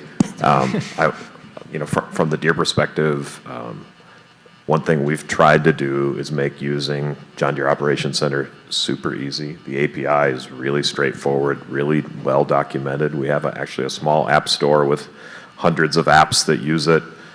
It's not the only solution, but what we've heard from our customers is keep making that easier for us to put more and more of our data in there. So that's one approach. We try to make getting data, if it's your data, it's your data. It's not ours. We're just the stewards of your data. You want to take it somewhere else, we have tools to make that easier. If you want to get other data in there, we try to make that as easy as we can. Ag has really benefited from, compared to some other industries, we've been fairly unregulated, and we don't really want to change that, so we should go figure this out ourselves. At the same time, it's so complex, it's so mature, there's so many players, we're probably going to have to tolerate just shipping data around in multiple standards for a good long while. We got a question. Yes. Thank you for this great discussion. I have a quick question. So with intelligent farming and farms being more and more connected, one of the big things is the cybersecurity aspect. So is it a risk that would deter farmers from using these solutions? And if yes, how do you address that? Great question. Anyone?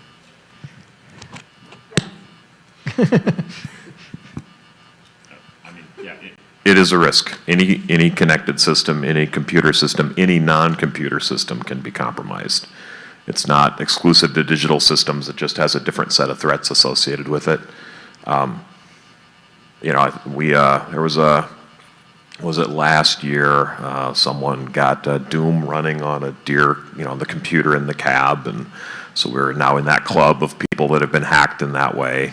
That took physical access, and if you're sitting in the cab with physical access, you can do things because it's a computer. How do we solve that? Every one of us that has connected systems, it's a place we continue to invest. For us, we actually do a cyber challenge with students every summer where we invite them to come give it their best shot, and they learn some great skills, and we learn some things from them. And I think lots of industries have moved to a more, I want to say, open posture about acknowledging that those risks exist. It's a problem that's not going to go away. It's just not. So we have to keep doing better at it. The thing I would add on that, like from a that's an even bigger risk from a startup perspective, because generally speaking, early stage companies, till they've raised like more than 10 million and get like a corporate on their board, do not have good governance policies in place around cybersecurity and whatnot.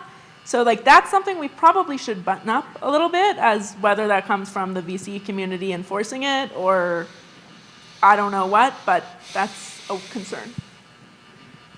Good point. One more question. So, GPS was an important enabler in guidance in ag. Critical enablers that are for the intelligent farm that's missing today.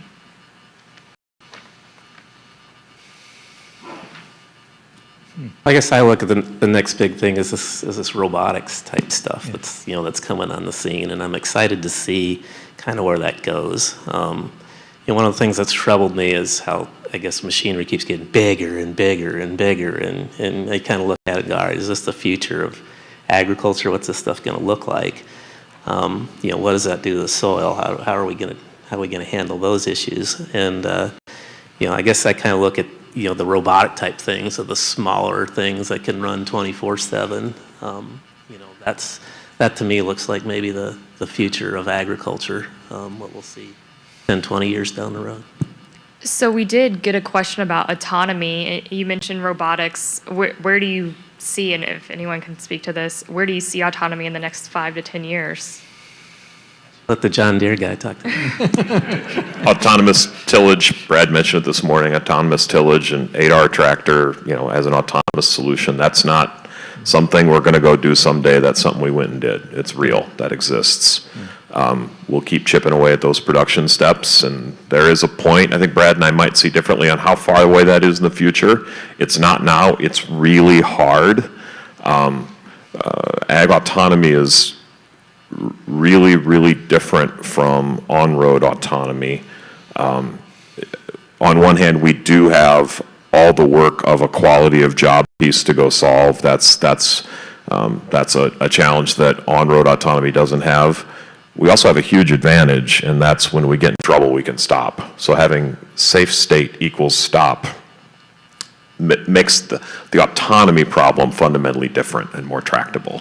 Also, the fact that we have your phone's GPS is accurate to within a couple of meters. Your John Deere GPS is accurate to about an inch. That makes the navigation piece fundamentally different. So I'm very bullish that we'll continue to have autonomous solutions. Very bullish. And just to connect those two, I think the figuring out how to manage fleets of autonomous units is, sometimes I forget if what I'm doing is like new or like out there already, but that's new, figuring out how to effectively manage swarms of robotics, and that's a big unlock. There are some steps along the way that are ready though, right? Like you can have machine sync.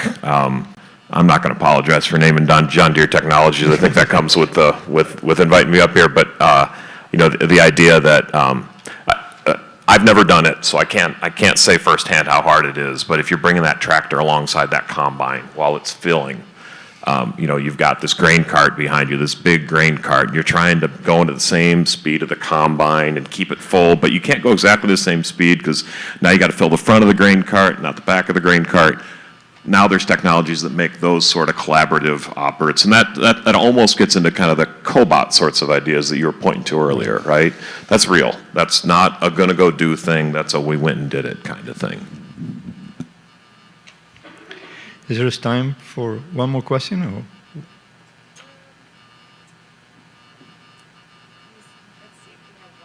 One more here.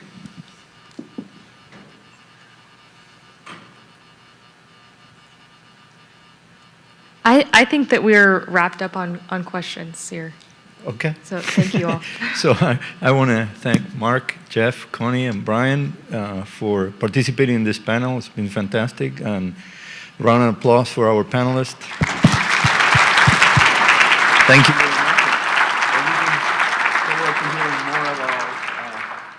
What this is taking us to. Thank you very much.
Brian Sutton's perspective as a farmer on the last panel, in addition to our big ag leaders. Sometimes the practical reality of hearing from farmers, growers, producers is really helpful at these events, and that's why we're excited to conclude with this panel, the folks that are actually at it every day, working in farms and can talk to you about their practical realities. And I was just saying to Sarah Michaels, who's going to be the moderator for this session, that I was excited to see if she would be willing to do this, and luckily she said yes to our team, because here in Central Illinois, for years I've seen her give ag reports on WAND as I watch the Today Show, and she apparently just switched markets, so she has been on air as a broadcaster in Central Illinois. Maybe many of you have seen her before as well, but she's now in Peoria. And she is certainly out working with ag organizations all throughout the state and brings a great perspective from ag events. And so we're happy that she's going to be leading this conversation. And I'll give us a promotion. If you didn't know, Matt Riggs is on this panel. So not only was he the winner of our Brandt Prize last year, but Riggs Brewery is a favorite in town, not only as a microbrewery, a location, destination to hang out, but their beer will be at our showcase. So that's my teaser of stick around and then enjoy some Riggs beer afterwards. And come meet our startup companies at the showcase that will be immediately after this panel concludes. So Sarah, take it away and introduce us to our guests and maybe about yourself a little bit more as well.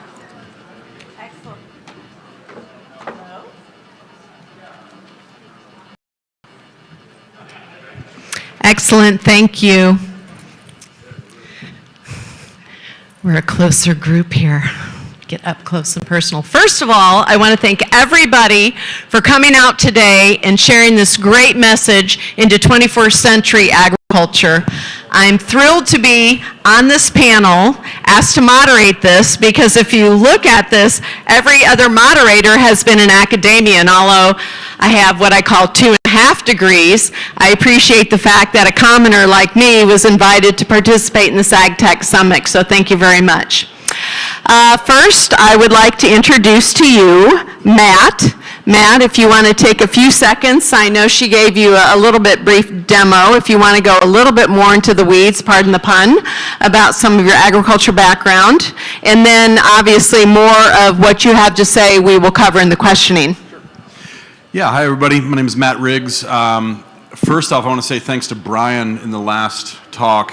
I can tell you he was getting a lot of amens in the back because he brought up some really great points about small farms and our concerns about the system and the progress not really keeping the small operations in mind. And I think I'll talk a little bit more about that as we go, but I was really happy to hear that because I come from a small family farm.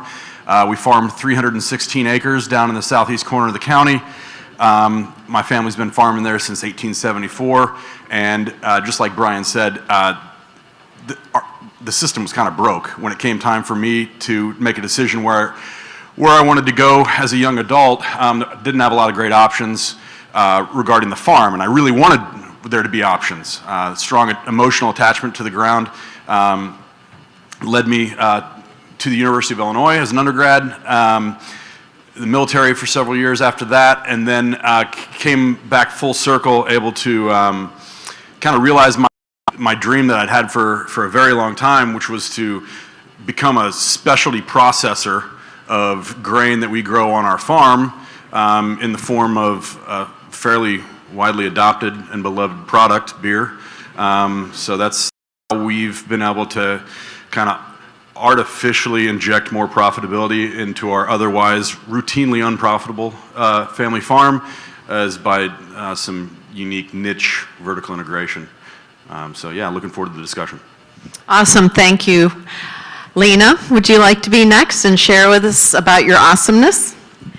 Absolutely. Good afternoon. I'm Lena Head. I am a co-owner and external relations manager for Head Brothers Land and Cattle. We're a fourth generation family farming operation that operates in Christian, Macon, and Logan counties, so right here in central Illinois. Truthfully, I just made up the title external relations manager. We don't really have job titles at the farm. But we do all have strengths where we kind of lend them to our specialization. So my role really is in handling those external partnerships, whether that be trials or beta testing with various companies, or really just handling all the communication with landlords and input suppliers. That is, of course, when I'm not moonlighting as our best third shift grain cart operator in my nights and weekends. Outside of the farming operation, though, I do work full-time, and I've had a great career in both corporate agribusiness, working for one of the large equipment manufacturers, and now working in the AgTech startup space as well. Excellent, thank you. Mark, share with us about your background. Well, first of all, it's great to be here. I grew up on a farm in central Illinois, near Bloomington. Went to the University of Illinois, of course, and graduated from there, and always had an interest in kind of agribusiness, but also the farming side. So I wasn't quite sure when I graduated what I wanted to do. So reality hit me and said, you're going to take the first job you can get, and that was in banking. And so I got into banking, but the biggest thing is, over the years, my family's developed a farming operation, and it's been centered around one thing, and that's creating value at the farm gate. And I want to kind of accentuate what the first two individuals have said. Farming and creating value is not size. Doesn't matter how big your farm is.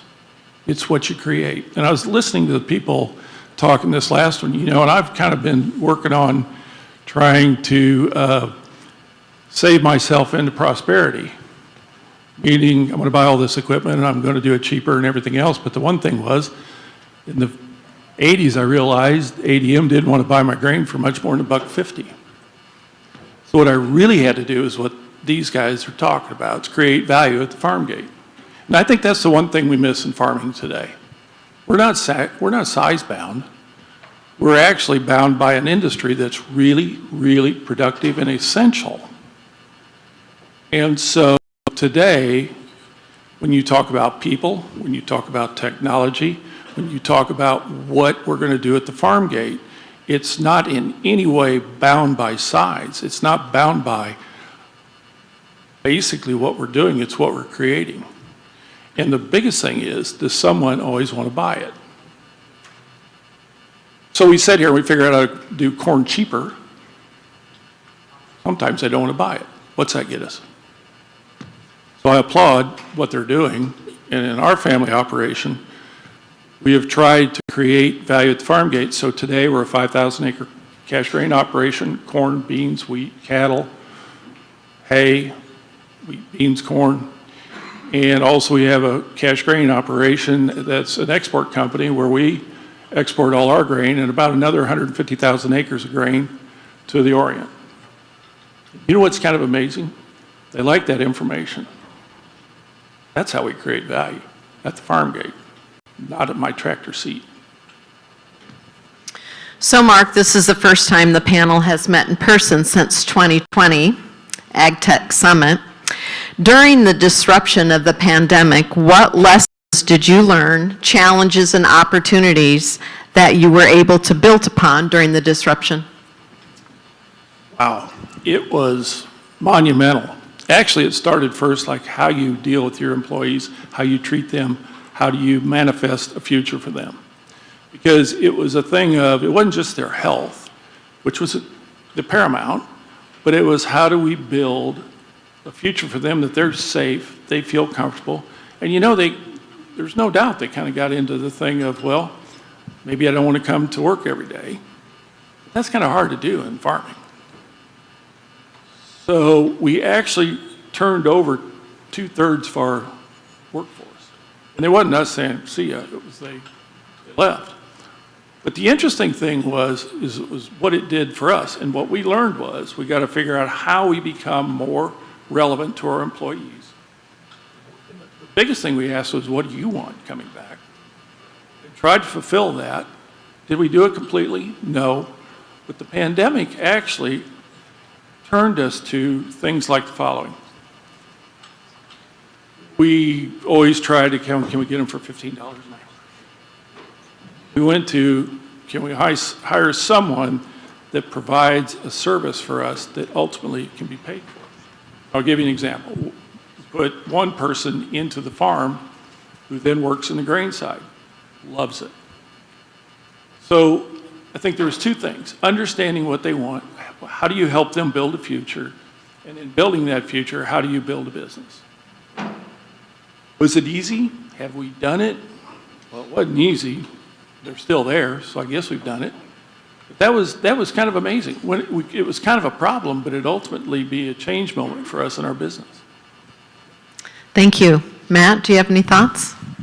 Yeah, so I got two separate answers. On the family farming operation, actually, COVID didn't affect us very much at all. We could socially distance from the cab of the tractor, and supply chains, on farm parts and supplies, yeah, we saw some inflation, but really, honestly, there wasn't a huge disruption to the family farm operation. To the brewery side, yeah, massive disruption. We were a draft-only brewery, so kegs only at that point in time, and we very quickly had to shift into a package that people could take home. Some dedicated drinkers out there do take kegs home, but that's a very small segment. God bless you for those of you who do. But we had to shift pretty heavy on that side. But one of the advantages of being a small company, family-owned, is we were very nimble, very quick to react, and we could make very decisive decisions quickly. And I don't want to have to relive, that 2-year period, but we survived it. I think we're stronger because of it, and let's not do it again. But yeah, so two totally different impacts. On the farm side, not much, but on the brewery side, quite a bit. But we managed. Yeah, thanks for sharing your significant experience. Lena, what's your insight? From our standpoint, similar to what Matt said, it was really business as usual from an operational standpoint on the farm. One thing that it really did change was kind of our strategy for parts and service, and really trying to get better at planning ahead, because getting those parts and service was compromised during the time, and that is definitely something that we've carried through forward in our operation, and we stock a whole lot more parts on premises, and have taken the liberty to really learn to do a lot more of our own service work where possible. Outside of that, it was tons of demand for freezer beef locally. Of those of you that experience challenges getting meat in the stores, since we have a cattle operation, we did see a ton of interest from local customers there. Reminds me of a saying, and pardon me if I don't say it exactly correct. Innovation is the mother, or necessity is the mother of innovation and ingenuity. So congrats to all of you to taking that opportunity and moving forward in a positive direction.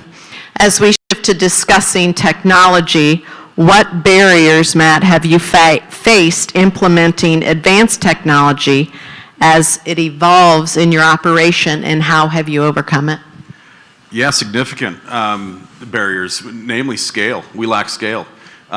We lack the capital to invest in a lot of the stuff that I heard discussed today.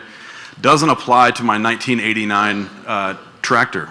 It was built in 1989. That's the newest tractor I've got. My combine's a 1993 model.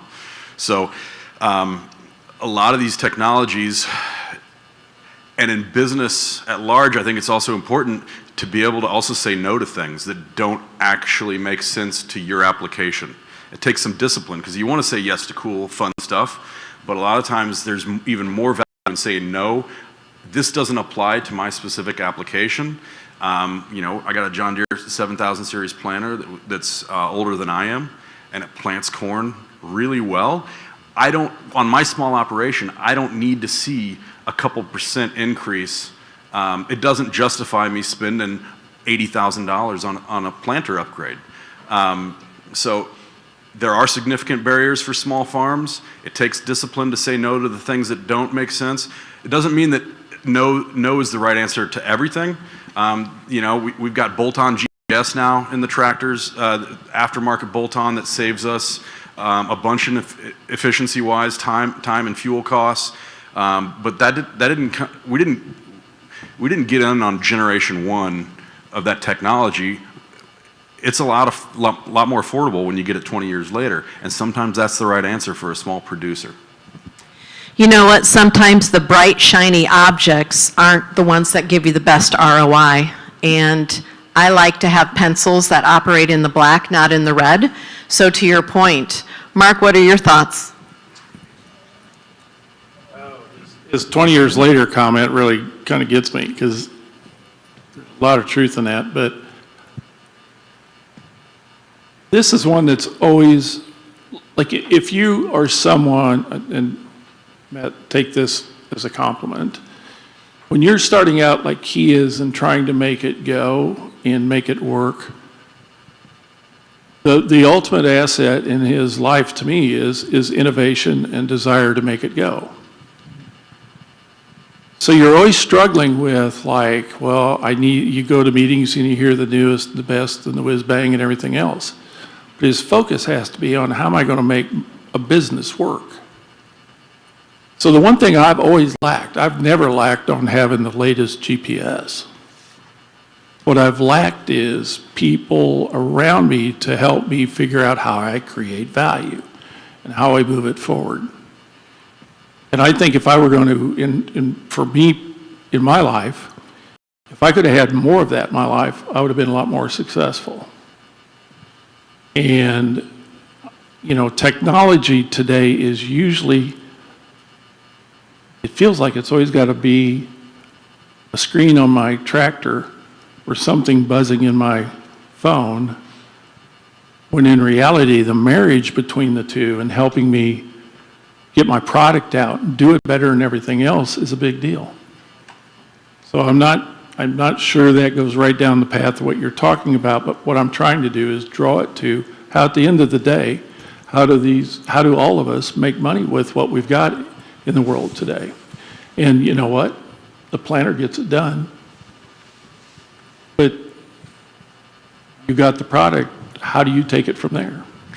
Right, and that's not to say that farmers that have scale shouldn't be implementing some of these new technologies, because they have the scale where the ROI is there, but to have the discipline to say, you know, this product isn't for me right now.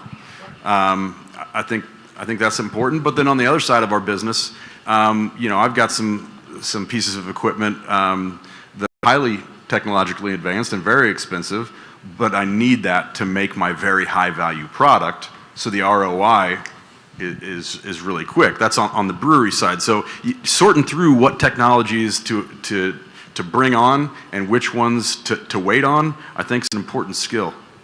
Oh, it is. And one thing in ag today, you know, one thing I have nothing against big ag. Heck, I don't know, maybe I am big ag. But we also need to figure out in America how we utilize our technology to be an rateable, affordable, consistent demand for food in the world. So there's these different markets. The one thing I'm always taken aback by is we tend to kind of talk about ag this way, and both of you prove it's more layered, and it's more productive, and it's more advantageous to the consuming community. So the previous panel on intelligent farms summarized the importance of data, technology, and digital usage. But the one thing I've heard on all the panels across the board, and we're alluding to here, is you cannot take away and recreate the human element, the passion and the heart of who we are in our chosen industry, where we've come from, where we want to be, and where we move forward in the future. Lena, share with us your experiences. Do you want me to restate the question? Okay. What barriers have you faced implementing advanced technology in your operation? How have you overcome them? So it's kind of ironic for us, considering I work in technology adoption space, but ownership and really driving that adoption home is a thing that we have been challenged with in the past. I think we all have probably experienced where we bought a gym membership and we then didn't use it. It's really easy to have the same thing happen when you make investments in various apps or tools in your operation. Your day-to-day is so busy that if you don't make an intentional move to use them, you might not see that ROI or get that value out of the tool. from our standpoint, we have kind of appointed there has to be an internal champion or owner of any new technology or processes that we take on. And those people are responsible for, number one, making sure that the whole team is adopting it, whether that means training our part-time team on how to use the grain cart app that tracks where all of the bushels of our grain go during harvest, or making sure that our team that runs the feed wagon and feeds cattle is also utilizing the nutritional program correctly there. If you don't make an effort to truly use some of these tools, you're not going to see the value. And so for us, it really has been being really conscious about adoption within our operation. Thank you. Mark, there was a previous panel that discussed the challenges of the workforce, soliciting new employees, career development, and jobs. How, as all these forms of labors relate to the ag value chain are under stress, what makes you hopeful for the future of the ag tech workforce? Well, first of all, we got a great story to sell. I'm always, you know, I grew up in what they call the Fert and Dirt group, fertilizer, dirt, etc. Looking out around here, I don't see a lot of gray hair, so I figure most of you are a lot younger than me. One of the great things about agriculture is it's the base of so many things. And it's not just, you know, you live by food. It's technology today, it's philosophy, it's whatever, it's policy, it's everything. And when you see people start to think about an increase in food price, it kind of goes to, well, eggs got cheap because of a bird flu, and we can't get trucks moving. So, if you're thinking about a career in the future, where can you be involved with something that's so important and so intrinsic to everyone, and you can sell it as, you got to eat it, you can burn it, you can grow it, you have technology, and it's STEM in its most basic manifestation. So this happened out of the pandemic. We had to figure out how we sell what we do in a different way. And I've been involved with the Kersey Foundation in East St. Louis with young black kids.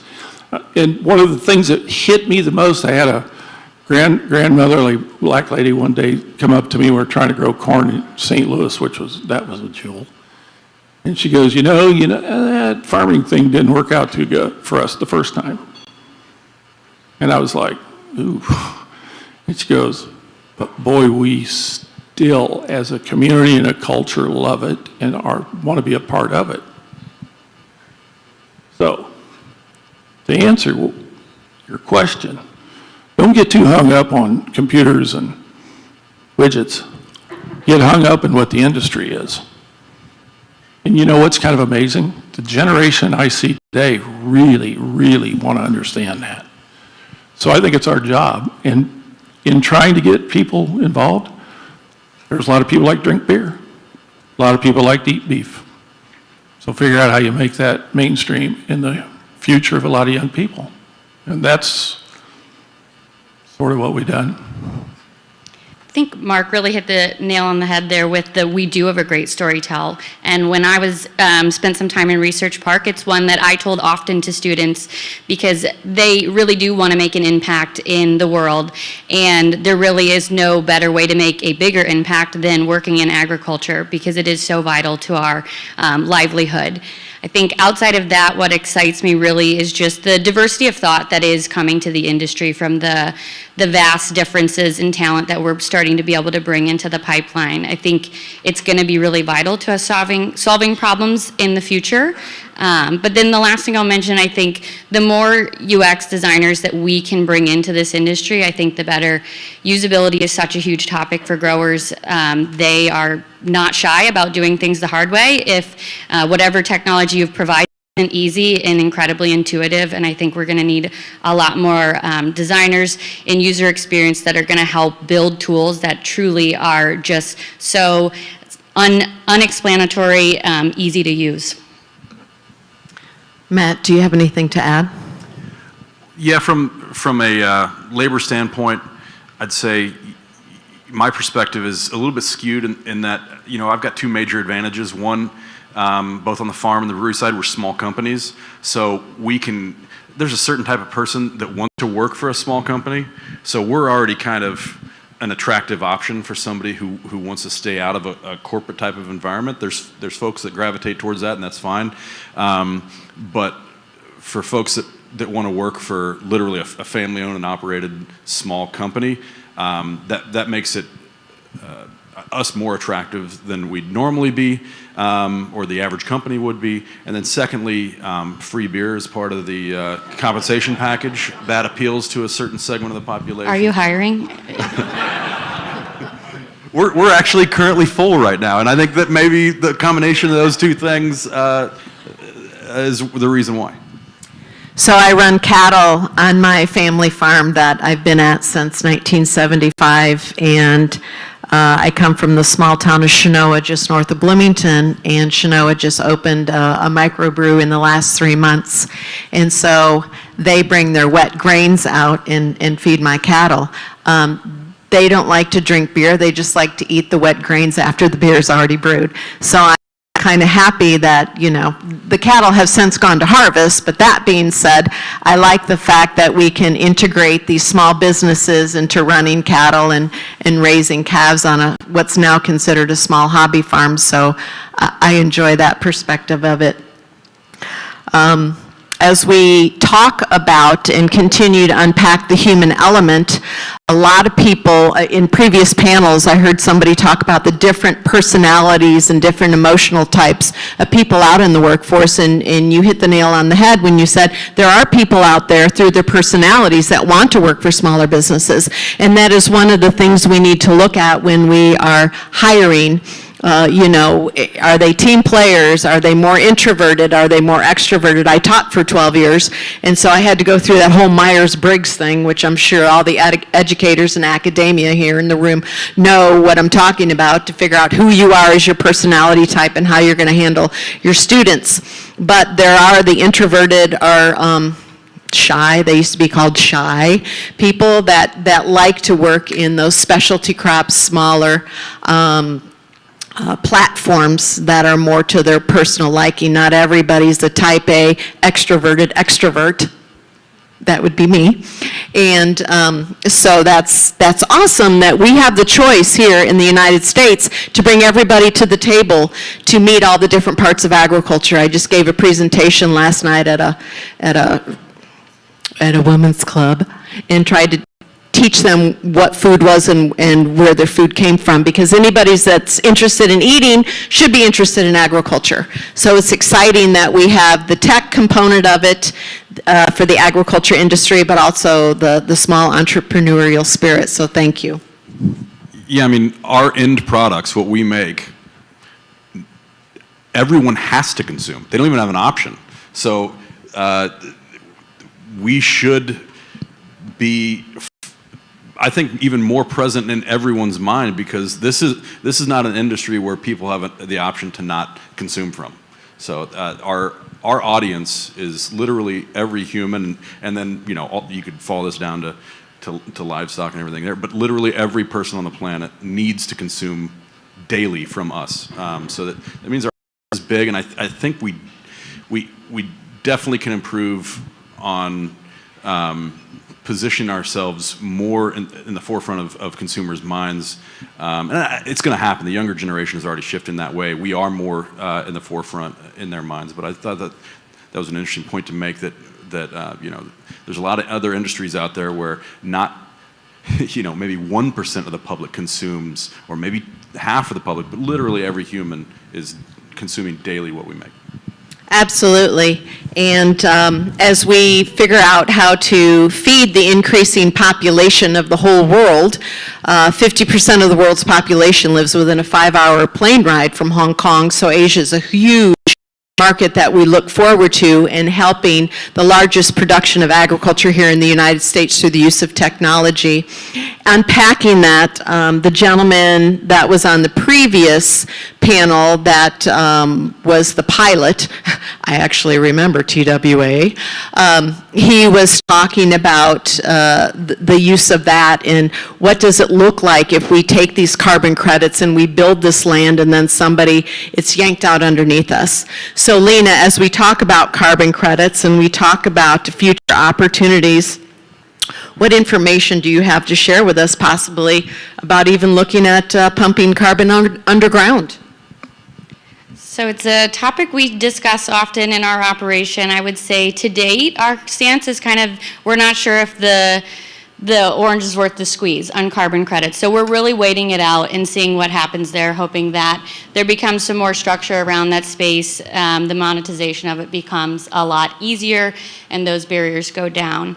Locally, though, in both Christian and Macon counties, there's a lot of discussion about geological sequestration of carbon.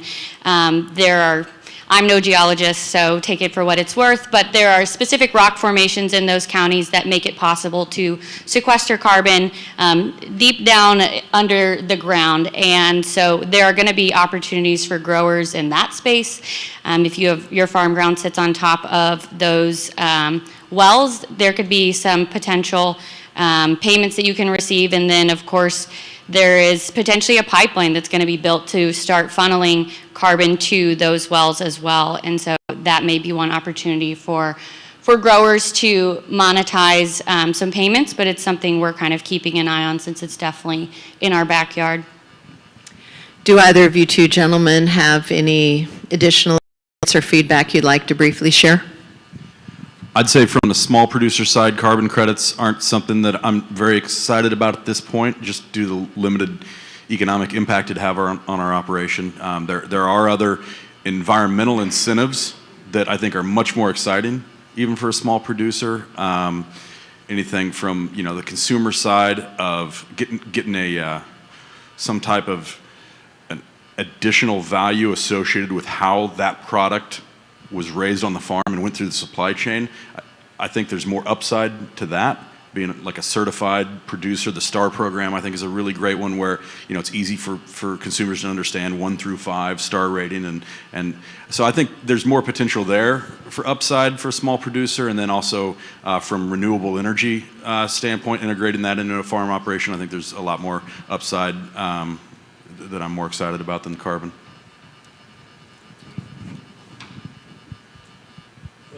On the carbon side, we've been very interested in. We started 10 years ago with wheat, bean, corn rotations, which was our cover crop. So we had wheat every other year.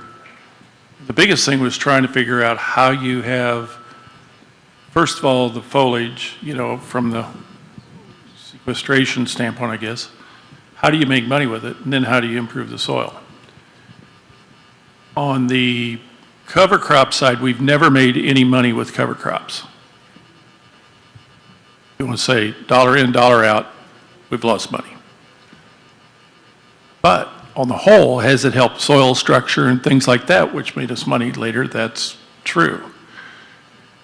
Our farm as a whole, we were the first in McLean County near Ellsworth, Illinois. My brother and I and another guy put up 500 windmills with the Zilka family out of Houston, and the windmill things work very well for us on a renewable side. It's been actually, the checks are one thing, but having a lane into your farm every year to take trucks out of was just as big on compaction and helping soil. We're looking at solar and how do you either graze under it, how do you put them in with Duke Energy? That's going very slow. But I generally believe when you think about the sequestration of carbon through plants, agriculture probably ought to put more thought into how do you develop a revenue stream out of a plant than putting another piece of metal. Well, and that's an interesting point because I myself, for my little tract of land, has looked at that, and I've heard a lot of talk today about the little guys versus big ag. Well, I'm a little guy, but boy, oh boy, that you know, my pasture has been grazed with no petroleum-based products and could be certified organic in raising my beef, but nobody wants 10 acres. Well, I like my 10 acres, you know, and if I put pen to paper and did solid management, I could do agroforestry while grazing, which increases additional carbon inputs, but because I don't have an extra zero or two after my 10 acres, they're like, whatever. So I've been keeping an eye on it for at least 5 years when the word came out there and people started generating the conversation. So it continues to be an evolving concept. I don't know if that's the right word, within the farming and agriculture community. So hopefully, as it continues to build and develop, we will continue to know more for the big guys and the little guys. Girls. So in talking about renewables, you had mentioned, I guess we could call them wind farms. I like to call them turbines. 10 miles south of my farm, I've got the red blinking lights. 10 miles north, I've got the red blinking lights. 10 miles to the west, I got the red blinking lights. On a dark, starry night on my farm, I feel like space invaders, or, you know, that like they're coming in and landing with the red blinking lights everywhere. But wind energy is a renewable that's been hitting it hard. So now that we talk about solar farming and agrivoltaics, which they've been doing a lot of research here on campus, Matt, what are your thoughts on agrivoltaics, what that means as far as solar? And I have to share with you, Illinois Farm Bureau has come out against solar farms. So, you know, we're covering up tillable land. It's starting to become a controversial issue. And we all know here, Illinois, going up against Ukraine, has some of the most fertile land in the world. Yes, I mean, first the point I'd like to make is that my great-great-grandfather, his farm looked different than our farm. Even though it's the same chunk of ground, it looks very different from when he was farming. You know, there were oats and windbreaks and all sorts of livestock, and we've changed. And the change is probably never going to stop. It's probably only going to get faster. And so the argument that, you know, we're changing the landscape and that's the wrong thing to do, I think, well, when have we not changed the landscape? When have we not adapted?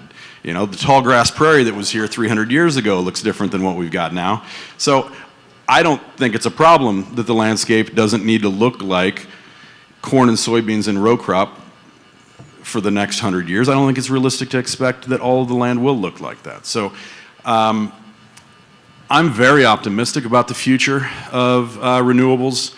The argument that, you know, taking prime farmland out of production is a bad idea, I think that's nonsense.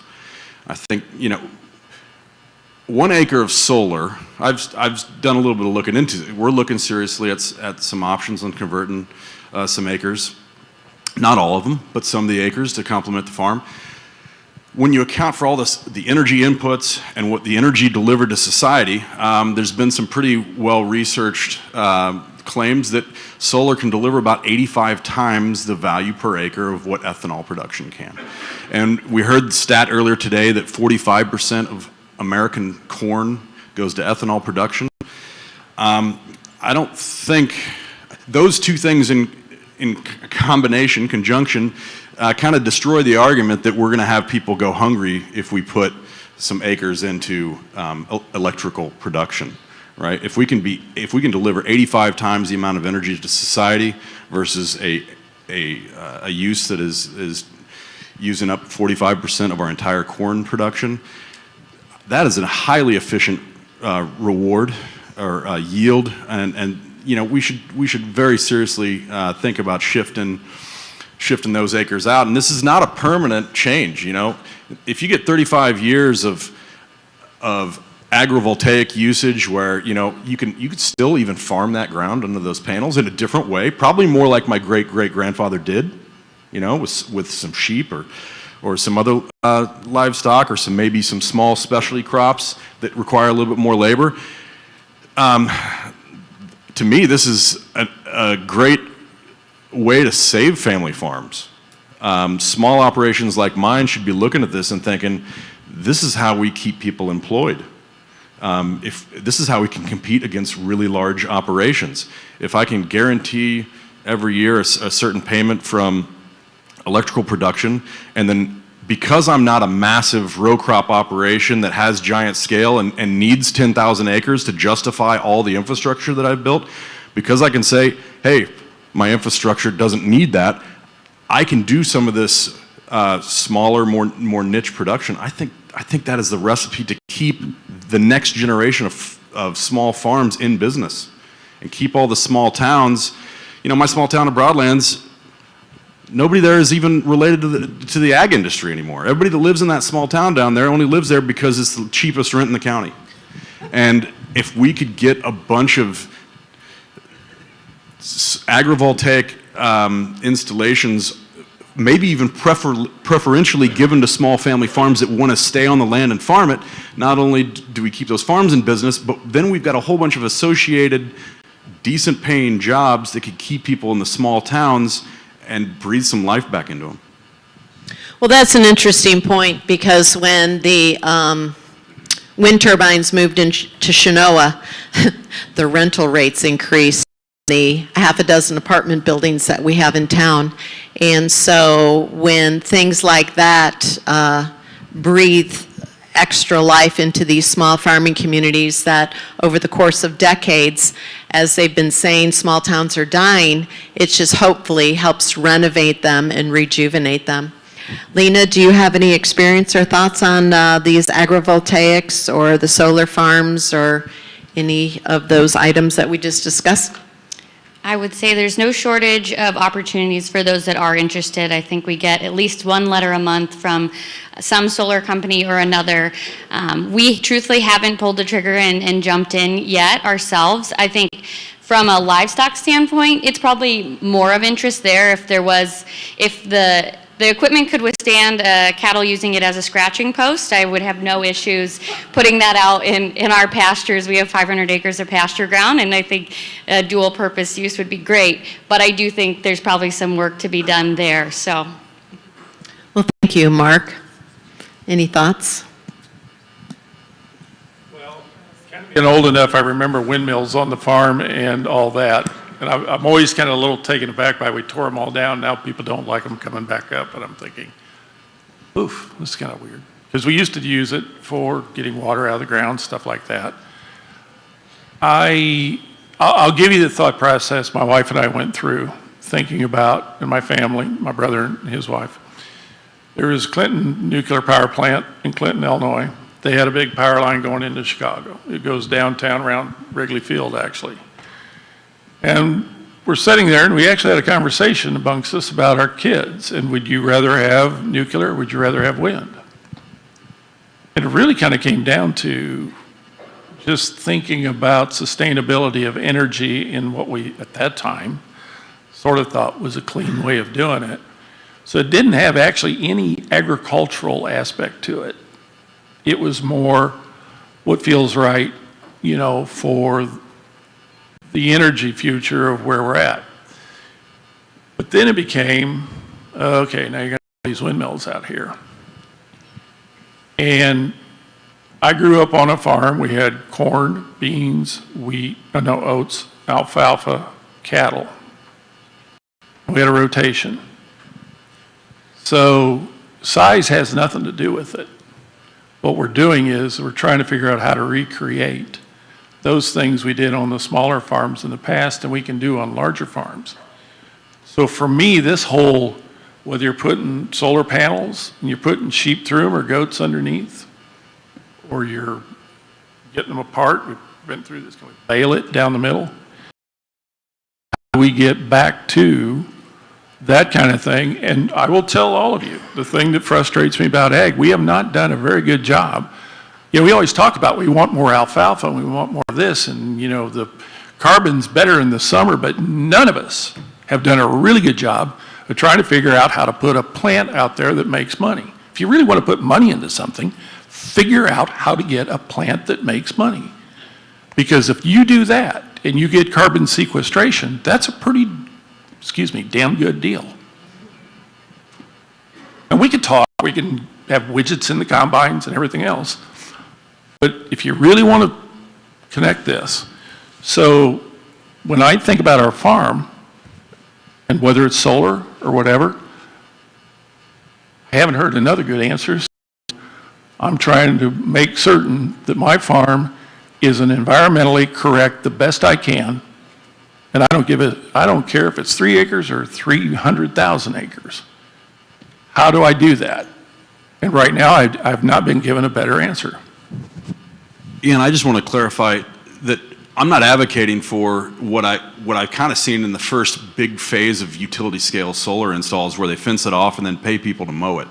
I think that's equally as foolish as saying that there's no use for any solar panels. Both of those are extremes. They're, like most things, like there's a really complex, nuanced solution somewhere in the messy middle that makes a whole heck of a lot of sense. And I've yet to see wide-scale adoption of that, but I think in the next 5 years, we're absolutely going to see that, and it's going to be all over the place. And I think that could be a huge win for small farmers if they embrace it and say, you know what, I'm actually more tied to this land now than I was when I was driving my GPS-steered tractor doing row crop farming. I'm actually more in touch with it because I'm down, doing a hay operation, right? Hay prices, if you put $1,100 acre cash rent plus hay production, I'm sorry, John Deere and Cargill and all the other larger companies, that demolishes the profitability of even the largest farm with the best technology. And a small farmer can compete there.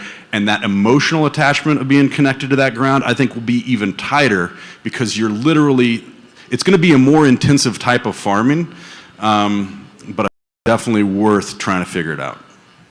Well, and that's an interesting point because everybody here in central Illinois remembers what the weather was like over Christmas. 35-mile-an-hour winds, 50 below wind chill, or was it 50-mile-an-hour winds and 35 below wind chill? I don't care. Anytime you get below zero, it's cold. And this girl was hauling hay and straw out to the barn because the calves weren't scheduled for harvest until January 10th. And let me tell you, how much I had to pay for hay and straw, $5 a bale, because it took a week to find anybody that even does hay and straw anymore.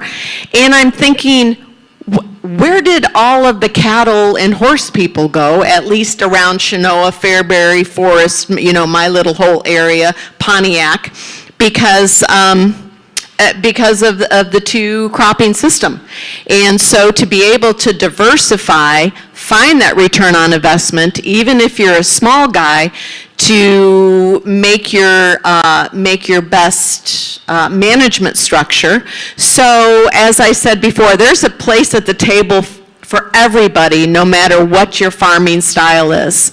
There's a whole lot of options for people to take what they want today and leave the rest. And it is time for questions. There we go. So Matt and Lena, both of you talked about creating local or niche markets for your products that add value at the farm.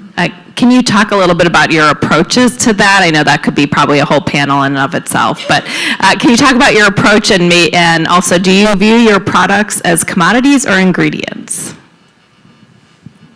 Okay, I'll start off with that. I think one thing I tell folks a lot is these systems are kind of like an onion, with the outer layer of the onion being consumed by the consumer, and then every processing step further in, goes deeper inside the onion. And what I always tell folks is if you can if it's at all possible, try to get to the outer layer of the onion where the consumer is, because that's where all the value is. When we sell commodity corn and soybeans as a 300-acre family farm, I can tell you, last year we did all right. 2022, pretty good year, right? Any production farmers out there?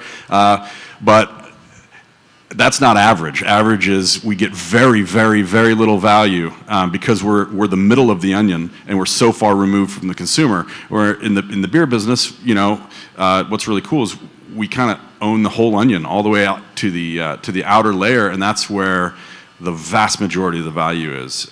So that's an analogy I use when I talk to other farmers about their ideas on potential products. I always say, hey, do you think there's a realistic route all the way to the end consumer? Can you transact with them? Because that's where the largest margin is. That's my advice on vertically integrating or doing specialty crops.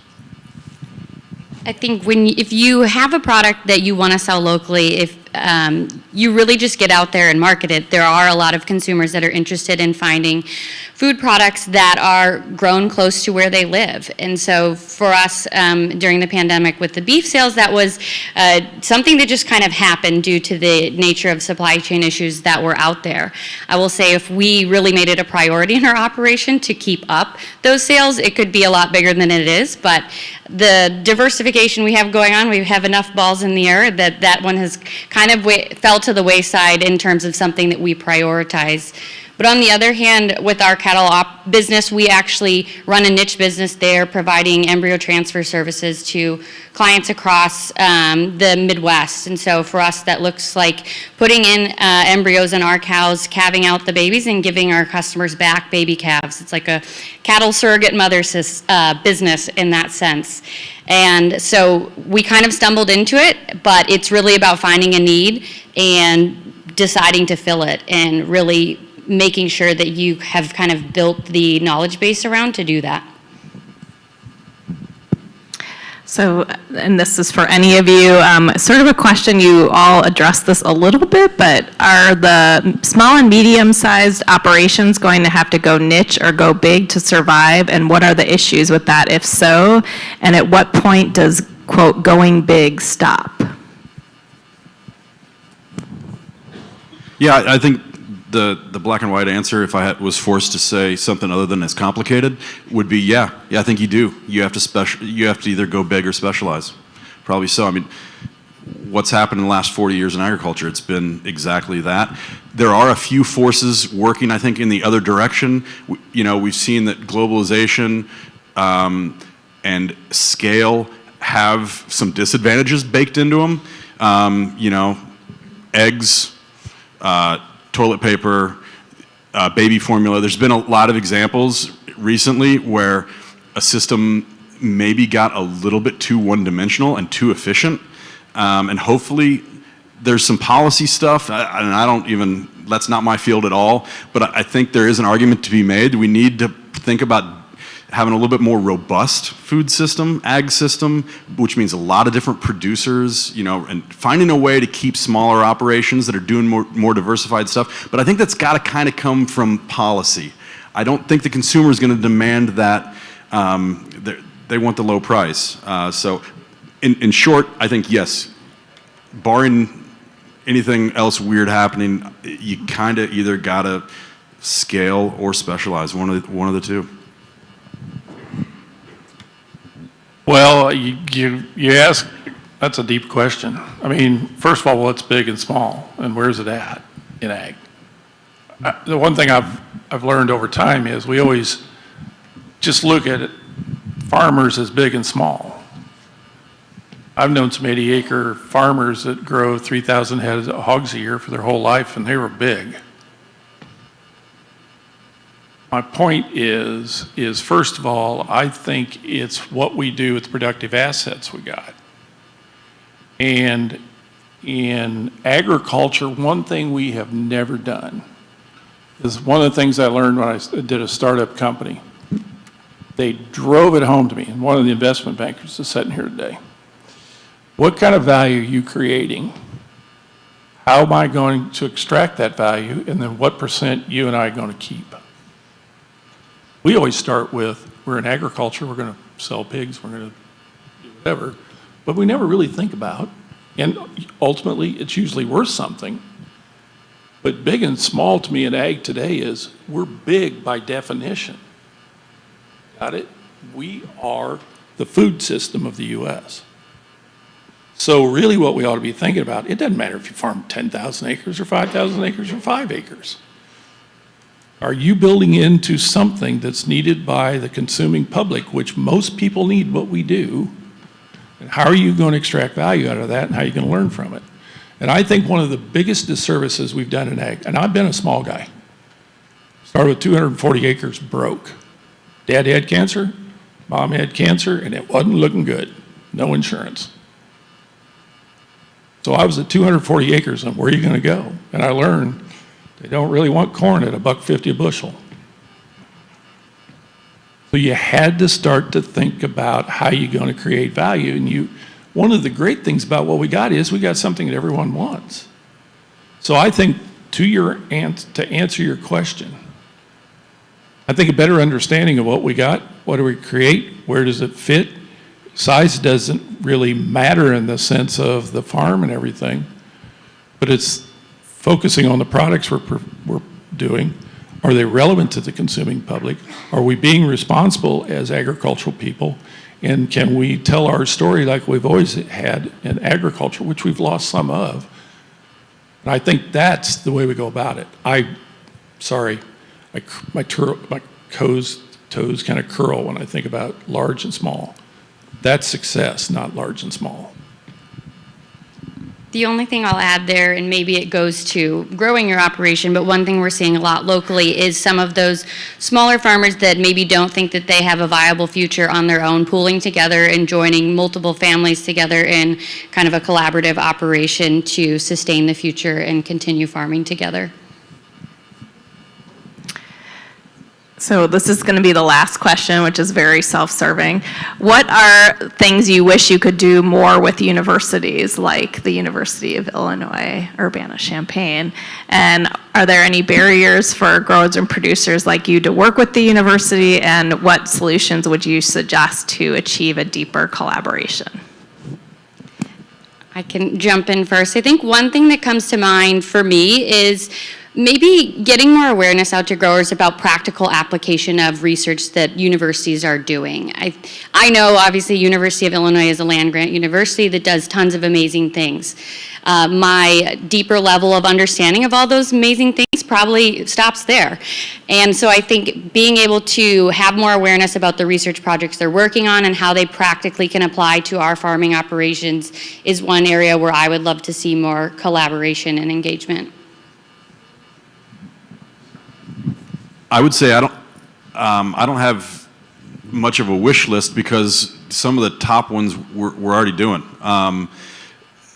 The IBRL was mentioned earlier today, is an awesome resource, and the associated lab capabilities there. We've worked with fermentation, food science started a fermentation science course, and they came to us and said, hey, what are a couple really hard technical questions you want answered that require this lab asset that you guys don't have, but we do? And so we went there and did it, and that was awesome. It was a perfect textbook example of how you can leverage, land-grant university to help a small local business. And another area of collaboration is we're working closely with the small grain breeders here at the U of I. We've got a little test plot out at the brewery where we've got 18 different varieties of, candidate grains that can be used in brewing and malting. And more than that, we're also always working with them on what they're doing on their larger test plots. But that's also just an awesome resource that I'm very, very lucky and thankful exists here. And it wouldn't exist if we were somewhere else. So I'm going to say I think we're already hitting two of the biggest areas where I think research university and a farm that vertically integrates into beer. I think the two biggest ones we're already doing, so I don't know how much more I could ask for. I think, the ACES College and the Ag community and the university, to this day still is kind of for me, a focus of education and inspiration. I think that latter one, if you can keep helping people inspire and grow and do that, that's a big deal. And I think the university still does a wonderful job of that. I think actually the U of I gets kind of a bad rap sometimes because I'll never forget, I was here a few years ago and I was involved with the IBIT program. I'll never forget this young gal who comes in, she's from Northbrook and she's in textiles. And she does this presentation out of what she learned that year through her textiles program. And we got done, and I was just kind of blown away, and I said, well, what are you going to do with this? And what was the biggest thing you took away? And she goes, well, I got to meet with real farmers. I was like, really? Well, that's sort of, I guess, a big deal to you. But the big thing was she took that and went on to a job in industry and agriculture. I think the ACES College is the intersection of the past and the future. And I'd always say, and I would always, if a Matt comes in and wants to figure out how to do a brewery, be certain you can meet his challenges of how he makes that the best business he can do. And that's not just people like me that have been in fert and dirt and figuring out how to plant corn. On the other hand, be certain that you still have that in your DNA, that the people that come through understand what fert and dirt were. I think there are days over the years I've given Bobby Strell and others about, Kim, about you're not doing enough, but don't lose that. Don't lose that intersection. And there'll be people in agriculture that think, what are you doing that for? No, it's the biggest thing that you can do, in my mind. They didn't pay me anything, so you can consider the source. Do we have one final comment? Yes, thank you. Good afternoon. My name is Jenny Webb. I'm Assistant Director of Industry Affairs for Illinois Farm Bureau, and I'd just like to take a moment to correct your statement on Illinois Farm Bureau policy regarding solar farms. We do not oppose solar farms in any way. Out of our grassroots policy book, we have, looks like 14 lines on we support under solar policy. So one of those being solar energy generation as a component of the energy portfolio in the U.S. Our goal as a farmer-led organization is to protect private property rights when it comes to farmland. So I think what you might have been referring to is a piece of legislation recently that we did oppose, and that was because they were trying to propose statewide standards that did not allow for private property rights. So in that case, we do that to protect the farmers. So I just wanted to clarify that so the audience knows our position on that, and I'd be glad to answer any questions following. Yes, thank you for that clarification. I went to the annual meeting, and you're correct. There was a lot more into my statement that I failed to outline, so I appreciate your clarification. Anything else for the greater good? All right. Well, thank you so much for our panel, for taking the time and being here.